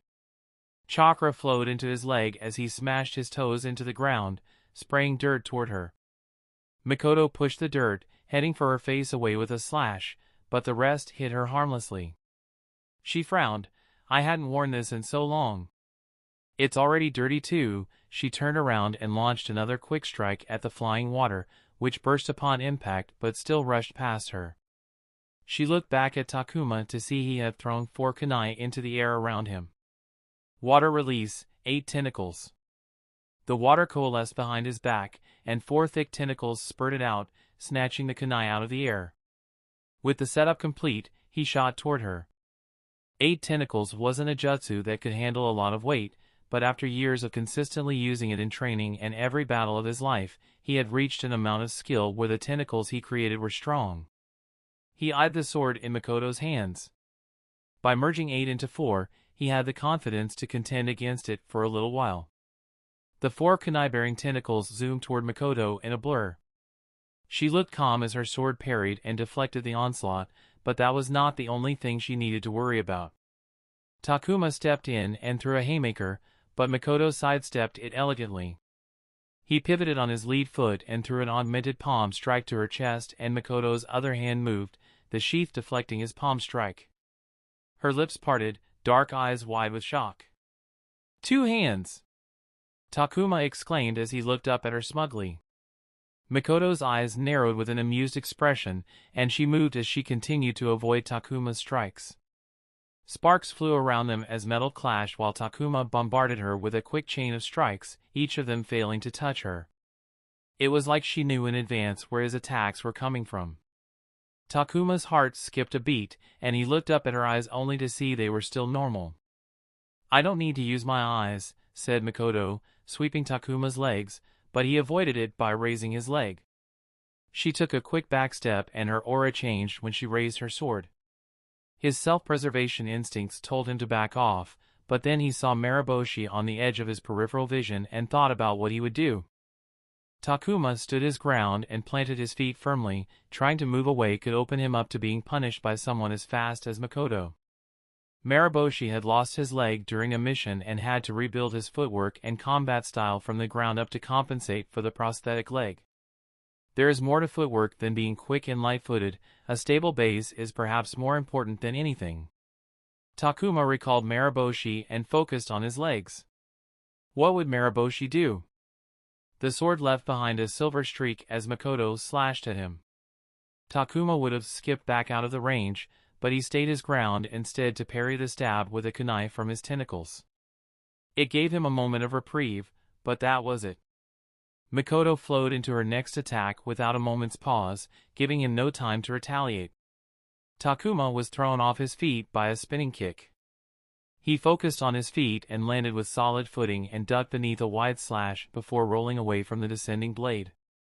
He got to his feet an instant before Makoto came after him with a chain of strikes. They were fast to the point he almost felt motion sick following them, but he made calculated moves, moving his body in conjunction with footwork while his breathing fell into sync with his movements as evading the strikes. His mind raced as he thought about his footwork more than he had ever done before. He thought ahead about the subsequent 3 attacks as he dodged the current one, wondering if his current move would screw him over a few seconds later. His thoughts branched like a chess player forecasting moves, coming up with responses for all possibilities. It was terrifying. His instincts screamed at him to put some space between himself and the blade. His heart lurched every time he felt the cold steel against his skin and yet, his mind remained clear, occupied with 100 thoughts, but focused. He stayed nearby where he was in the range to make an immediate counterattack. I see it. Takuma wasn't even sure what he saw, but he recognized that the swing coming from his shoulder was the last one before Makoto would pause to gather herself for breath. Takuma charged his fist with chakra as 2 tentacles deflected the sword slash. He struck out with his entire body's momentum behind the punch. It's going to hit, Takuma thought as his fist drew closer. Just as he was about to make an impact, Makoto sprung back at the last moment. Takuma stumbled on his feet as he whiffed the strike. His breathing was shaky, but he immediately resumed a stance of a solid base, and his eyes remained on Makoto in case she came to the counter. It wasn't a swat from her hands, a block with her arm, or even using her sheath to deflect the attack. Makoto had jumped away because that was the only option he had given her. The timing was perfect, but Takuma didn't think about anything besides hitting her. I should have used the second form fist. Takuma was already thinking about his mistakes and his future moves. Chapter 289. Takuma didn't rush in, nor did he pause to relax. Almost getting a hit and was nothing special when Makoto was playing around with him. Unlike Marosi, who purposefully left openings to see if he would notice and correctly exploit them to test his techniques, Makoto was a typical sparring opponent, and thus, a constant source of threat and pressure. As he thought about his next move, Makoto looked down at her sword and scabbard before looking up at Takuma. You almost got one in there, Takuma, she said. Not at all. I've gotten rusty. She gazed at him for a moment. Do you always fight like this? It didn't seem like you were trying to trade damage. No, this is not how I usually fight. I was trying to take inspiration from how Marosi-sensei fights, said Takuma, pointing his chin in his old teacher's direction. Seeing that they were conversing, he slightly relaxed and lowered his head with a sigh. I'm too wrapped in my way of fighting, I can't see how to get out of it, so I thought, what if I tried to copy other fighters that I know? Maybe that will expand my mind, and something will stick. Bishop's style of layering pressure until the opponent broke, Masaki's opportunistic, quality over quantity way of fighting, Maraboshi's stable footwork that he was forced to develop after losing his leg, Nenro's set-up approach with ninjutsu. Because he had built his entire style by observing others in the ring, he knew every fighter had something they could offer him. But Takuma had trapped himself in a bubble. Perhaps it was because he had learned in the ring, where everyone fought similarly because they learned from other ring fighters, he had trapped himself in the bubble. He wanted to see what he could take from shinobi who weren't from the ring, and break out of his bubble. Learning from others, is it? She said to herself with a smile. This isn't suitable then. Makoto sheathed her sword and threw it behind her. It spun in the air before stabbing the ground with the tip almost perpendicular to the surface. She raised her arms in a defensive block and opened her legs to form a wide stance. Come at me, Takuma. Try out what you want to take from others, and let's check if you're any good at taking, she said as she rotated her wrists. Takuma thought she was switching to something like his spars with Marosi. Makoto took out a kunai but stayed still at her spot, so Takuma carefully shuffled toward her with 4 tentacles holding a kunai each. When he entered her personal space, he jolted at her with a quick sweep kick while all 4 tentacles moved simultaneously. The sweep was supposed to lock her legs so she couldn't move to dodge the 4 kunai. Makoto's wide stance ensured that her back leg was already out of Takuma's reach, and the moment his leg left the ground for the sweep, she moved by pulling her front leg back. But while the sweep missed its mark, the 4 tentacles stabbed simultaneously at different parts of her body. While she was pulling back her leg, she bent her knees to lower her height to gain half a second worth of additional travel time before the kunai reached her, which was enough for her to swing her own kunai to parry 2 tentacles. Makoto twisted her torso to evade the third while her empty hand smashed into the final tentacle, cutting his in half. The final kunai lost all momentum and bounced harmlessly off her shoulder. Takuma was dumbfounded by Makoto's movements and immediately jumped away. Despite her awkward body position, Makoto was faster and slammed a palm into his lower abdomen, sending him flying. He crashed on his back but immediately rolled up to his feet to get ready for a counter, only to see her walking toward him. He took a breath and focused on his footwork as she came in closer. His goal was not to get hit. He made the first move and flowed into a quick chain of rolling punches for her face, but she effortlessly dodged all of them with fluid head movement. Before Takuma could reset his hand, Makoto moved and laid a heavy blow into his kidney. He felt a pain take root in his body as his feet left the ground for a split second. His eyes remained on Makoto, so his breathing hitched when he saw a spinning heel kick coming for his face. His reflexes were stretched to the limit as he pulled his body down to duck under the kick the moment his feet touched the ground. This isn't working. Takuma rolled to the side to evade a punch coming down at his face. The roll made him lose sight of Makoto, and at that exact moment, she crouched down and took out his legs with a sweep. I need to do something different, he thought as he used the tentacles and all his limbs to push himself away from her a second before she threw down an axe kick, cratering the ground and spraying him with dirt. Makoto's movements were fast and fluid, and there was minimal time for him to retaliate. The window to act was small, and any careless attempts had seen him punished. He needed to slow her down, but how was he going to accomplish that? Takuma's writhing tentacles came into his view as he hastily got up, and a thought light-bulbed in his mind. Tentacles and snakes were the same shape, and Anko often used a variation of the summoning jutsu to summon snakes from her person to bind her opponent, serve as a distraction, or straight up attack them with venom. He took a breath and split the 4 tentacles into 8. Now that she was no longer using her sword, he didn't need them to be as strong. They just needed to be strong enough to partially hinder her movement, and he would take care of the rest. He ran toward her before snapping a kick at her stomach. Makoto took a step back and received the kick into her downward-facing palms. Half of the tentacles attacked and wrapped themselves around her arms while the other half held down her torso, essentially locking in her pace. She could force herself free from the tentacles because they weren't strong enough to immobilize her completely, but it would take a second more if she were just backing off. I got her this time. Takuma cocked his arm as chakra flowed to his hand, but just before he could heat his punch, she headbutted him in the forehead. The augmentation fizzled away as he staggered back, his thoughts in turmoil.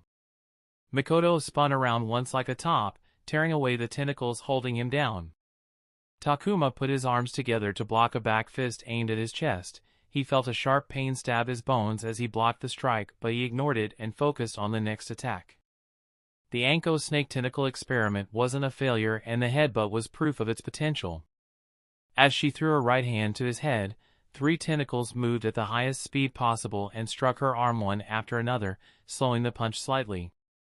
Takuma ducked under it, but she whipped another punch with her free arm, forcing Takuma to merge 4 tentacles into 2 before wrapping and pulling on it. He blocked the hit, maintaining focus thanks to the tentacles softening the blows slightly. It's working. He whipped a punch for her throat only for Makoto to twist her body out of the way. Takuma followed up with a biting kick, but she ducked below it and struck him in the liver. Frustrated, he tried to back away to formulate a new plan, but Makoto stepped forward, keeping the distance between them. You're doing good, Takuma, said Makoto before prying open his guard with 2 jabs and laying a chain of half a dozen strikes right into his chest. The strikes were light because they were sparring, but he would have been in real trouble if they were full strength, even while she was restrained to his level. A thought flashed past his mind as he stumbled back. He could touch her with his tentacles, now, he just had to make it hurt. Not only did he know how to do that, Nenro also had a similar idea, validating Takuma's ad hoc creation.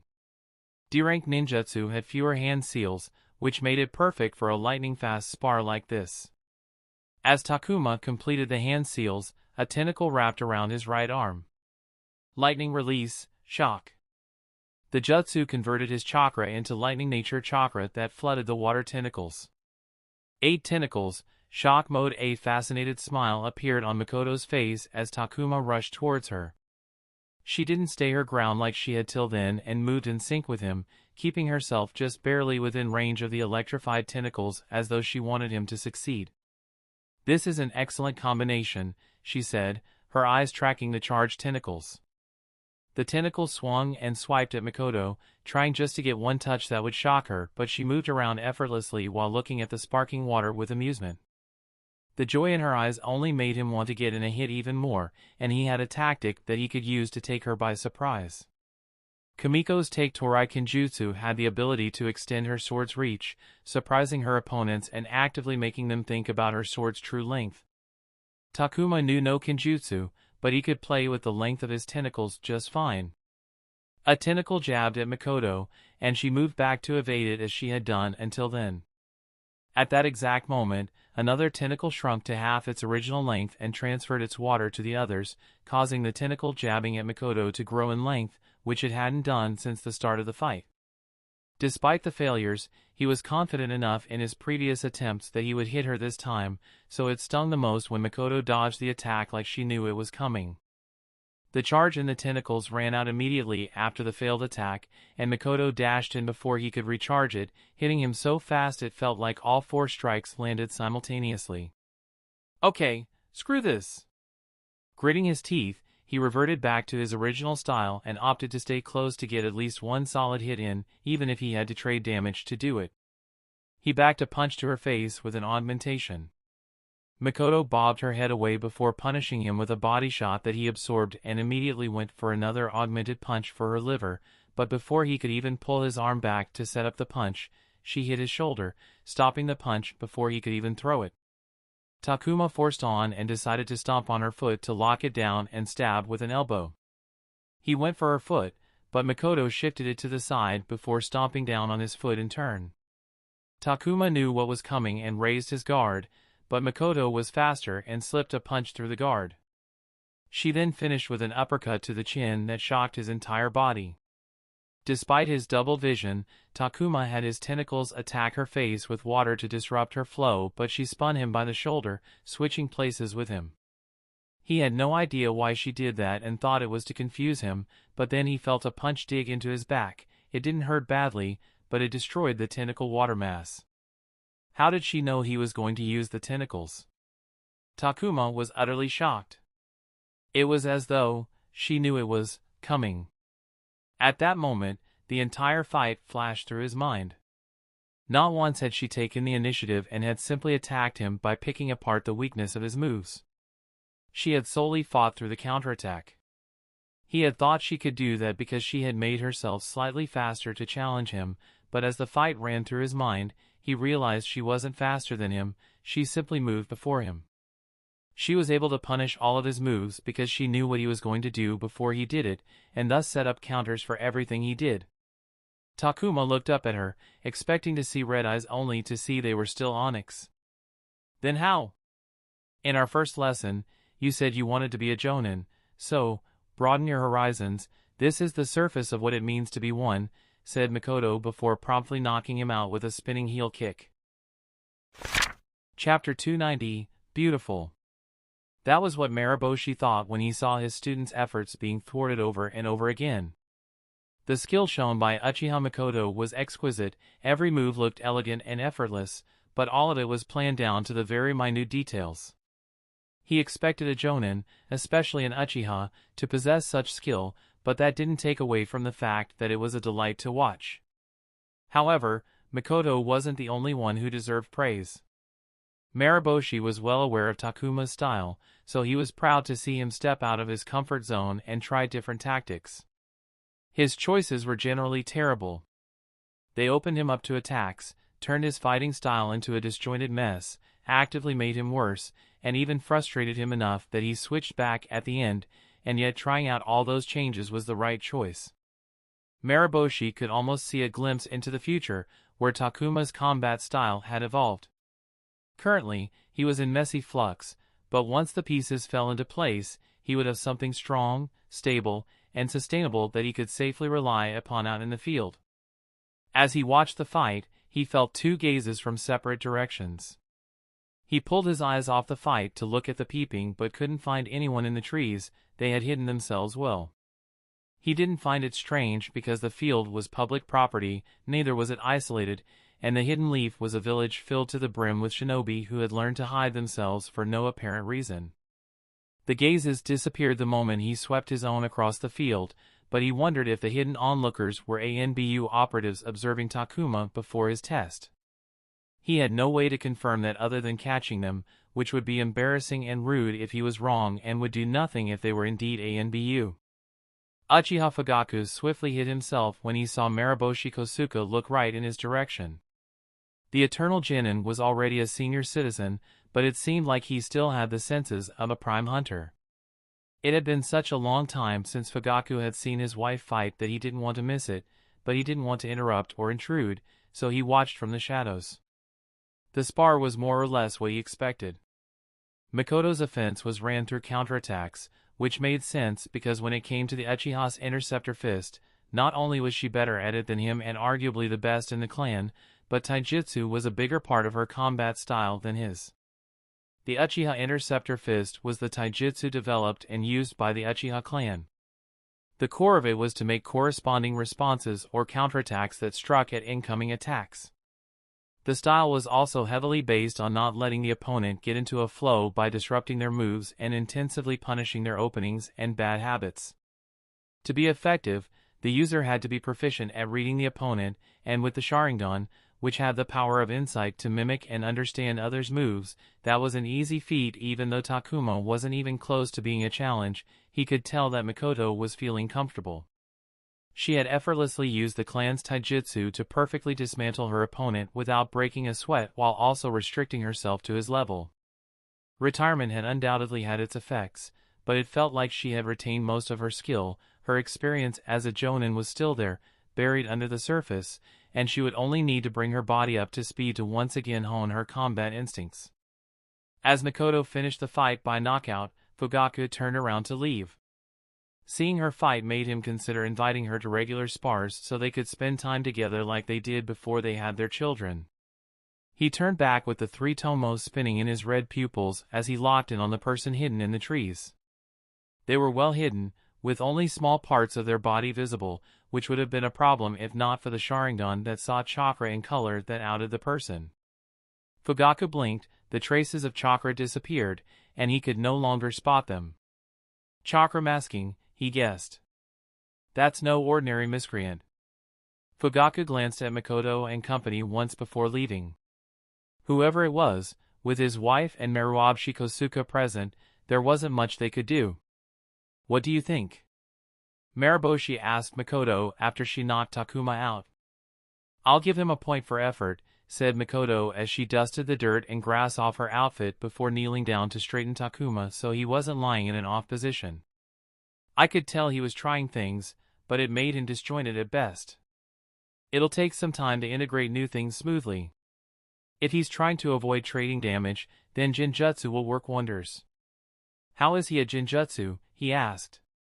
He has the fundamentals down, but if he really wants to take full advantage of Jinjutsu, he needs to open his mind to the possibilities, said Makoto as she stared down at Takuma. Most shinobi mistake ninjutsu and jinjutsu to be similar when they're not. Unlike ninjutsu, technical skill is only part of the puzzle, application is the half where the true potential lies. The mind is a complex system, both a hindrance and an advantage for jinjutsu users. It takes a lot to create believable illusions, but there is no limit to what the mind will accept. He needs to realize that Jinjutsu is more than a string of hand seals that perform a certain function. The day that understanding clicks in his mind will be the day he'll start using Jinjutsu in his special way. It was good that Takuma had Makoto as his Jinjutsu teacher because Marosi didn't have the talent for using Jinjutsu. As Makoto said, it took a lot to deceive the mind, and he didn't have it in him to create believable illusions beyond the most basic Jinjutsu. He recalled the Jinjutsu Takuma had used on him in their spar earlier that week. It was much more potent than expected and had tightly gripped his mind. There was no doubt that Takuma had the ability to create very believable Jinjutsu. I will work with him on a Jinjutsu application when we resume our lessons, she said. Takuma noisily heaved as he abruptly sat up with his eyes wide open. His body tensed, and he looked ready to jump at the sight of danger as he scanned his surroundings before calming down when he saw both his teachers standing around him. That was a shit show, Takuma groaned. You did great, said Makoto, tossing him a water bottle. I didn't manage to hit you once. That wasn't going to happen either way. As long as I didn't want you to hit me, you wouldn't have touched the clothes on my back. Takuma looked at Marosi, who shrugged. If he didn't want Takuma to hit him, he could guarantee that didn't happen, but that was never the purpose of their spars. How did you do that? Takuma asked Makoto, staring into her eyes. Are you wearing colored contacts? Makoto tried to stop herself, but she burst into laughter, which turned Takuma red with embarrassment. You don't need the Sharingan to do what I did today, Takuma, Makoto chuckled as she wiped a tear from her eyes.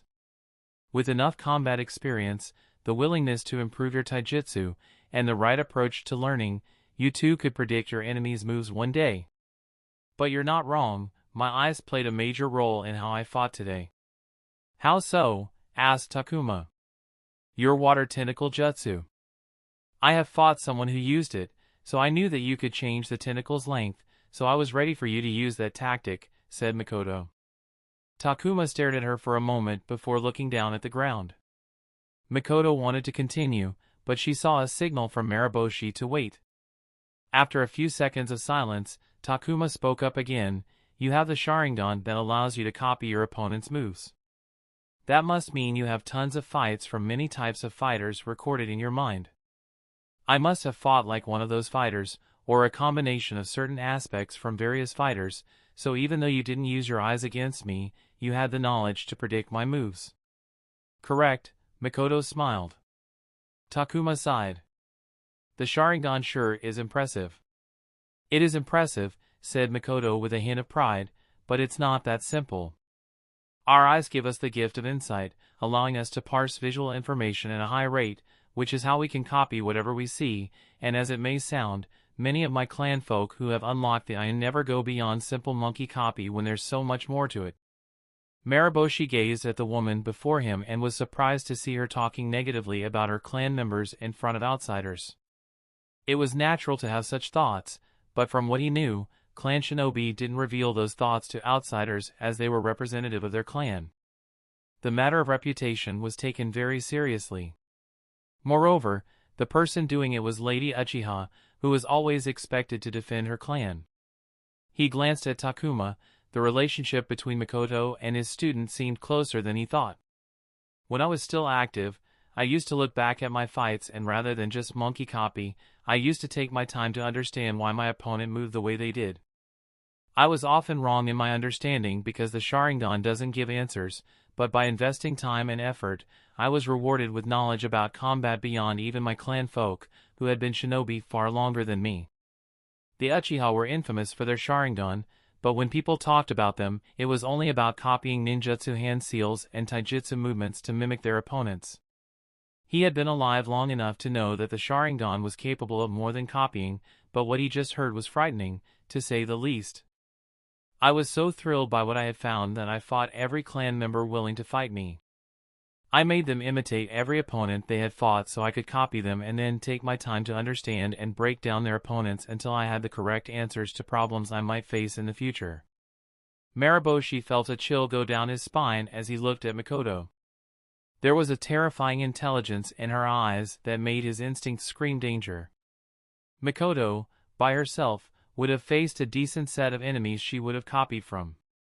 But she had just claimed that she made her clan members imitate their opponents. If you were conservative and guessed 10 unique opponents per clan member and fought 10 members, she would have copied an additional 100 opponents. Even if there were significant overlap, she would still have gained rich experience beyond what most shinobi would ever experience in their entire careers. He knew she was a jonin, but he now felt a monster was standing before him. And she had claimed that all Sharingan-bearing Uchiha could do the same. They didn't do it, but they all had the potential to. Was again reminded why the Uchiha clan was one of the founder clans with a deep and dominant history in the Warring States periods. It also made him think that Takuma would benefit more if he learned taijutsu from Makoto instead of Jinjutsu. But knowing the answers isn't enough, you need to be able to use them quickly and correctly. The Uchiha Interceptor Fist is based on the tenets that focus on reading the opponent, finding their weakness, targeting their openings, and disrupting their flow. I applied my knowledge through my taijutsu and became proficient to the point where I no longer needed my eyes to see through my opponents. The eyes elevated everything I did, but even without them, I felt as though scales had fallen from my eyes. I had unlocked a new state of being. I was free, and I was in control. Takuma looked gripped and utterly immersed.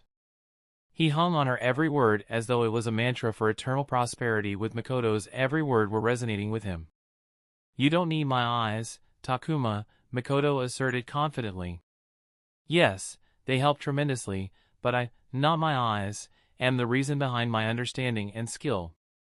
If you look at your opponent and apply your mind to it, you will see things that most people miss, and that's where you will find what separates ordinary from extraordinary. It will take a lot, and it will not be easy, but I think you can do it, because you were doing it today, weren't you? Yes, said Takuma. Marosi looked at him, and he seemed lost in his thoughts. It was the right decision to bring in Makoto for the spar. Marosi could tell that something was about to change. He could tell that Takuma's mind had finally opened and felt he was going to go through a change much bigger than fixing his sacrificial tendency. He wondered what Takuma would be like after those changes. Chapter 291. As the week drew to a close, the weekend arrived, and Kimiko found herself standing outside an izakaya nestled deep within the entertainment district, away from the bustling main streets. The front door had a notice taped to it that said the place was reserved for the day for Inuzuka Hana's rank promotion celebration. Her academy class always booked a small establishment for the evening so that they could enjoy the class gatherings by themselves. She entered through the door and was immediately greeted by the staff. The establishment was an open space lined with tatami mats, with low tables and floor cushions for seating. It was perfect for a large group, allowing people to move around and socialize easily. Kimiko, you're late. She had just confirmed with the staff that she was there for the gathering when she heard her name called. Aimi latched onto her and pulled her towards the table where many classmates were already present and enjoying themselves. She looked around and roughly counted over 20 people present, a high number even for a class that always had a strong attendance for their gatherings. A few people had not maintained contact with the rest of the class, while others were stationed outside or transferred out of the village. It made sense that everyone who possibly could have come was there because it was a special occasion.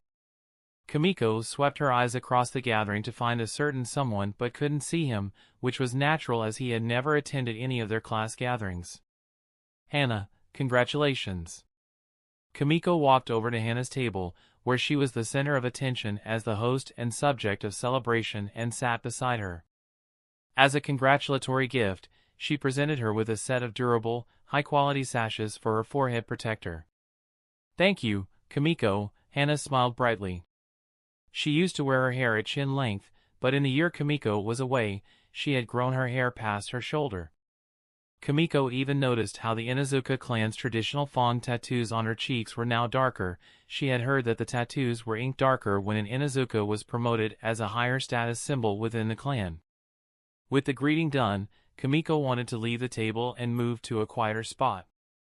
She was excited to catch up with her friends, but she wanted to take it slow and build up from there, and the popular table wasn't the spot to do so. It had been 3.5 years since their batch had graduated, and they had started participating in the Chunin exams last year, having gone through 2 of them as they were conducted biannually, and managed to produce 3 Chunin within the batch. The first Chunin exam resulted in 2 promotions. Kimiko looked across the table at a brunette with cinnamon brown hair and sharp amber eyes. The first promotion was bagged by their batch's Rookie of the Year, Okubo Momo, the civilian prodigy who had won the entire exam. She had always been first at the academy and even maintained her top spot among the batch long after. Sitting a few seats away from Momo was Uchiha Izumi, with her long, straight, dark brown hair and a beauty mark under her right eye. She was the second promotion of their batch from the first Chunin exams and had placed second, only barely losing to Momo. And then there was Inuzuka Hana, the only one from their batch to be promoted in the second and latest Chunin exam. All 3 Chunin at the gathering and their teams were sitting at the same table, and Kimiko could tell that her classmates wanted to talk to them, especially the boys, who were all trying to impress them. She wanted no part of that and was about to leave when Hana grasped her arm to make her stay. "Tell us what it was like out there in the war," asked Hana. Momo, who had been chatting to someone else, turned towards Kimiko. "I would also like to hear about it," she said. Kimiko suddenly felt everyone's eyes on her. She realized she was the only one in their group who had participated in the war. Out of their academy, 3 people had been deployed to the land of hot waters. One was deployed only a few months ago and was still out there. As for Takuma, he hadn't kept any connection with the class except for 2 people. She glanced at Fuma Arisu sitting beside Izumi and found her gazing at her with a neutral expression. They worked together at the police force, and even though Takuma's relationship with the military police had soured before he left, it didn't extend to Arisu. She wondered if Takuma had told her about his experience. She got the sense he would not talk about it to anyone. Kimiko herself didn't want to talk about a lot of it. "The base I was stationed at ran a recapture mission," Kimiko said, opting to share the parts she was comfortable with. "There was this gold mine that the enemy had taken over, using the captured workers to mine as usual. The gold which should have gone to the land of hot waters was now going to the enemy, and our mission was to rescue the workers and run the enemy out of the mine. It was going to be a difficult mission because our base only had 2 Jonin while the enemy had 3 on their side." The tension in the room rose at the mention of the Jonin disparity. Kimiko roughly went through the preparation that went into planning such a big operation. Perhaps it was boring to listen, but having gone through it, she had come to learn the importance of preparation and planning. As the stealth team was pulling the workers out, the enemy rang its sirens. The battle had already begun by the time we got down into the pit. In a few short minutes, the entire pit was covered with more than 100 shinobi from both sides fighting against each other. Kimiko could recall the mine vividly. The earthy smell, the faint tremor in the wet ground, the cacophony of metal mixed in with all the yelling, and the brush of ambient chakra against her skin, even thinking about it made her heart pump faster. "That sounds awesome," said one of her classmates. "So you fought beside Jonin. What was that like?" "Terrifying," Kimiko answered honestly. "Everyone kept clear of them, fearing they would be caught in one of their jutsu. That wasn't enough, though, because they affected too broad of an area with their ninjutsu. A fire-release ninjutsu exploded and caused several substantial landslides, disrupting the battlefield. The questions came pouring in from how many people died and how many she killed to what were the enemy Jonin like. She tried her best to answer the question and ignored the unsavory, insensitive ones. Momo, sitting across the table, caught her eye. She had an inquisitive look as she absent-mindedly played with a thin braid in her hair. As though noticing Kimiko's gaze, Momo looked up with a sharp look and said, "Interesting. What did you think about that combat experience? How did you manage everything that was happening around you?" "What do you mean?" asked Kimiko, not understanding the question. "As in, when I spar, I don't have to focus on anything but my opponent before me. That changes when you add numbers on both sides. I have to keep track of my teammates and the enemy as I fight my opponent," said Momo in a pondering tone. "I've never been in a battle with hundreds of people, but I assumed that it would be difficult to keep track of your surroundings when there are so many people actively fighting around you. Are you being mindful of them? Are they being mindful of you?" "I believe having Jonin there further complicates the situation as well. Kimiko had to pause because the questions until now were along the lines of what was it like, where she didn't have to think much. So suddenly, facing a more profound question warranted her thinking about the answer before she could reply properly. It's too much to keep track of, and I was scared because I hadn't been part of such a battle. Strangely, I wasn't as stressed as I should have been in that situation, and that was because I had a teammate covering my back, and I was doing the same for her. Kimiko thought about how she and Riku were protecting each other in the dangerous pit where lives were cut down every minute. Instead of putting it all on myself and inevitably getting overwhelmed, I trusted my teammate, and we shared responsibilities. Momo looked at Aimi, sitting beside Kimiko and Hideaki at the corner of the table, stuffing his face with food. I guess that makes sense, she smiled while gazing at her teammates. How did the battle end? Izumi asked. It ended when 2 enemy jonin died, and the remaining one chose to flee. Everything started to collapse as some managed to flee, but most of them were killed, Kimiko answered, but as she was looking back to her memories, she realized there was another just as significant turning point. However, I think the first heavy blow to the enemy was when my team targeted the Irionin. Takuma found the mine the Irionin were hidden. I did hear that Takuma was on your team. How's that wimp doing these days? Kimiko was rudely interrupted. Sitting behind her at another table was Inuzuka Hige, Hana's cousin and their batch's jackass. His annoying voice seemed more grating to her ears than it ever did when they were in the academy. No one's going to think you're a mute if you stay quiet, Hige, Arisu said in a fed-up voice with disgust in her eyes. Oh, come on. I'm just asking how an old friend is doing, said Hige, smirking. Everyone in the gathering knew that the relationship between Takuma and Hige was the farthest from friends. Hige and his group had constantly bullied Takuma in the later years of the academy. In the final year, Takuma stopped following their orders and ceased showing any reaction to their words, which made Hige and his group lose interest in him. Why do you have to be so childish, Hige? Your attitude is the reason you were passed on for promotions after the exams, Hana sighed disappointedly at her cousin. Hige's smirk collapsed into a glare. The two cousins were the same age and often compared to one another. Hana had always been ahead and was used as an example for Hige to do better. It had only gotten worse now that she had made Chunin while he was still a Genin. You should make amends with him the next time you see him, said Hana. Hige scoffed at the idea, which pissed off Kimiko. She wouldn't have cared before, but after spending months on the same team with Takuma and having gone through their time in you, she felt more than irritation at Hige's attitude. If you can't make amends, then you should at least act civil, Izumi added on the topic. She and Hige were on the same Jonin team, and in many ways, he was compared to Izumi more than Hana because they were on the same team, and she was yet another person ahead of him. He's not the same person he was before. Takuma was made a senior officer in the police force while he was a Genin and trusted to lead a new team. That's something to be respected. And Takuma has experienced a war, which none of us can claim to have done, said Arisu. Hige looked taken aback because he wasn't expecting so much pushback.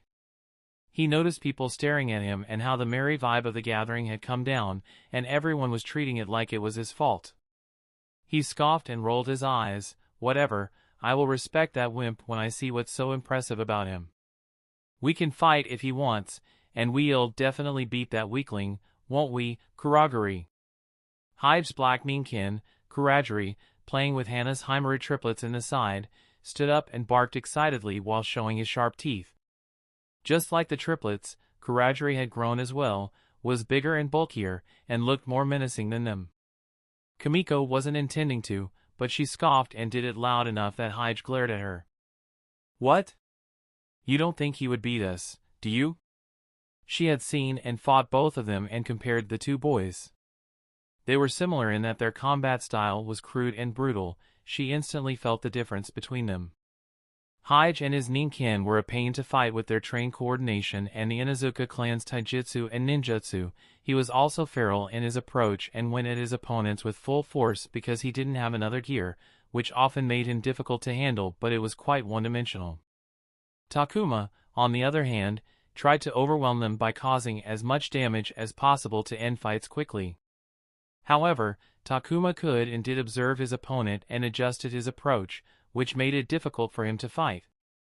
Then there was his skill with all three disciplines of ninjutsu, taijutsu, and jinjutsu, which not only made him defend a plan against, it also made him much more flexible in how he could go about causing damage. She had also seen him fight in the manor house against the root agents. She could be wrong, but she didn't think Hige had the combat sense and control Takuma had shown that day. And that was all on top of the solid proof that Takuma had defeated an experienced chunin with a strong command over a B-rank jutsu. "If you spar, he'll defeat you," Kimiko said calmly to Hige as everyone listened, "but if you GHT, he will kill you." She didn't know how to put it any other way. Takuma was a fighter in a spar, but he was a killer in a real fight. Those two were very different shinobi, and the latter was 10 times more terrifying than the former. Hige laughed so loud that it hurt their ears.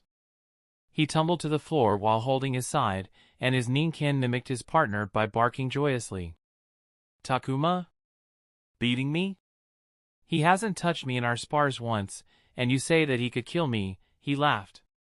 Usually, she would only think of such behavior as childish and beneath her, but perhaps because she had spent nearly a year with Takuma as her teammate, she felt bothered because they had gone through so much together.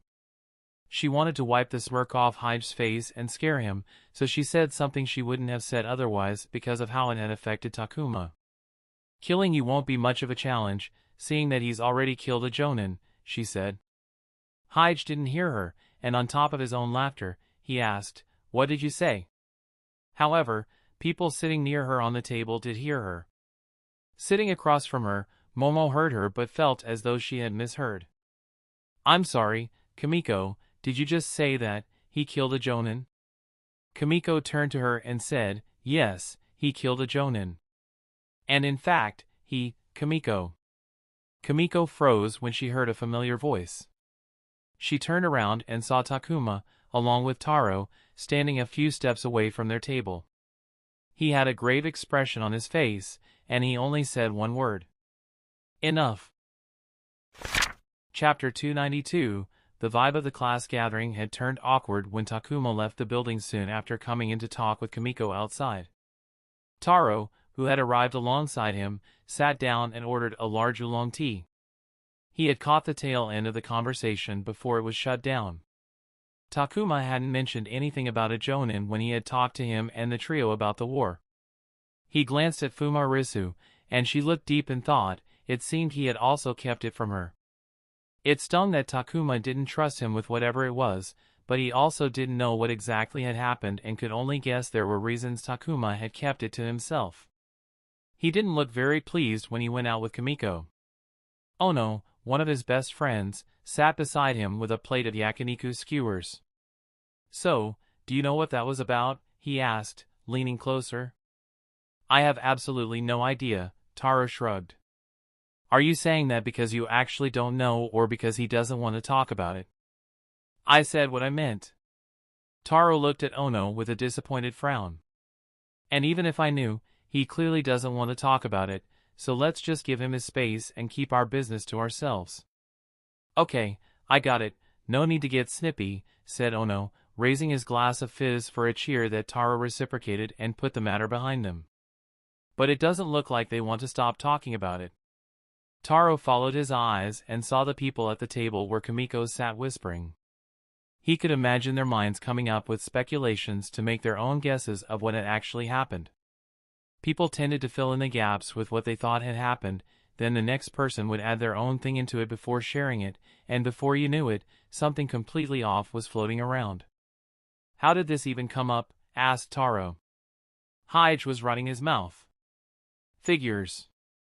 Taro glanced at the Inuzuka, who was sitting among his clique. He didn't look bothered that he was partly responsible for shaping the mood of the gathering and was chatting with his lackeys like nothing had happened.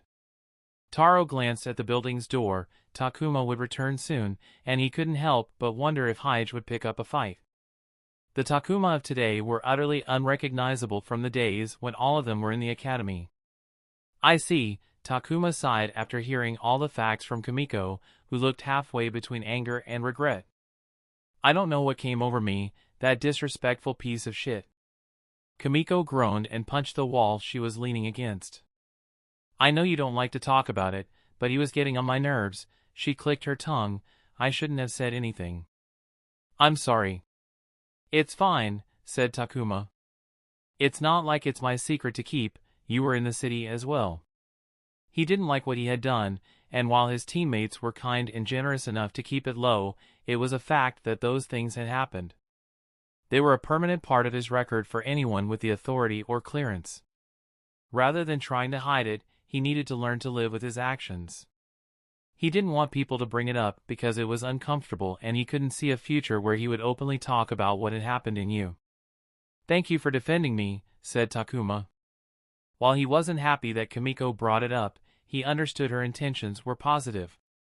Kimiko shook her head softly. It'll be awkward when we head inside, she sighed. It's fine.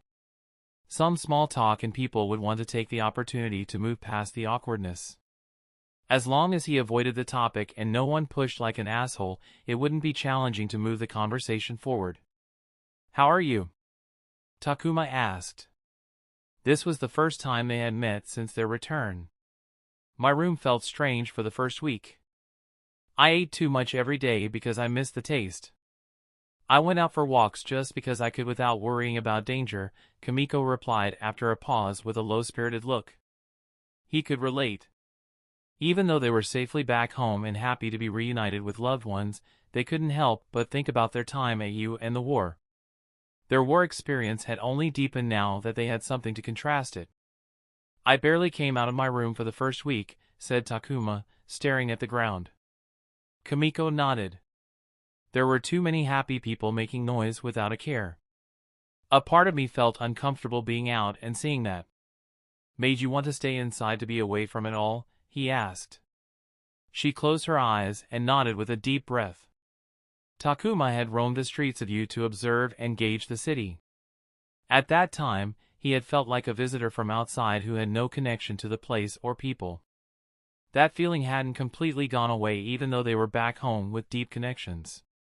Kimiko was no different in their regard and perhaps even felt it more as she had to live in the city undercover, which was living a lie that only served to worsen that feeling. When Takuma and Kimiko returned to the gathering, he headed to the popular table and sat beside Hana to greet her with all eyes on him. Congratulations, Chunin Hana, Takuma said as he handed her an envelope.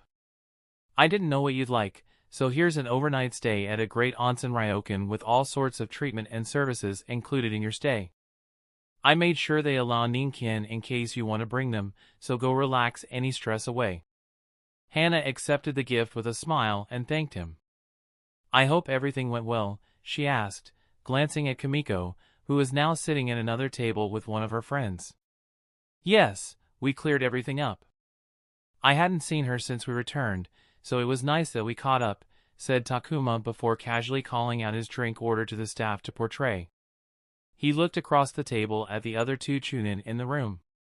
Congratulations to you both as well, Chunin Momo and Chunin Izumi.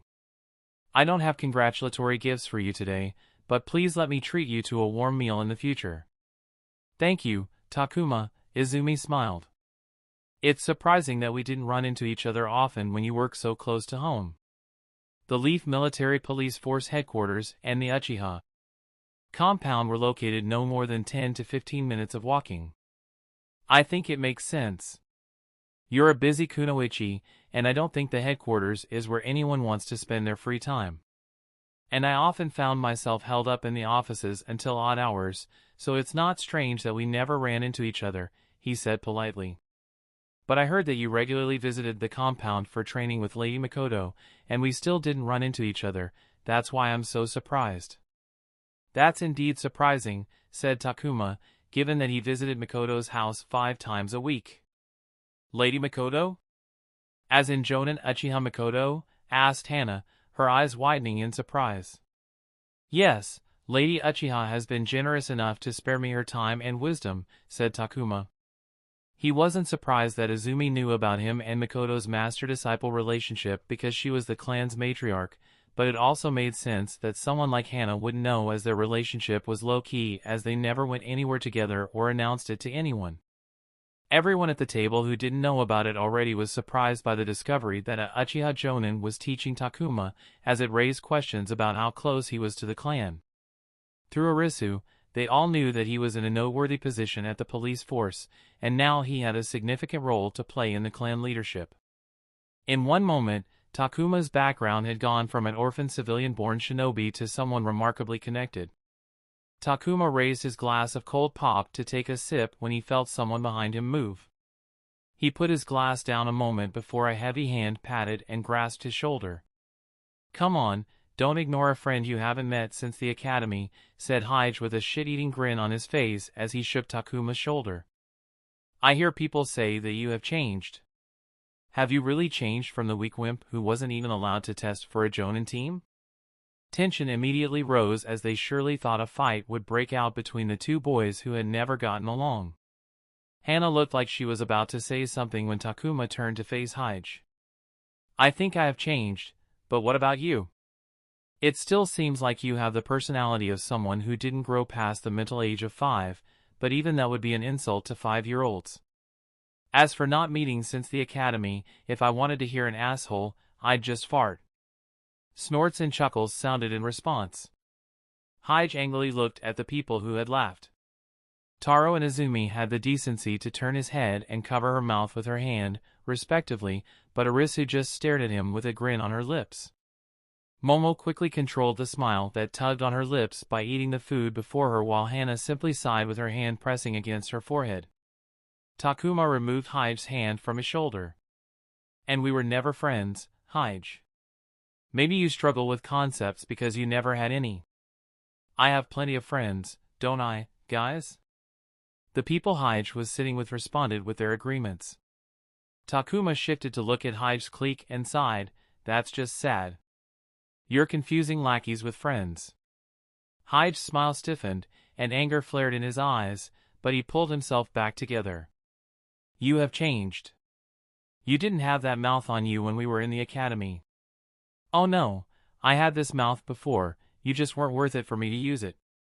"Okay, that's not enough, both of you, let's stop this now," Hana said, interrupting. She shot a hot look at Hige, who was staring daggers at Takuma, who gazed back impassively. "Take Torai said something really interesting before you came. I also heard something interesting," Takuma cut off Hige. "I heard your Jonin-sensei isn't renewing your team next year." The Jonin-led Jonin teams formed after the academy ran for 4 years before it was up to the Jonin to decide if they wanted to renew the team's active status. If the Jonin refused, the team would be turned inactive, and the Genin on the team would be transferred to the Genin Corp if they hadn't secured an assignment in a department. Their batch had already been Genin for 3 years. Takuma turned to Izumi, who was on the same team as Hige. "It must have been a tough time being on the same team like him, but you must be happy now that you're going your separate ways." He turned back to Jij.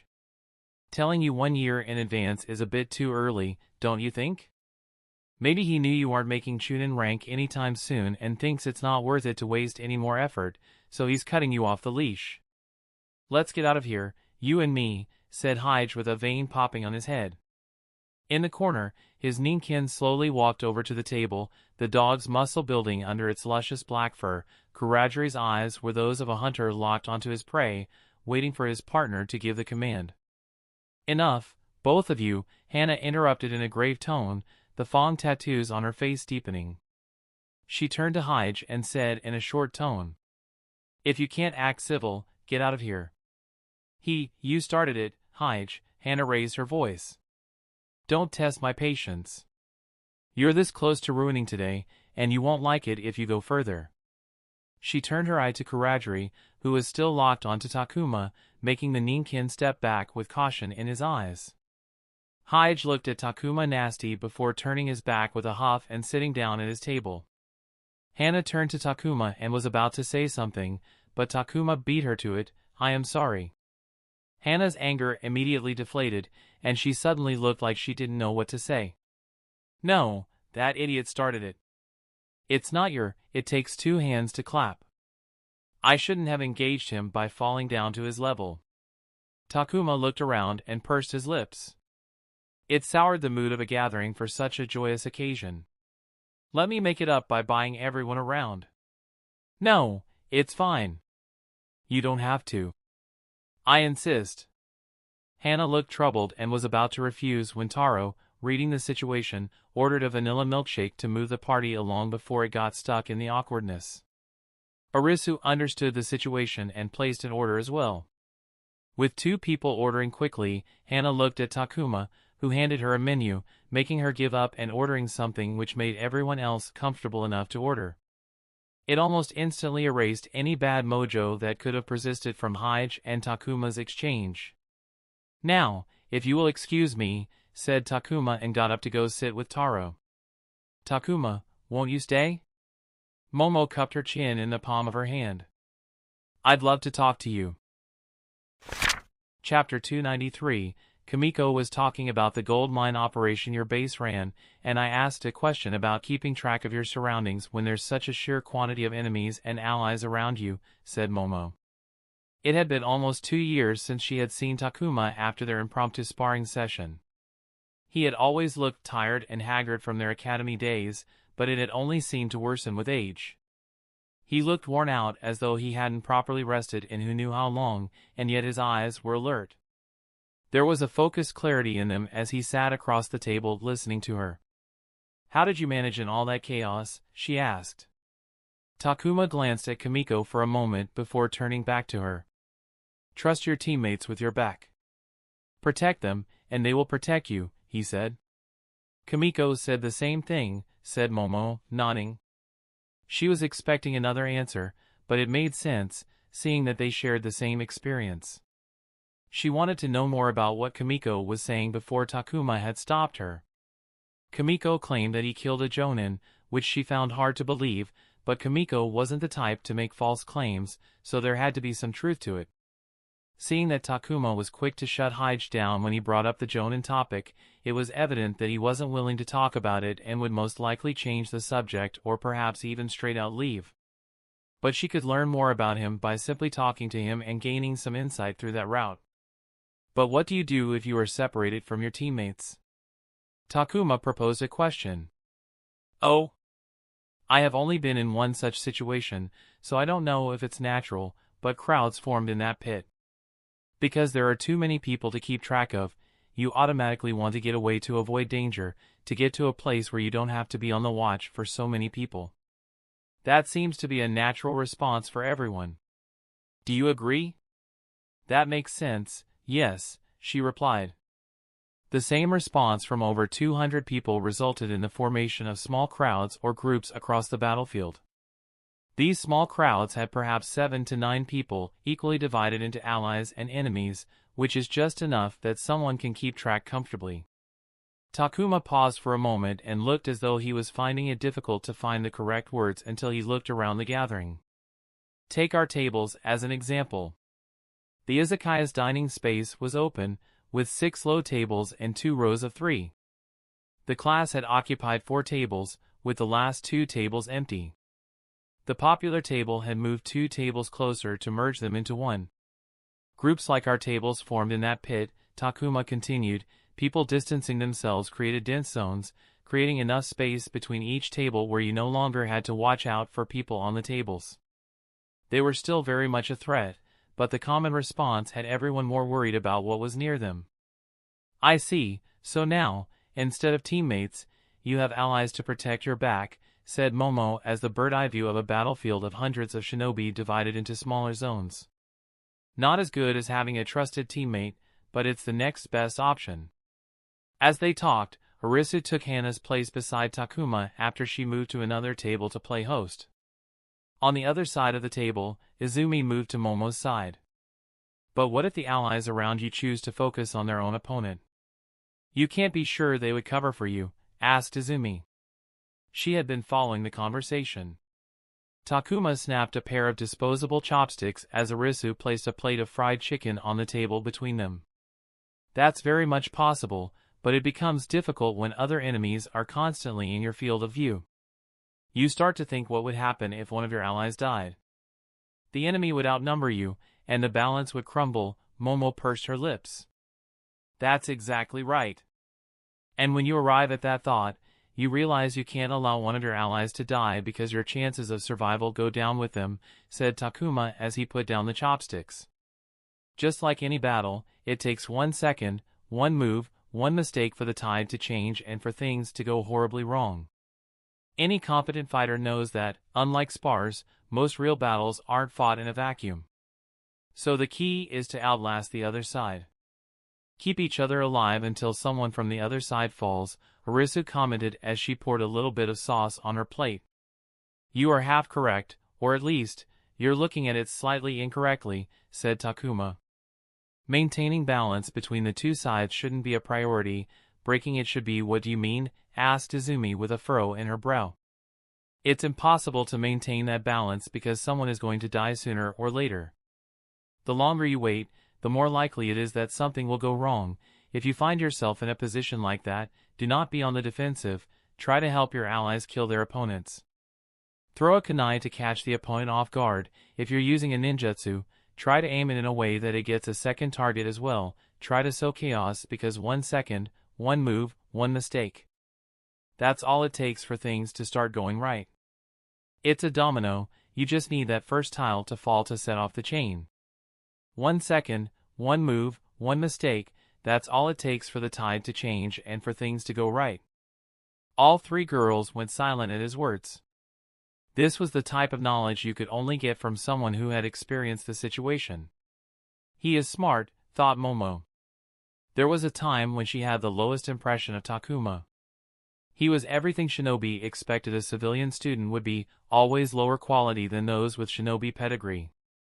He was at the absolute bottom of their class, and it only worsened when they entered their final year. She understood that someone had to be in the last place, but that didn't mean he needed to be so much worse than everyone else. Even though he somewhat bridged that gap by the end of the year, it was perhaps the reason he wasn't allowed to test for a Jonin team, and no one was surprised by that news. It was because of his poor track record, but she could tell that, in addition to that, a lot of people pointed to his civilian, orphan background as a fault. She blamed him for representing the stereotype. She hated that people thought of civilian-born shinobi as worse than their clan counterparts. She understood there was a difference between the two groups because of the resources available to each, and that she was privileged because of her parents, but people who didn't put in genuine effort got on her nerves. Then, there was Hyde's bullying that Takuma never opposed. She had tried to help, but he took no initiative of his own, which only served to drop her opinion of him. She disliked the academy teachers who did nothing about the bullying when there was no way they could have missed it. Did they not care because Takuma was a civilian while Hyde came from a clan? She hated all of it. After their class graduated, Momo no longer had a connection with Takuma, which, along with her busy life, made her forget about him. Out of sight, out of mind. That changed when she found that Takuma had entered the police force from Arisu. It was a mighty fine opportunity to be one of the first outsiders to enter a closed organization like the police force, and if he could grab it, Takuma could turn his life around. She was doubtful he could accomplish it because of his track record, but seeing that the police force had hired him, perhaps they had seen something she had missed, or he had changed since graduation. And Takuma had indeed changed. It was utterly shocking when he fought toe-to-toe with her teammate, Akimichi Hideaki. She was utterly surprised by the rate at which Takuma had improved to the point he had caught up to Hideaki, who, while not the hardest worker, always did what was asked of him without complaints, which included training. She wanted to see how much he had improved, so she threw the B-rank ninjutsu she had just learned at him to see what he would do. Her teacher was there, so she wasn't worried about things going wrong, and he didn't need to interfere as Takuma handled himself. He gave up the fight in the end, but there was no shame in it. His progress was undeniable proof that he had made a real effort to improve. She hated people who didn't put in effort, but she respected those who gave it their all.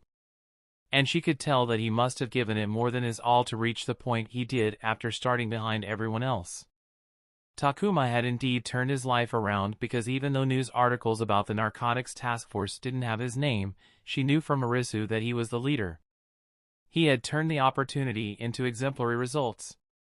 It was deserving of praise. I have been following your career through the news articles about the narcotics task force, she said. It's utterly late, but nevertheless, allow me to congratulate you. You have done some great work. She gave a nod to Arisu as well. Thank you, said Takuma. So what's in the plans now that you have returned? Asked Momo. She was expecting to tell him something like he was settling in after his return, but the awkward look Arisu and Takuma shared said to her that something else was going on. Let's just say that a lot of things are in the process, and I'm excited to be back, said Takuma. Now, I must admit, I'm interested in your experience as a new Chunin. He changed the topic. Momo hid her surprise and wondered what had happened for them to react like that. I must say I was out of my depth when I started with the narcotics task force. If not for Arisu, I would not have been able to handle the managerial side of things. She's still better at it than me. Shower me with more praise, Arisu said, puffing her chest. How has it been leading teams on missions? Takuma asked Momo. Momo had been a Chunin for half a year. Most new Chunin split their time between joining missions led by Jonin or other experienced Chunin to learn on the job, and then applying what they had learned by leading Jinin on missions. I'm grateful that Kazuo-sensei prepared us by allowing us to practice leadership, said Momo, thinking back to her experience as a Jinin. I believe it was 7 or 8 months into our time as Jinin when he started sending us on every third D-rank mission on our own. We rotated the leader position and had to complete the mission to the client's satisfaction. Quarter way through our second year, he stopped participating in D-rank missions altogether and trusted us to do it on our own. He repeated the same method with C-rank missions halfway through our second year, and the moment I made Chunin, he stopped participating in them as well. So I wasn't nervous leading missions, and I'm sure it would be the same with Hideaki and Aimi. Takuma looked surprised but nodded. That makes sense, actually.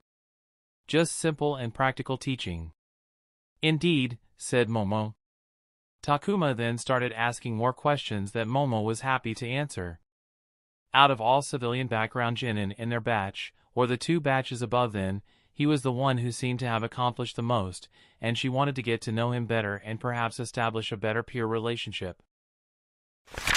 Chapter 294, The Gathering continued, and Takuma changed tables in an attempt to preserve his social battery and found Taro on the least occupied table.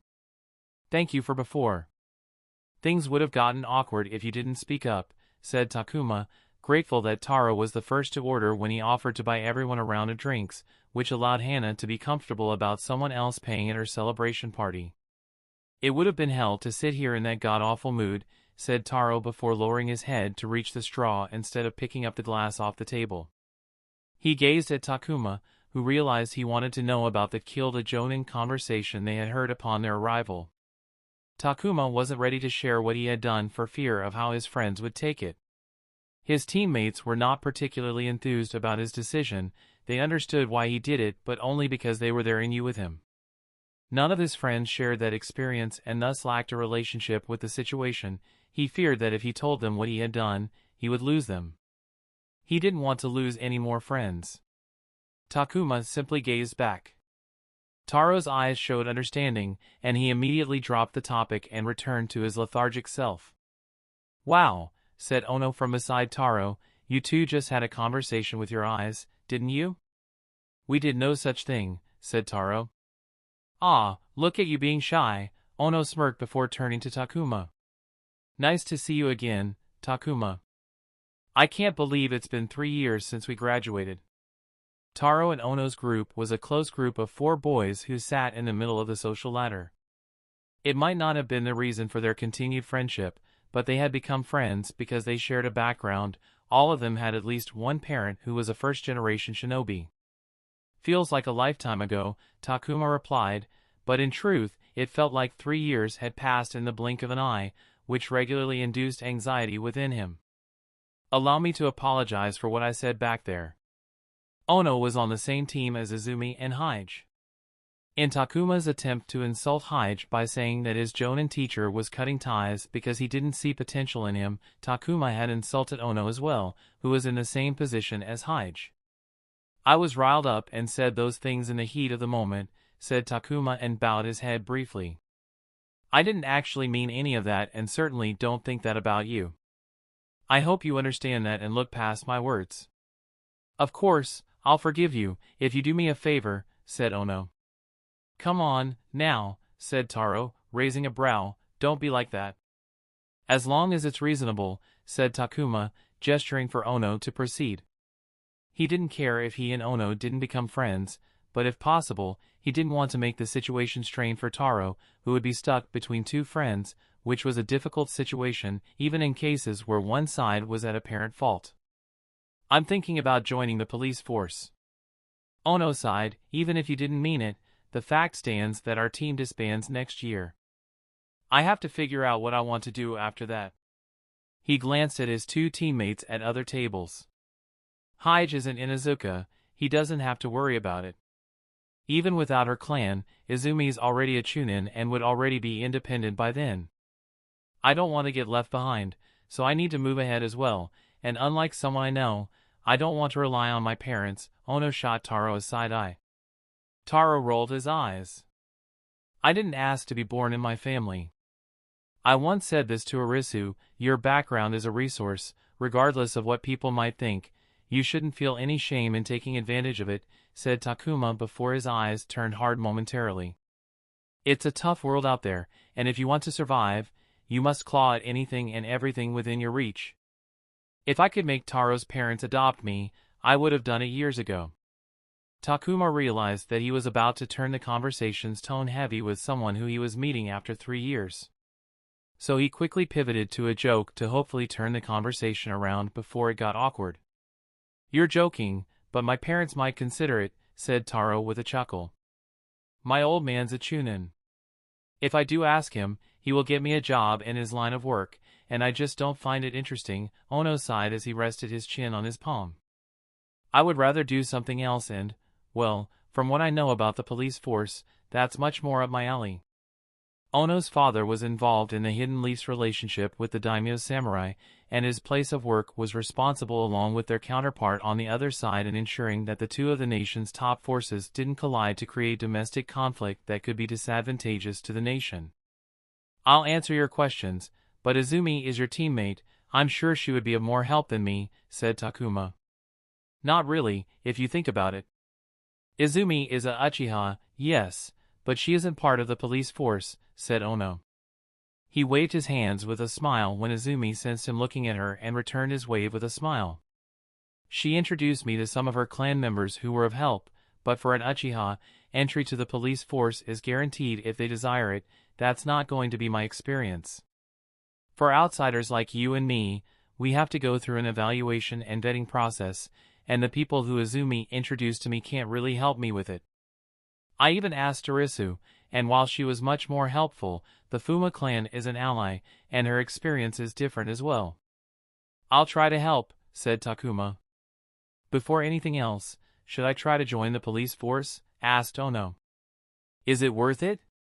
The last few months before his deployment flashed past Takuma's mind. The pressure of the constant and growing reality that the narcotics task force would be taken away from him had affected his work. He recalled the day at the hospital when the head of the organized crime department had told him about his deployment to the war, which guaranteed that he was losing what he had created. Yes, it's worth it to join the police force. It's an excellent place to progress your career. And if you're smart about it, you can get resources that would be hard to procure otherwise, said Takuma. Despite what had happened to him, he knew he had grown in various ways in the police force. Regardless of his feelings, the police force, in its current state of flux from external hiring, was a place rife with opportunities. If he didn't believe that, he would not have even responded to Setsuna's internal promotion offer with his demands and outright shut the man at the spot. If I can get the position I did, there's no reason you cannot. Ono asked, how do I make sure I get in? It's the same everywhere. Put your best before them, and if they like it, they will take you in. Create a resume which highlights your strengths and achievements. Request your Jonin teacher write a recommendation for you. Put a spotlight on the fact that your teammates and friends with Chunin Uchiha Izumi. Anything that gives you value should be made known to them. Takuma answered Ono's questions, expanded on some things from his conversation with Arisu, and gave him an idea of what sort of place he was trying to enter. "One final piece of advice," said Takuma. "Don't put all of your eggs in one basket. Apply to other places as well. Take any place that interests you and drop a resume. If you apply to, let's say, 30 places, even if only half, or a third, reaches back, you will have 10 tries to get a positive result." The talk of options made Takuma think of the choices before him. In 2 days, he would be locked in for 2 weeks for the ANBU test, and by the time that ended, Setsuna would have an answer for him about the promotion. He would need to decide between those two options, but that was only part of the decision. He also needed to consider Makoto's offer. What was the best option to get revenge for Riku? Was it to join ANBU and reach a place where he could target Root? Or was it to continue at the police force, a familiar landscape, and improve his status by attaching himself to the Uchiha clan while working on the side in hopes of a day when he could rip that bastard's heart and make him eat it? It wasn't sure if he would be assigned root cases at ANBU. If it was possible, he was semi-confident that he could work his way to getting there eventually, but who knew how long that would take given that he would be starting from the ground up at a new place of work and would have to work harder. The police force had the advantage of his reputation and familiarity, which would ease the work he would need to do. In addition, there were his words to Ono about the police force being rife with opportunities he could exploit to climb the career and influence ladder, but he didn't know how he could leverage any of that to get closer to Khan, who could be hiding outside the Land of Fire, which was outside the police force's influence. "What are you thinking so hard about? This is a party, you know. Loosen up and have some fun." Takuma looked up to see Izumi standing beside him with big glasses of sparkling lemonade in her hands. She sat beside him with a smile and placed one glass before him. "Thank you," said Takuma, accepting the drink. He also felt eyes on him and noticed some of the boys subtly glaring at him on a glance around. He ignored them and returned to the people around him.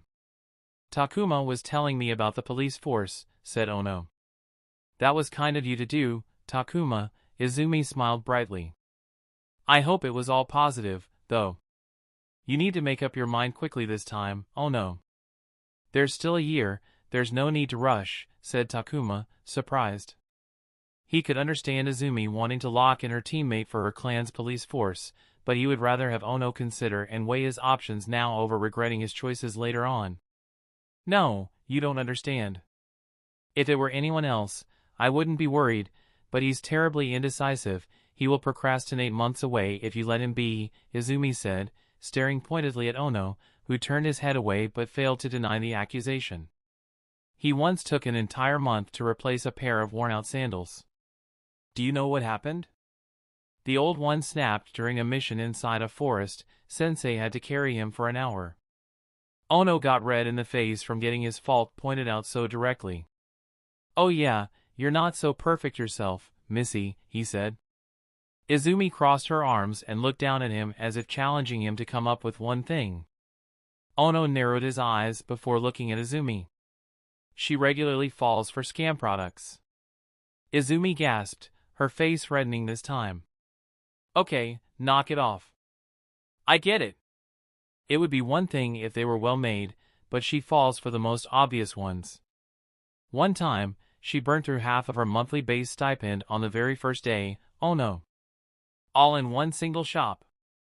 Izumi fished an ice cube out of her lemonade glass and threw it at Ono, who opened his mouth and caught it between his teeth before chomping on it with a smug look directed at her.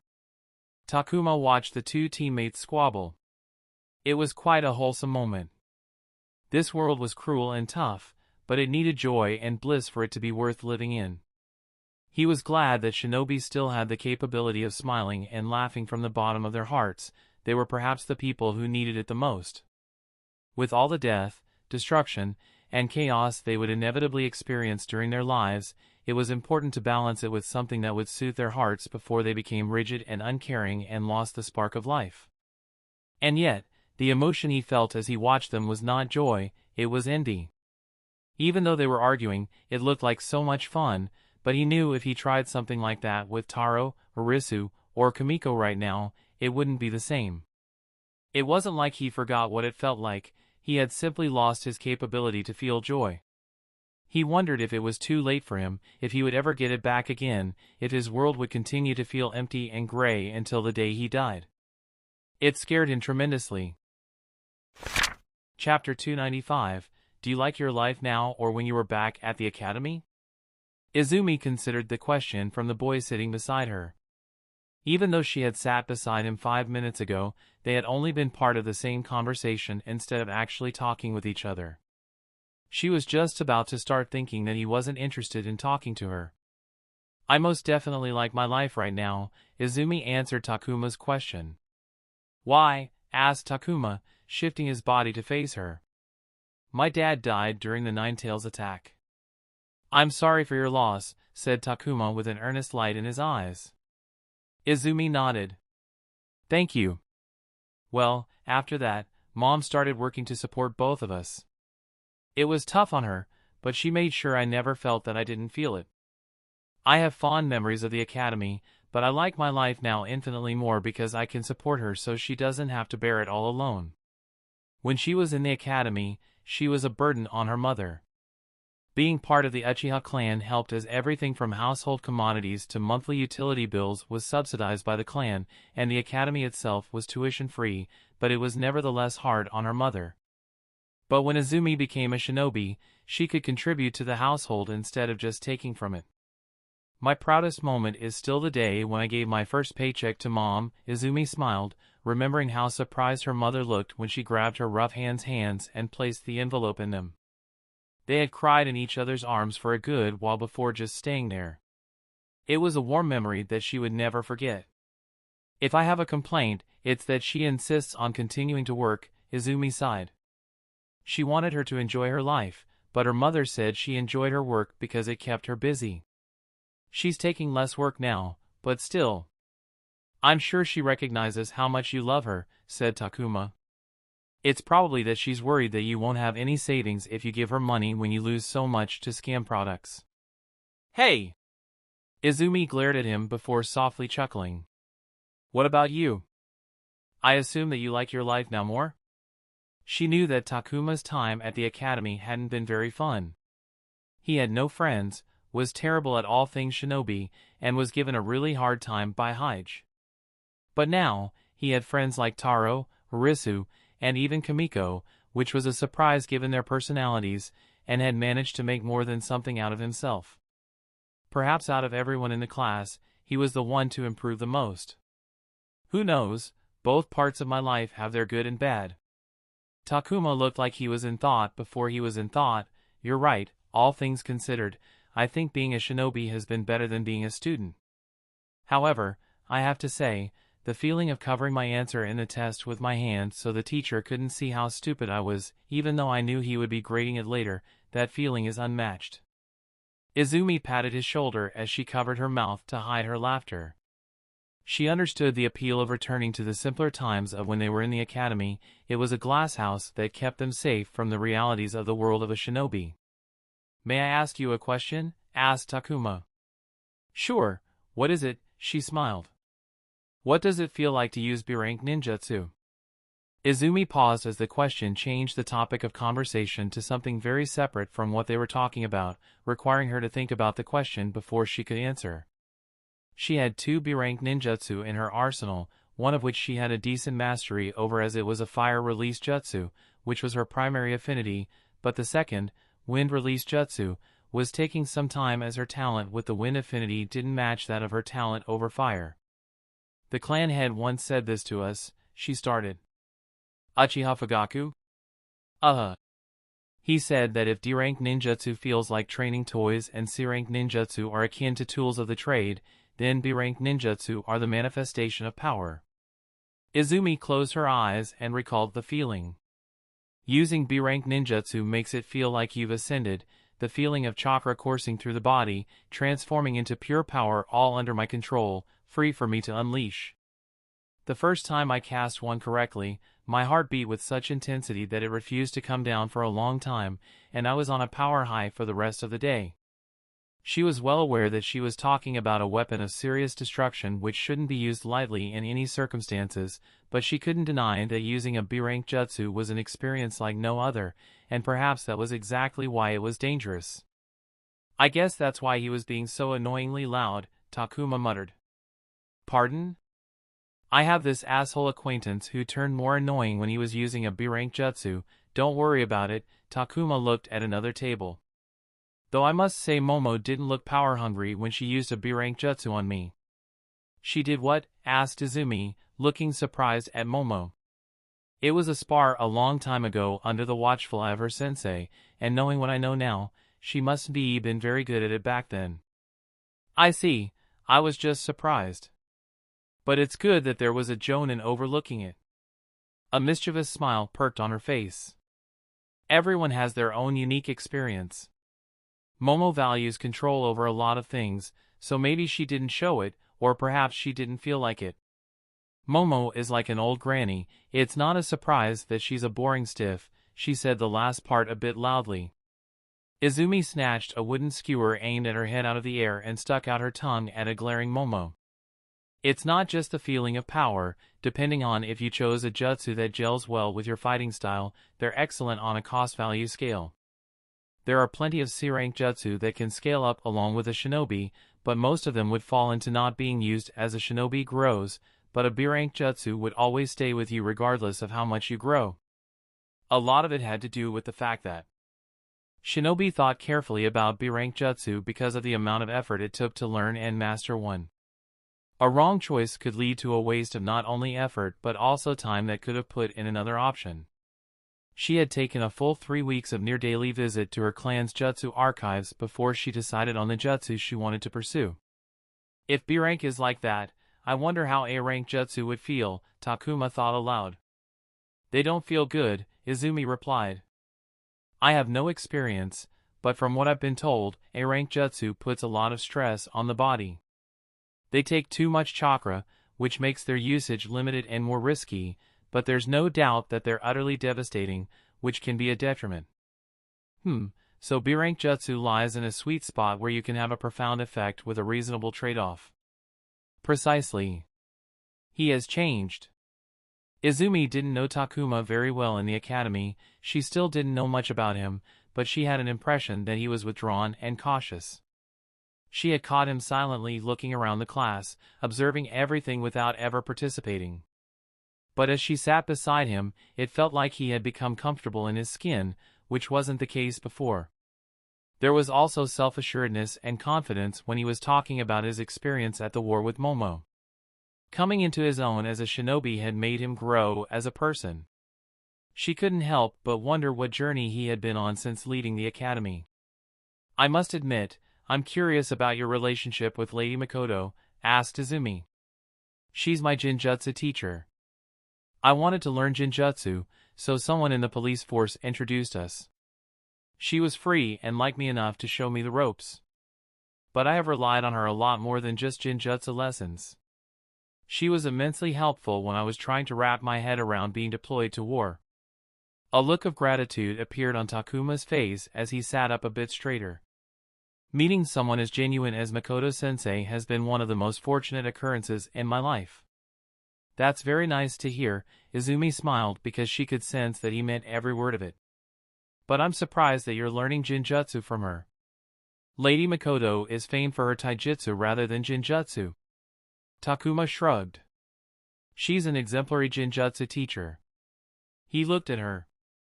Your combat style is focused around taijutsu, isn't it? You should consult her with your queries.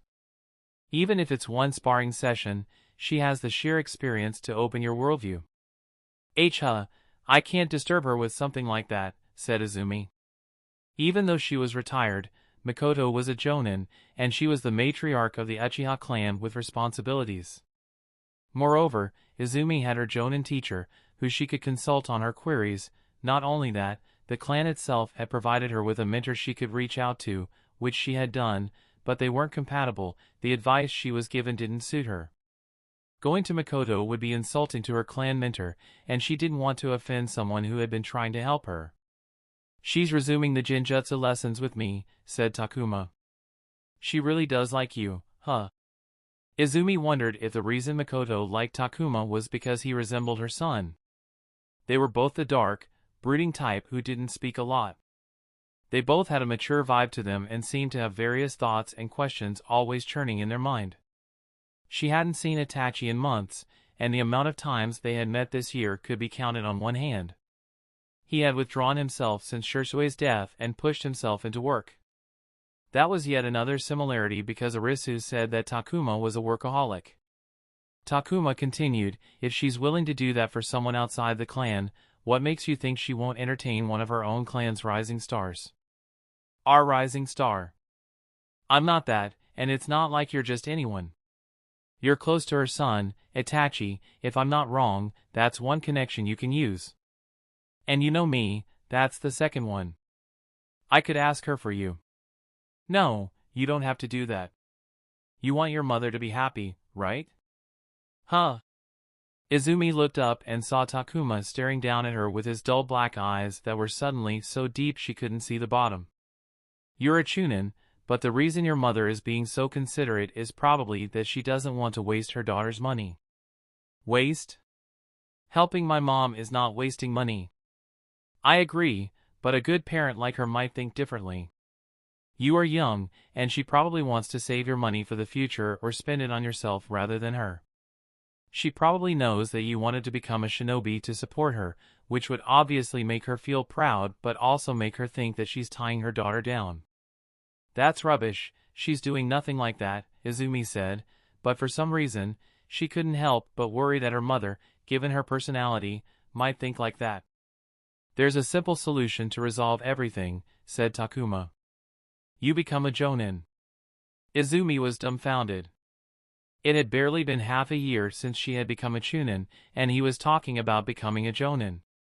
To be more precise, you rise so high, earn so much money, that when you show the line of zeros on your bank book, when she reads her daughter's name in the newspaper, when clan bigwigs respect her because of you, she has no choice but to realize that her daughter is not one to be tied down. But for that to happen, you need everything you can get your hands on because it's a tough road. So reach out to Makoto-sensei not for yourself but for your mother. Izumi was right. They were similar in how kind and thoughtful they were. But she was also wrong. Itachi wouldn't say anything like what Takuma had just said. She looked up at Takuma, and she could tell that as they sat there talking, she was his only focus. It was different from when she talked with Itachi, who always seemed to have other thoughts in the back of his mind. Now it feels so much easier, doesn't it? Asked Takuma. Izumi smiled broadly. It does, she said and looked him in the eye. I'll do just that. Chapter 296. As the last hour of the gathering wound down, Takuma and Arisu sat shoulder to shoulder, feet kicked out, leaning against the wall, away from the tables. The mood of the gathering had long since settled down, some people had left, and the conversations had turned softer, some had even laid down on the tatami floors. I really wanted to spar with you, Arisu sighed with a hint of irritation. Takuma wanted to spar with Arisu as he did with Nenro and Masaki, and she had readily agreed, but she ran into a work problem the day before their spar and thus had to pull out from the spar commitment. It's okay. Let's do it after I return from my trip, Takuma replied. He also wanted to fight Arisu because she had a unique combat style from her Fuma clan lineage that was often required to handle the giant Fuma shuriken and turn it into an effective weapon. He wanted to see closely what insight he could gain from it. Don't you think it's too early for you to go out again? It hasn't even been a month since you came back, said Arisu, glancing up at him. It is early, but it's also the only time I'm free. I'm on leave until my contract runs out. If Setsuna somehow pulls through, I would need to start working in my new position. If he fails, I would need to start looking for work, and I think I've outstayed my welcome at Mariboshi-sensei's house. I feel bad for taking advantage of his generosity, so, when I return, I'll couch surf at AI's and Nenro's place while I find myself a new place to rent. Of course, as Arisu said, it was indeed too early to leave on a leisure trip when he had just returned home after nearly a year at war. But he couldn't postpone the ANBU recruitment tests, and, in some ways, Doing something challenging would be an excellent way to get him back in the grove. "Did you decide where you're going?" she asked. Takuma answered with the pre-prepared response of his trip, taking him through a couple of major cities, a hunting hotspot, a long-standing temple, and some planned detours on his journey. However, because he wasn't visiting any of those places, he would not have any stories to tell, nor any souvenirs to bring back, so he had thought of an excuse where he would come across a quaint little town in the middle of nowhere and decide to stay there after being captivated by itself. The town was an actual lakeside settlement once found by Marosi during his travels and would give Takuma enough information to lie effectively. "Dad said that you should come and visit," said Arisu. "Sure, I'd like to see your dad again," said Takuma. He had known Arisu for a while now, and in that time, he had met some of her relatives, like her dad and aunt, who worked in the police force. He had also visited her home once to have dinner with her family. "How's the family doing?" Suddenly, Arisu's face darkened, and her body stiffened as she bowed her head, causing her green hair to fall down and cover her face. "Dad and Mom are getting a divorce," she whispered. "What?" Takuma was utterly shocked and taken aback by the sudden news. She had been so cheerful since he had returned and showed no signs of any distress or a problem as grave as her parents getting divorced. Or she did show some signs that he'd missed because he was rotting in his own misery. "Are you all right? How can I help?" "If you want to talk." Arisu turned her head away with her hand covering her mouth. She shook from trying to hold her laughter back. "You dick! Come on, I was genuinely worried." Takuma punched her in the shoulder. She wiped a tear from her eye while grinning ear to ear. "Everything is fine. They had their 16th anniversary 2 months ago. They're thinking about raising a chicken to see if they could manage up a coop in the future." He sighed but was happy that everything was good. He noticed her gaze on him and asked what she was looking at. "The scar really changed your look." Arisu held her face with one hand and gently brushed her thumb against the scar on the edge of his lips. "You should get it fixed. There's an Irionin in the clan who's really good in the reconstructive and cosmetic field. After he's done, it will be like you never had that scar." It wasn't the first time they had talked about the topic of his scars. The Hidden Leaf standard uniform had a turtleneck and full-sleeved undershirt, which hid all of his body, and the police force uniform too covered his body, so he never had to worry about other people seeing his scars. But for someone who had spent as much time with him as Arisu, she knew to a large extent how many scars he had. She never liked them and would bring up cosmetic reconstruction to wipe them off. "I don't mind them," Takuma replied with the same answer as always. "They serve as reminders of mistakes I shouldn't make again." His time in the ring had put many more marks on his body, and he could immediately point to one and recall why he got it. They were signs of failure, but more importantly, signs of his learning. He didn't like his scars, he would prefer not to get new ones, but he was fine with keeping them. Then, there were the surgical scars. They were his connection to the boy's past, and ever since they had become more important in understanding the truth, which was now his past. Root was behind the assassination attempt, Takuma whispered just loud enough for Arisu to hear. The ANBU and police force had kept that information on the low so it hadn't spread out. "That Root?" Arisu whispered back, her eyes widening. Takuma nodded. "The man who most probably ordered the assassination was at the city I was operating. I got the scar while fighting him. I took his arm, but he escaped," he said. "But why did they target you? Remember the farm raid? That belonged to the Root. They wanted to retaliate and scare us away." "Oh my God. That must have been terrible to see him there." It was indeed terrible. The man had made his life miserable by releasing the wanted posters, which had led to innocent people getting tortured. "He killed one of my teammates, Riku, a dear friend," said Takuma. For a split second, a terribly dark flashed past his eyes. "He escaped back then, but when we meet the next time, I'll feed him to hyenas just so that he'll finally be of some use to the world." Arisu placed a hand on his hand, and Takuma exhaled deeply to release the rage build-up. "I'm sorry, let's change the topic," he said with an apologetic look.